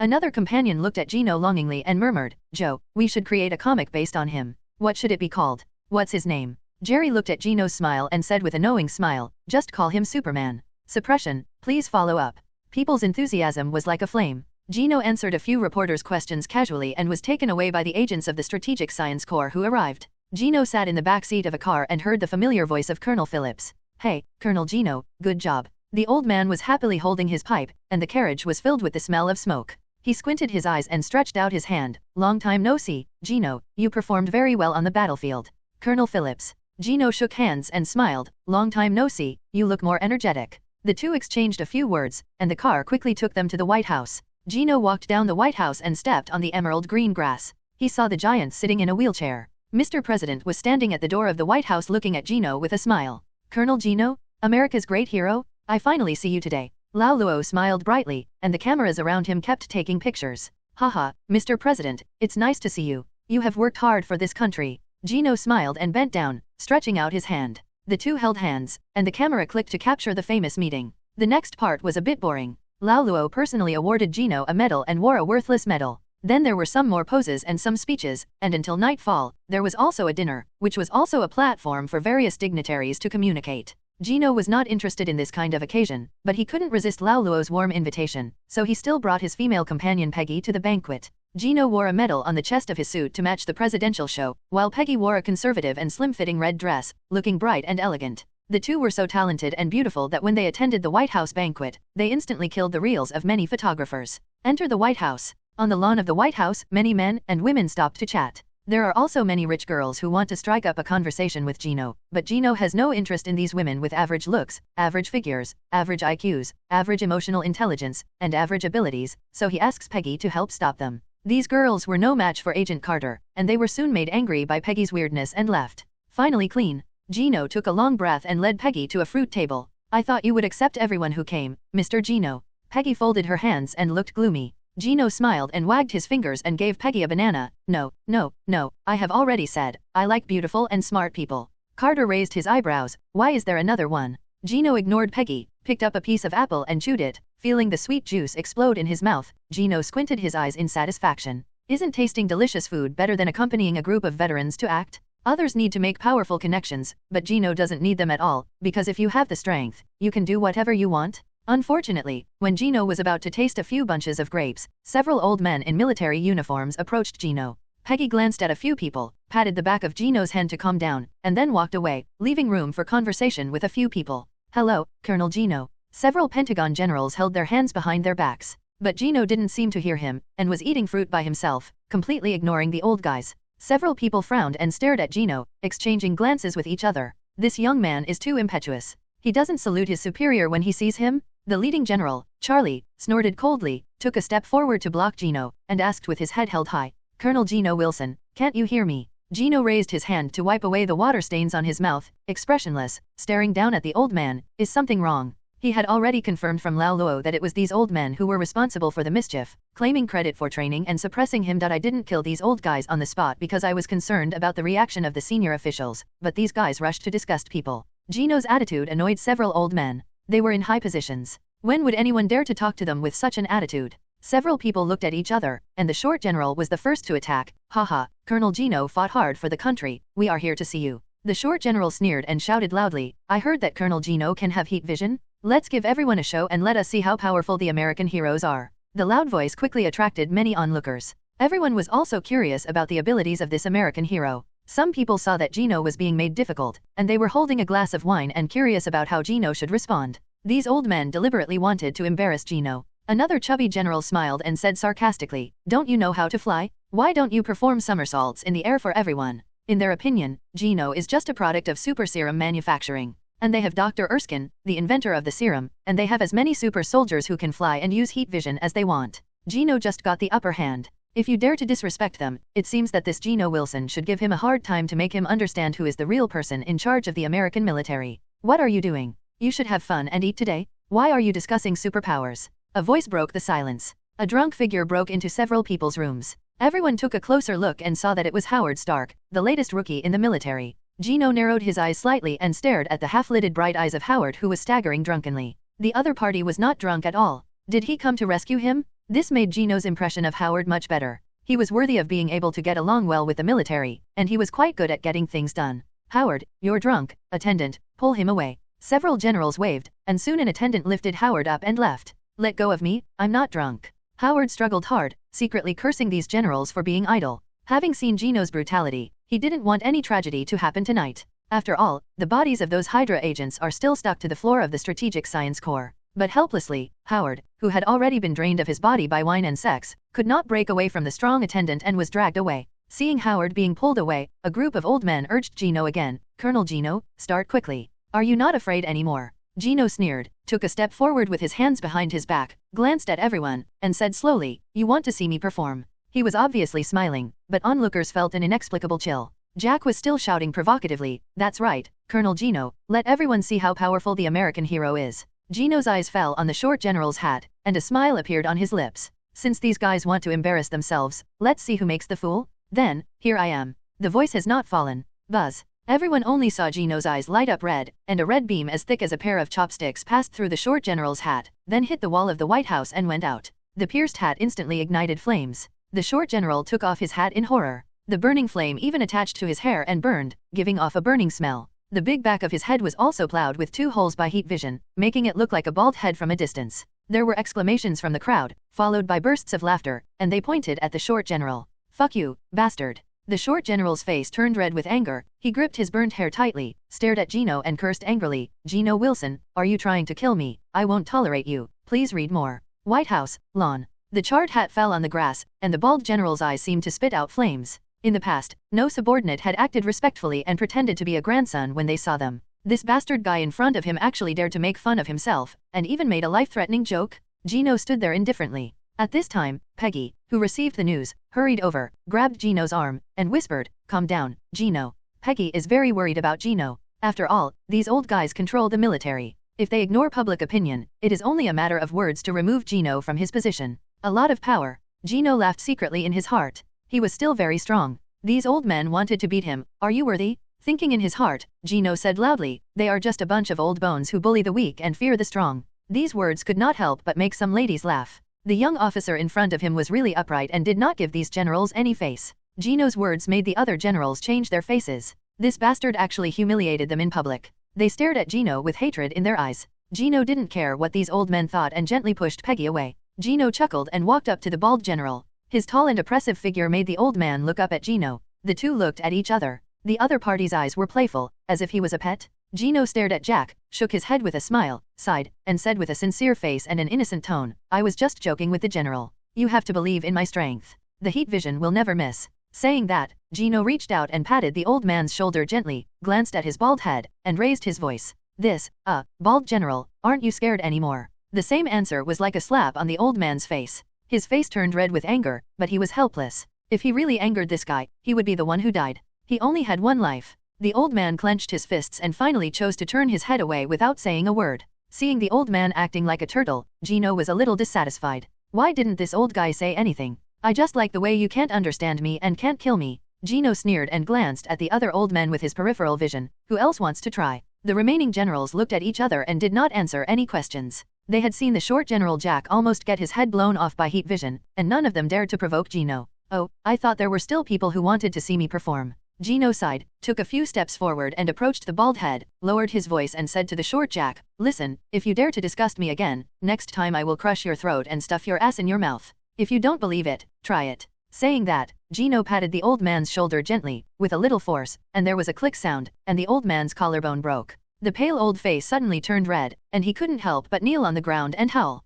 Gino pretended to be surprised and said doubtfully, Admiral Jack, what's wrong? I just patted your shoulder. Could it be that you have osteoporosis and are old enough to be buried? The crowd of onlookers laughed mockingly again, watching the old man rolling on the ground in pain. Seeing that the old man was just wailing, Gino lost interest and waved his hand. It's boring. After that, Gino gently pulled Peggy away, who was in a state of shock. Not long after the two left, the White House medical team soon arrived and put the old man on a stretcher. Seeing Gino leaving, the old man felt relieved and yelled in a graceless manner, Gino Wilson? This matter is not over. You are so disgusting. The bastard. Ms. Fuck. The angry old man Jack was carried away. The other generals had no shame in staying here and left together. Their faces were gloomy, their eyes were burning with anger, and they were obviously planning to plot something to teach Gino a lesson. Seeing that all the parties involved had left, many people present started talking about it again. Oh my god, Colonel Gino's aura is so powerful. Several ladies were talking about it. One of the noble ladies pinched her fingers, smiled brightly, pulled out transparent silk threads from her fingertips, and said, "Did you see how imposing he was standing in front of that old man? Hee." Hearing this woman's words, a group of ladies had strange expressions. Recalling Gino's strong figure and unruly aura, many women unconsciously rubbed their legs under their skirts. That strong demeanor is enough to make every woman want to subdue this wild horse. After leaving the White House, "Gino, you are too impulsive." Peggy put her arm around Gino's shoulders and stared at Gino resentfully. Crushing an admiral's collarbone without saying a word is really. The two were walking on the road. Gino's expression remained unchanged and he sneered, "Peggy, can't you see that those old men are deliberately making things difficult for me? He is not someone who breaks his teeth and swallows them. He has extraordinary abilities and is still living in such a miserable state. He simply finds a piece of tofu and kills him." Peggy sighed. She understood Gino's thoughts, but things had already happened.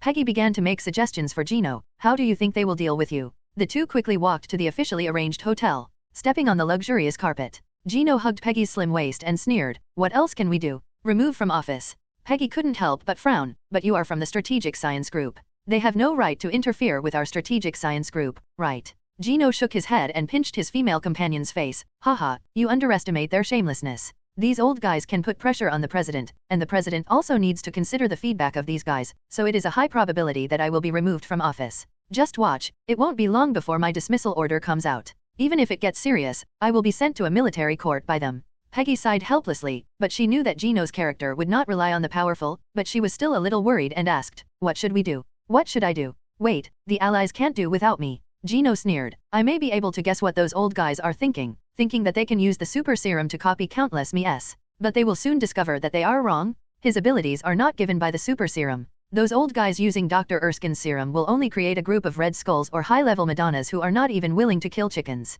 Then those old guys will have a headache." Listening to Gino's words, Peggy was thoughtful. The two walked into the hotel suite, with bright and luxurious chandeliers hanging high above their heads. Gino casually took off his shirt and threw it on the bed. He stood in front of the window with his hands behind his back and looked down at the scenery outside the window. Peggy picked up Gino's clothes that were thrown on the bed, carefully arranged them for him, and asked, "What are you thinking about?" Gino shrugged and sneered, "Perhaps, I should form a powerful force myself without being restricted by anyone." Thinking of the disgusting looks of these old people tonight, Gino felt as disgusting as eating flies. Moreover, the frog in the well eyes of these people were also ridiculous. Taking a sip of red wine, Gino narrowed his eyes. If he had his own power, he could completely break away from being a chess piece and become one of the powerful people in this country. No matter how bad it was, he would still be a decisive force. "Thank you to Mr. 02NW for your monthly ticket support. Thank you." The old man's plan. Please follow up. Into the night. General Jack's villa. In the luxurious living room, several gray-haired old men looked gloomy. They originally planned to humiliate and beat Gino, but they were severely humiliated by the other party in turn.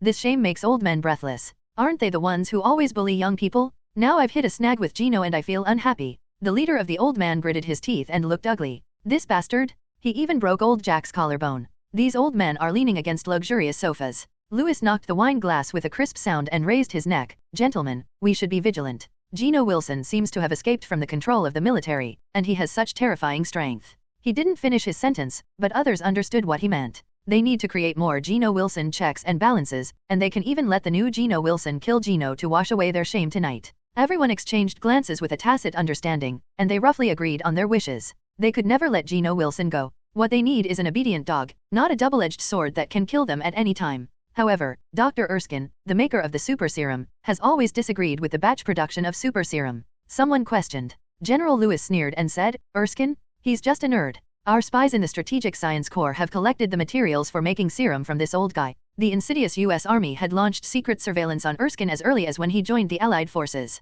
They even recorded the color of Erskine's pants every day. Because Gino saved Erskine, the old doctor was studying the serum formula every day, so the spies easily stole the formula for Erskine's potion. With that said, Lewis shouted outside, "Guards." Soon, 2 soldiers carried the box to the living room. Opening the wooden box, what everyone saw was neat rows of azure potions, exuding a mysterious color under the light. The old man stroked his beard proudly. "This is our 1-to-1 replica of the serum. The effect is exactly the same as the one developed by Erskine. Well, the original flavor, and even increased dosage, can make people stronger. With this thing, we can create super soldiers who are completely obedient to the military." Everyone raised their glasses and clinked their glasses. Thinking of a detachment of Superman in the military, many generals couldn't help but smile with satisfaction on their faces. Lewis took a sip of red wine. When the time comes, we must charge that little bastard and send him to a military court to kill him. The generals laughed loudly, drank the red wine from their glasses, and stabilized themselves, create super soldiers, kill the abominable Gino Wilson, and pop the champagne in advance. While the military bosses in New York were plotting how to deal with Gino, the evil emperor far away on Japan Island also started his actions.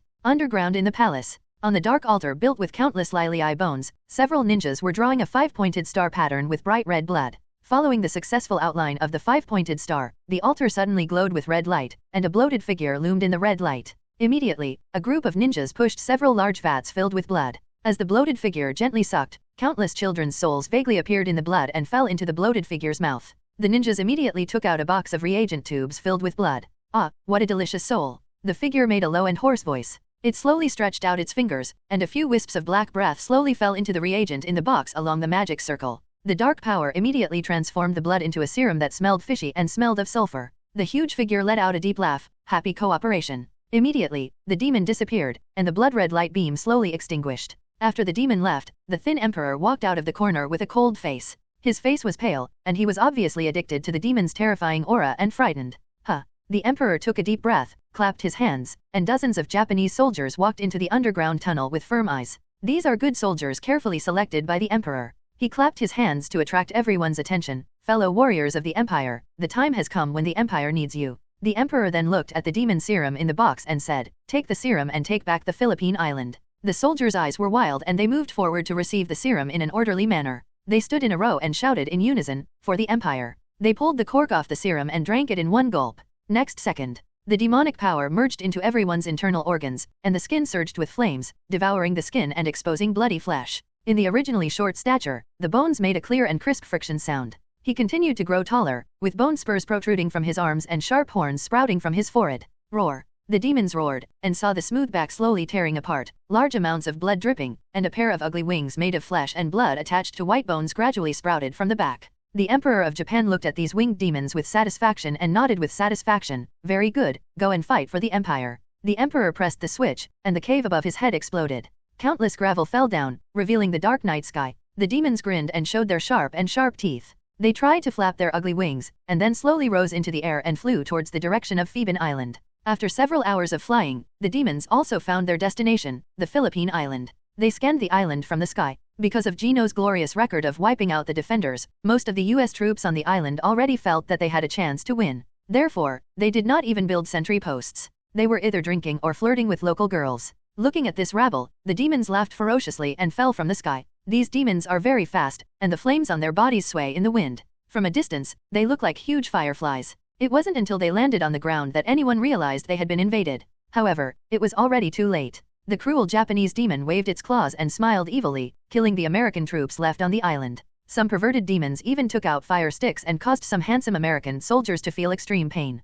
Pfft. Then he crushed the head of the last American soldier with his claws, and the demon leader discarded the body at will. The headless corpse hit the ground, splashing large amounts of dust and making a dull sound, announcing that the last defender on the island had been killed, and the demons once again set their sights on the local residents in the distance. His heart was full of violence and he wanted to vent it. The demon leader smiled evilly and said, "These guys deserve to die. When our compatriots were killed, no one took them in." Looking for a random excuse, the demons once again spread their wings and flew high, killing the local residents. A few hours later, the telegraph station responsible for contacting the Philippine Island quickly realized that something was wrong. They lost the telegram from the defenders on the Philippine Island. As a result, this news was quickly reported to the Pentagon. At noon, a group of veteran generals who had had breakfast slowly came to the Pentagon and saw the telegram. The defenders of Philippine Island have lost contact. According to intelligence from the Navy, they photographed an unknown creature at 4 o'clock in the morning. There are a few small white lights on the black and white photo, which are flying demons. A group of old men were a little surprised.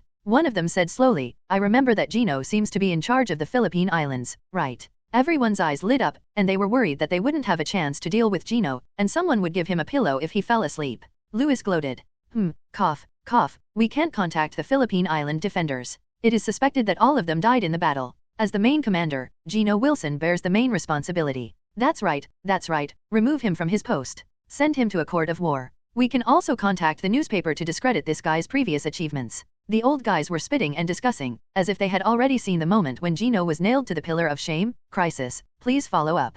Early morning hotel. There were all kinds of messy clothes scattered on the carpet. The sound of running water from the bathroom echoed through the room. On a large bed, a pair of pink arms were covered under a light quilt. The girl on the bed was breathing evenly, and her long hair was wet with sweat and stuck to her cheeks. The pretty little feet were curled up, as if they were heading to the clouds at some point last night. Gino walked out of the bathroom and immediately searched the carpet for the top he had left last night. There was a knock on the door. Sir, the newspaper you subscribe to. A stack of newspapers came through the crack of the door, and Gino picked it up. On the front page of the newspaper, which exudes the scent of ink, are written a few lines of large characters. The god of the world, is he a human? Or god? Gino glanced at the newspaper. His photo at the dock yesterday appeared on the front page. In the photo, he is flying in the air with his arms outstretched, and the crowd below is echoing with him, like God and the world. It was a pretty good shot. Gino chuckled, and the general content of the report was to question whether humans with superpowers need supervision. The report was very interesting, and one line in it caught Gino's attention. If one day superheroes are out of control, who will check and balance them?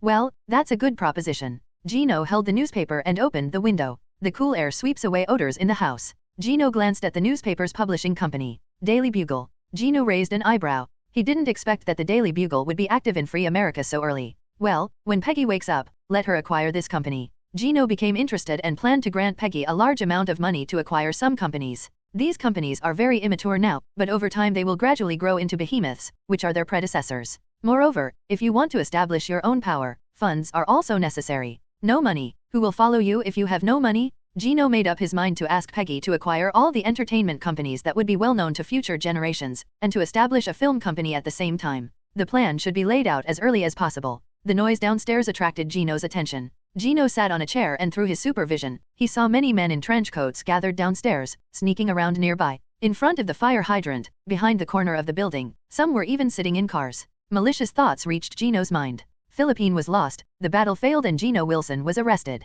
Damn, this guy is a god on earth. How are we going to catch him and shoot him with a gun? Damn it, why hasn't the troop carrier come yet? All kinds of thoughts echoed in his mind, and Gino couldn't help but narrow his eyes. Did Philippine Island fall? Jingle bell. The harsh sound of the phone interrupted Gino's meditation. Gino picked up the phone and heard a familiar voice on the other end of the phone. It was Colonel Phillips. He seemed to have heard the news somewhere and called Gino to inform him. Gino, listen to me. I don't know when Philippine Island was lost, and now the military wants to arrest you for losing the battle. These sons of bitches, even if you weren't even on Philippine Island at the time, they could still be messing around and trap you. Anyway, listen to me. You go find a place to hide first. The president probably doesn't know the military's actions yet. I'll go find the president and make it clear. Before this happens, don't let them catch you. After that, Phillips hung up the phone, leaving only a beep sound. Gino hung up the phone. He had already predicted that the military would take action, but he did not expect this day to come so quickly. But, running away. Gino pinched his chin and chuckled. Running away is not my style.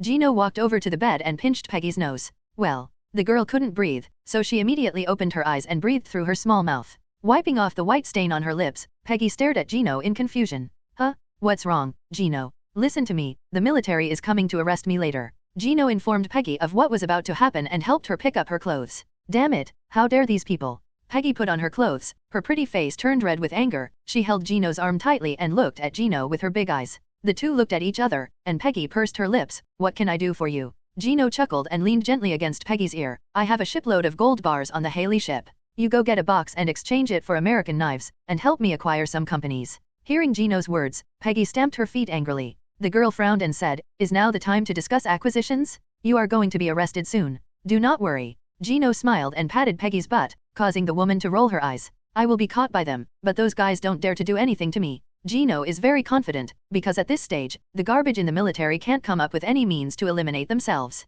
The so-called arrest is a joke. If you don't want to, even if you call in a division, it will only take a few minutes to kill them all. And, most importantly, Gino guessed that there must be some big move in Japan. After all, if those serums can create the first batch of demons, then there will definitely be a second batch and a third batch. So, when American soldiers take on those evil demons, Gino could only say, wish yourself well. The only thing to blame is that these old guys are indifferent to human affairs. Hearing the sound of the jeep, Gino ordered Peggy, Anyway, you are right to listen to me. He pinched his female companion's face, then pushed her out the door, and threw his military uniform to Peggy. Take this, let Victor and Logan do it for you. Peggy hesitated in her heart, but still chose to believe Gino and hurriedly left with his military uniform. Not long after Peggy left, the sound of heavy footsteps sounded on the stairs. Oh, The hotel door was violently kicked open, and a group of heavily armed soldiers pointed black guns at Gino. Get down on the ground and don't move, or we'll shoot. Gino's eyes fell on the fingers of these soldiers, who were trembling with fear. Obviously, facing this being who is known as the god on earth, they don't have much confidence in their hearts to be able to compete with Gino.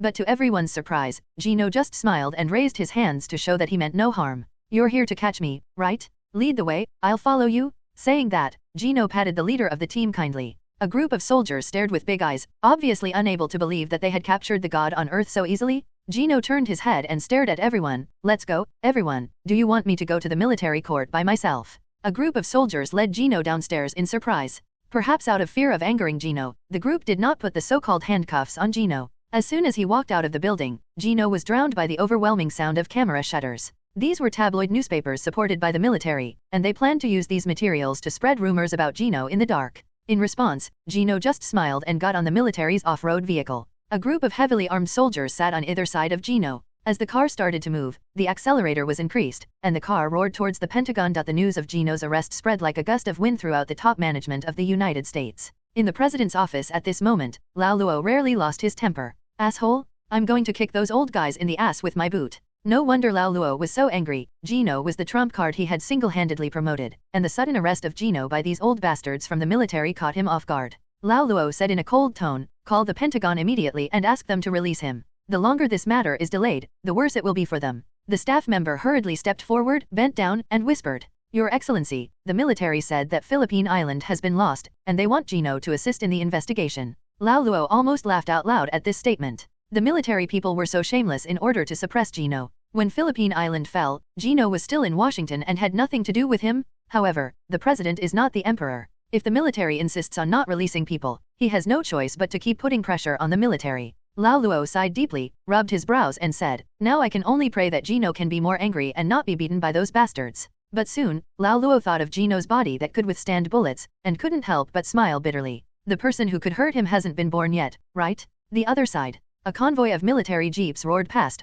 occupying both sides of the road. Gino sat in the carriage, closing his eyes and concentrating. The gentle behavior made the soldiers escorting him a little curious. Finally, a soldier couldn't help but asked, "Sir Gino, I support you, you are innocent." Although the military order requires them to arrest Gino, thanks to Lau Luo's God-making plan, every achievement Gino has accomplished since joining the army has been recorded in detail. In other words, he is the spiritual banner of the American army. Thank you for your trust and support. Maybe I didn't do enough. Gino smiled bitterly and shook his head, expressing his helpless emotions vividly, which immediately aroused the sympathy of many soldiers. In fact, he was all pretending, and Gino felt no remorse at all. This was just a persona displayed to the outside world. But the soldiers didn't know that they were extremely sympathetic to Gino at this moment. Mud, the damn high UPS are so indifferent to arresting someone as gentle as Chief Gino, they are simply not human. Just as the soldiers were silent in the sad atmosphere, the group also arrived at their destination, the Pentagon. "Colonel Gino, please get out of the car. Respect is respect, but job is more important."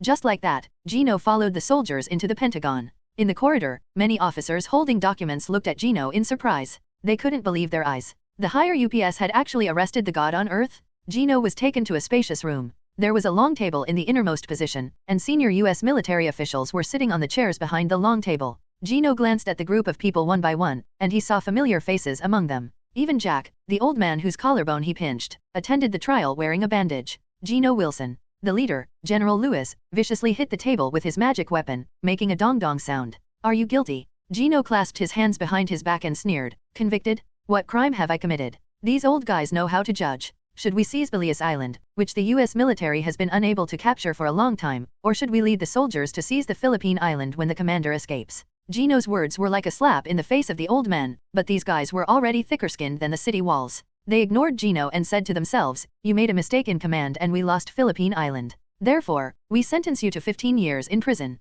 This sentence made Gino raise his eyebrows. It turned out to be a lie. The highest state is to deceive yourself. Looking at the serious looks of these people who didn't know better thought it was really their fault. However, Gino did not resist, but smiled meaningfully. "Okay, I just hope you don't regret it." Hearing Gino's words made a group of old men laugh. Among them, Lewis made no secret of his disgust for Gino, and said with a sneer, "I believe you don't know that we have already reproduced the super soldier serum, right? Mr. Gino, you are like this." He pondered for a moment and then said, "For a freak like you, we can have as many as we want in the future." Gino looked deeply at the old man. "Really? So why doesn't Steve, the experimenter of the other serum, have my abilities?" A group of smart people couldn't help but be stunned. Yes, since they are all users of the super serum, why can't Steve Rogers fly or use thermal vision? But humans have always been animals that deceive themselves. Charlie gave his own explanation. Haha, this is just a matter of probability. Your success is not accidental, but traceable. As long as we continue to subject people to super serum experiments, a second god on Earth will definitely be born. Ah, yes, yes. Gino replied in a weird accent. Louis couldn't help but frown. Why did this sound so strange? It seemed like a double affirmation indicating a negative. However, since Gino has confessed, there is no need to waste time with him. Several soldiers led Gino out of the Pentagon and then took him to a secret prison. The dark and small room contained only a simple toilet and a black and white TV. Gino was not picky. Instead, he walked into the prison calmly and lay down on the bed leisurely. Sir Gino, you don't seem to be panicking at all. The prison guard in charge was a little curious. In the past, the prisoners who came here were either hysterical or panicked. Rarely did Gino feel so calm. He even felt that the prison was like a tourist. Panic? Why are you panicking? Gino smiled and stretched out his hand to carve the word 1 on the wall. He really wasn't panicking at all. Everything was developing as he expected. He just had to wait for those replica super soldiers to be torn apart by demons and the stupid pigs at the top of the military to come crying to him. After all, Lao Luo can't stand the loss on the front line, which is related to his next election. With thoughts swirling in his heart, Gino simply closed his eyes and planned to take a nap before talking.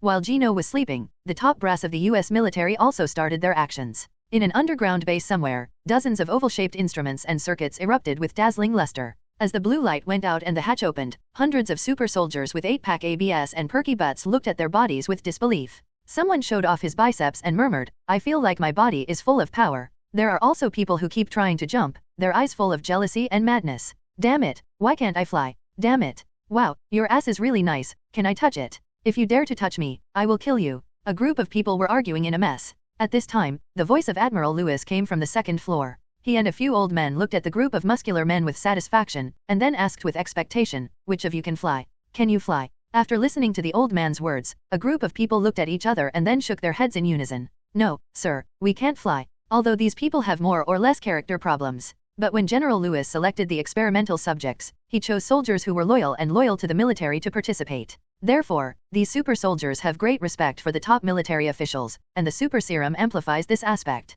It can be said that they are already loyal hunting dogs of the military. Let them kill their own mother without any hesitation. It is so terrible. Can't fly. Hearing the answers from the super soldiers, Lewis couldn't help but his heart skipped a beat, and for some reason he recalled what Gino had said. After swallowing, Lewis asked again, then, "Can anyone emit heat vision?" A group of people once again shook their heads and rejected, extinguishing Lewis' last hope. The old man felt dizzy. What Gino said was true, he was that unique existence. Damn it, what should I do? When he thought of the demons on Phoeben Island and the president who was constantly putting pressure on him, Lewis felt that his head was getting bigger and even his breathing became short. No, we can only throw these guys on the battlefield. Lewis gritted his teeth and decided to let this group of super soldiers go to the battlefield to fight the devil. Want him to go find Gino to take action, it would be better to kill him? So, the old man quickly contacted the Navy and arranged a ship for the super soldiers to go to Philippine Island. Of course, in order to show the style of these people, the old man also issued them a set of battle uniforms with the American flag printed on them. Under his arrangement, this group of super soldiers boarded a troop transport ship and headed towards Philippine Island.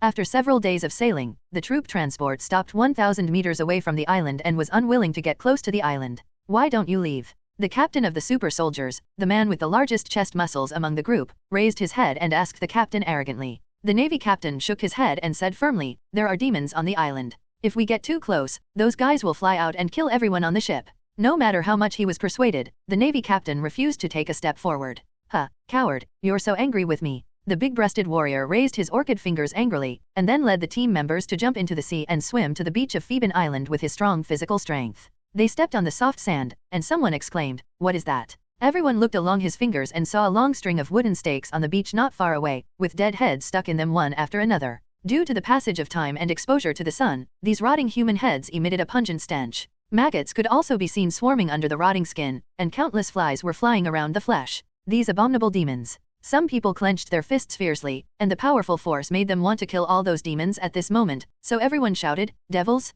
Where are you? Come out and see us." It can only be said that the super soldiers selected by the top brass of the US military have nothing but loyalty, and their noise quickly attracted the attention of the island demons. Whoa, a demon landed on the beach waving its wings. From a distance, it looked like an ugly large bat. Oh, several more demons crashed onto the beach with the smell of blood all over them. They were nearly 3 meters tall and looked down at this group of super warriors. Are you the devil? The super warrior captain took a step forward, pinched his orchid finger and glanced at the opponent's burning body. Apart from being strong, you're not much powerful. After saying that, he raised his fist and punched the demon in the abdomen. Oh, the fist hit the solid body with a dull sound. He only felt that his fist hit the solid iron plate, and the flame attached to the opponent's body burned on his arm for some reason. What? He shook his arms in fear to extinguish the flames on his hands, but the flames were like maggots attached to his bones. After a while, the man's arms were burned into charcoal, his cheeks were twisted and squeezed into a ball, and he opened his mouth to let out a shrill scream, passing the old news on the beach. Far, it's so noisy. The demon leader opened his sharp claws and swung lightly.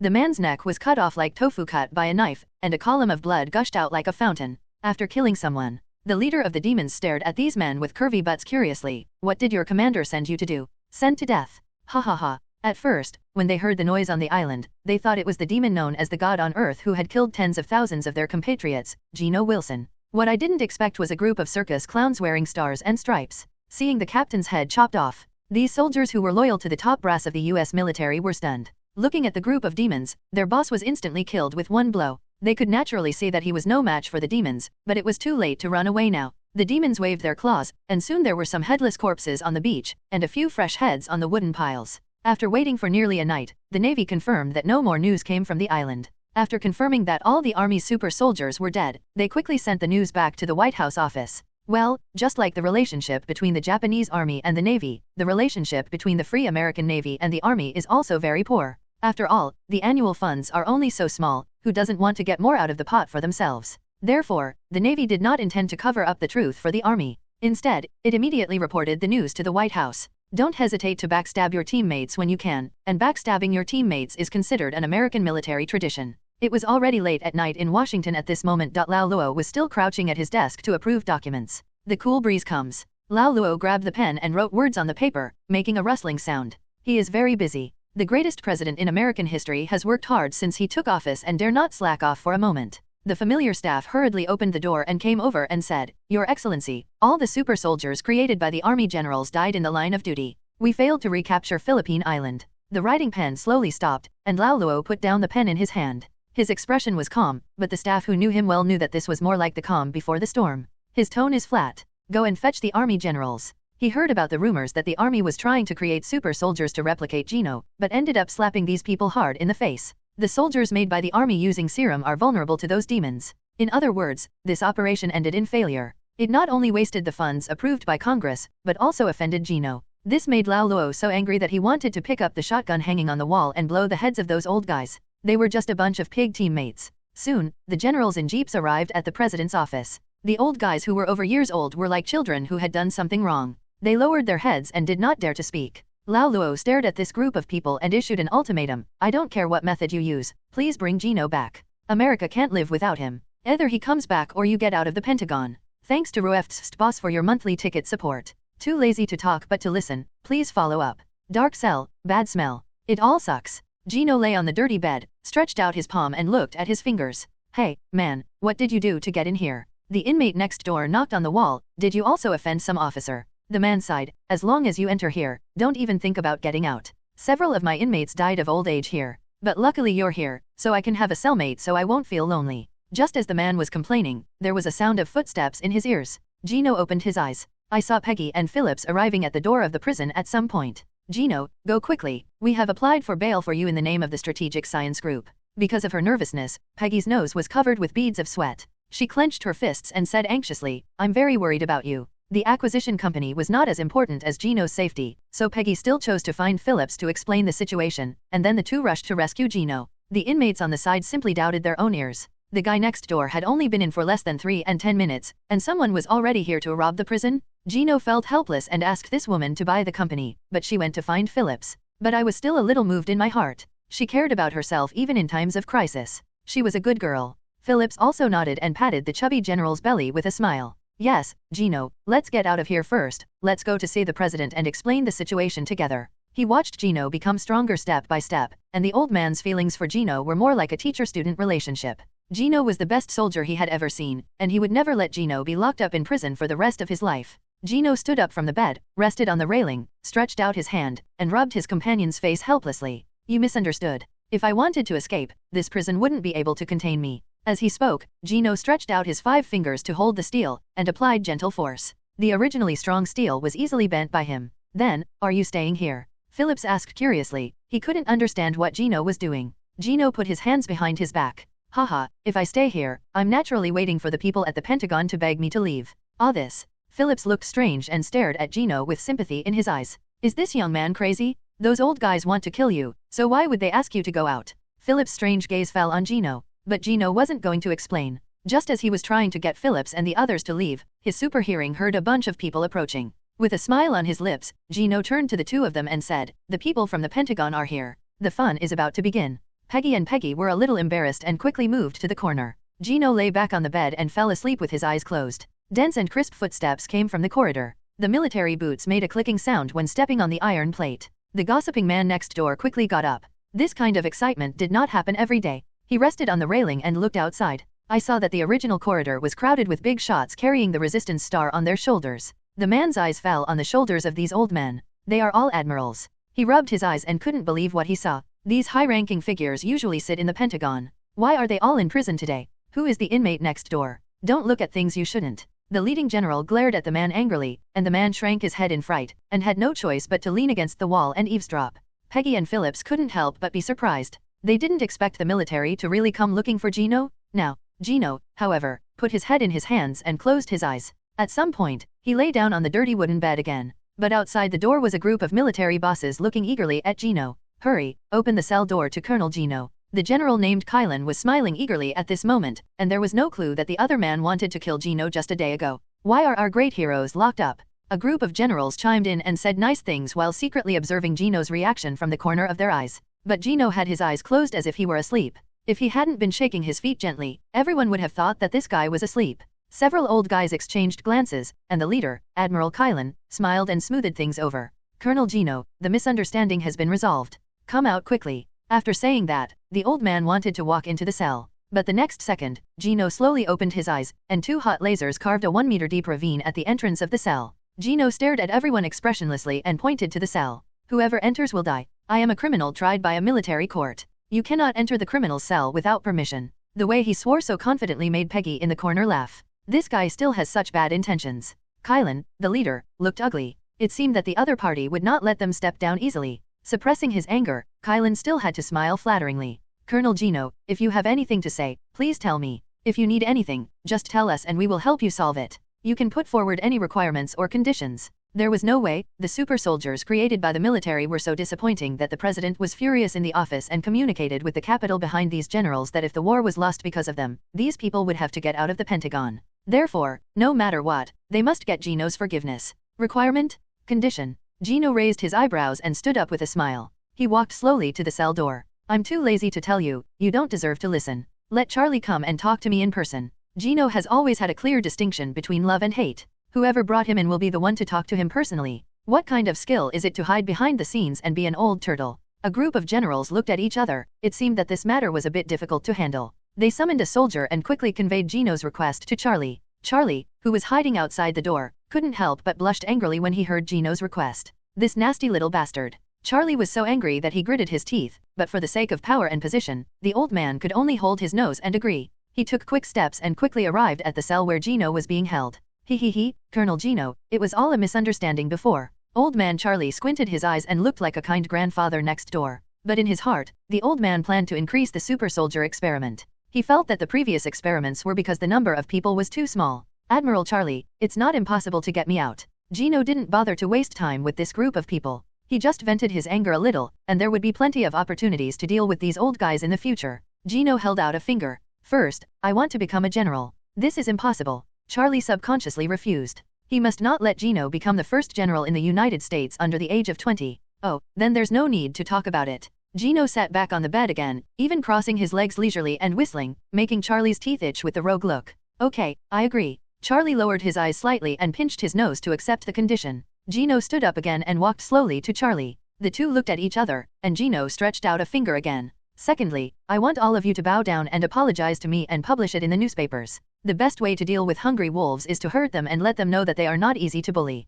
Otherwise, do you really think that he is made of dough and is easy to bully? How many times can anyone come up and step on it? Thank you to Mr. Afternoon Sleep for your monthly ticket support. Thank you. Compromise, please follow up.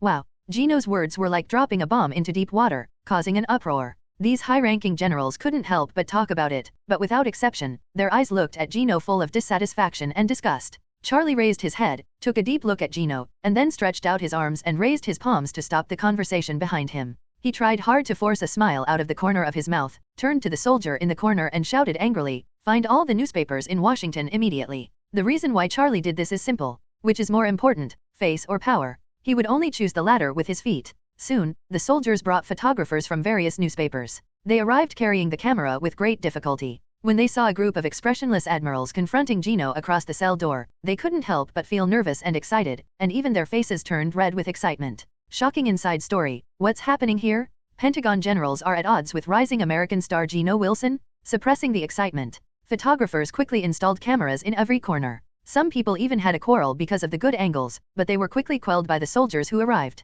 As the camera focused on the two of them, Charlie took a deep breath, stared at Gino with lowered eyes, and said in a small but gloomy voice, "Gino Wilson, this is not over." Gino grinned, took a step forward, and whispered back through the railing, "Old guy, I'll be waiting." The two looked at each other, and Charlie roared, "Everyone, apologize to Colonel Gino Wilson and bow." Then, a group of old men, led by Charlie, slowly bent their proud waists and lowered their heads to show guilt.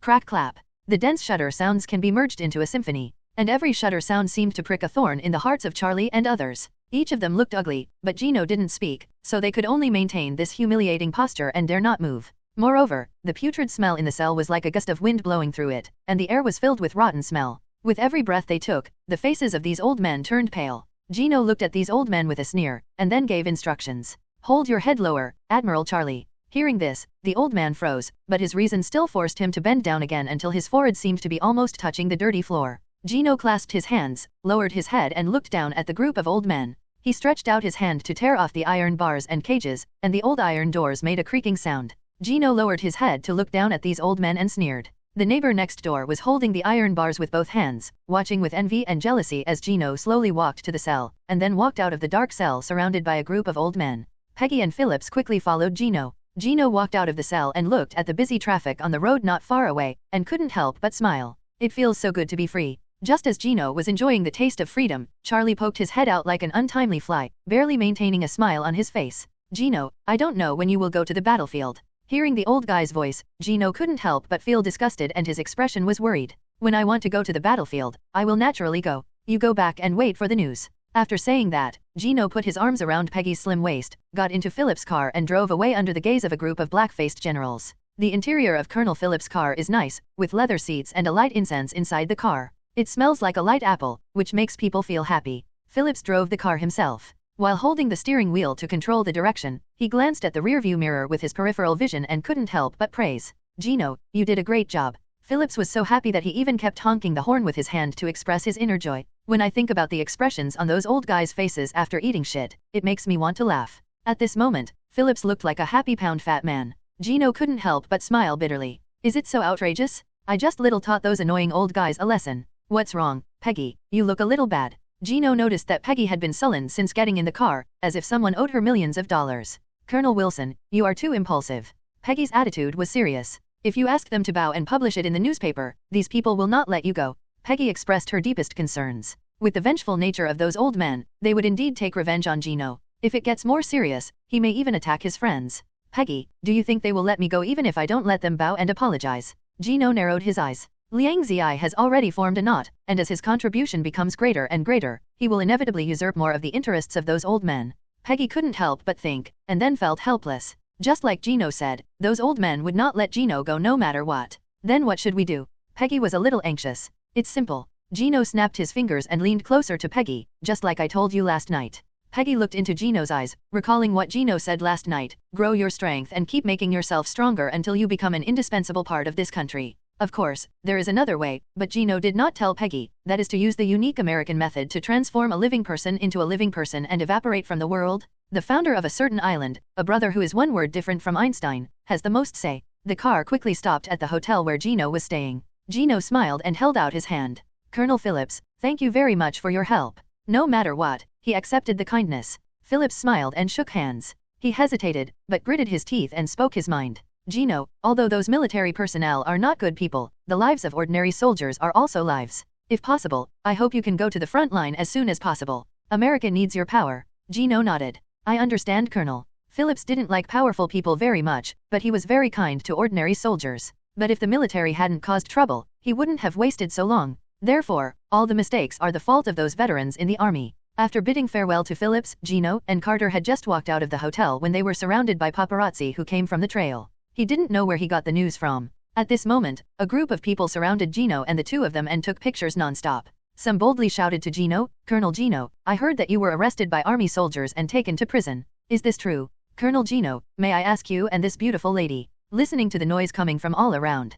Peggy couldn't stop frowning. I hate feeling like I'm in the spotlight with every move I make. Gino smiled, put on a perfect smile for the camera, and replied, sooner or later you have to learn to adapt. But it's really a bit too noisy here, please hold me tight. Peggy quickly put her arms around Gino's waist. Gino picked up his female companion. The next second, the two of them flew into the sky amidst everyone's exclamations, causing a group of reporters to take pictures frantically, but only some after-images were captured. The King of Soldiers returns and discovers. Please read it. Washington. Night. The dark bar smelled of cigarette smoke and cheap drinks. The gorgeous dancers danced around the pole, and their enchanting posture made many men whistle obscenely. They waved the money and unscrupulously stuffed the money where it should go. And in the corner, a man with greasy hair took a sip of beer. The TV set above my head fell out of the corner of my eye. The black and white TV was playing the scene of Gino flying into the sky with Peggy. His eyes fell on the name of the hotel behind him. After a moment of silence, the man stood up slowly. His tall figure and perky butt immediately attracted the attention of many people. Steve paid and left the pub with an expressionless expression. Stepping towards the hotel, Steve thought about what he had experienced after leaving Lie Island. He originally planned to go to Bucky's unit to fight with his old friends. But when Steve arrived, he discovered that his comrade had disappeared. Steve was anxious and asked Bucky's unit to provide the specific location of his disappearance, but was ruthlessly rejected. He was worried about Bucky, but without information, Steve was like a boat sailing in the dark, unable to find its direction. With no choice, Steve could only place his hope on Gino. After seeing the hotel where Gino was staying on TV, Steve rushed over immediately to save his brother's life. Steve found that there were sneaky paparazzi in windbreakers everywhere outside the hotel. It seemed that he had come to the right place. Aside from Gino, no one in Washington is more popular with the paparazzi. Hello, which room is Mr. Gino Wilson in? Steve came to the front desk and wanted to get information about Gino. The blonde girl at the front desk stared at Steve expressionlessly. Sorry, we will not be providing any guest information. With that said, the girl raised the phone, planning to call security to drive Steve away. Wait a minute, I am Steve Rogers, a former comrade of Gino Wilson.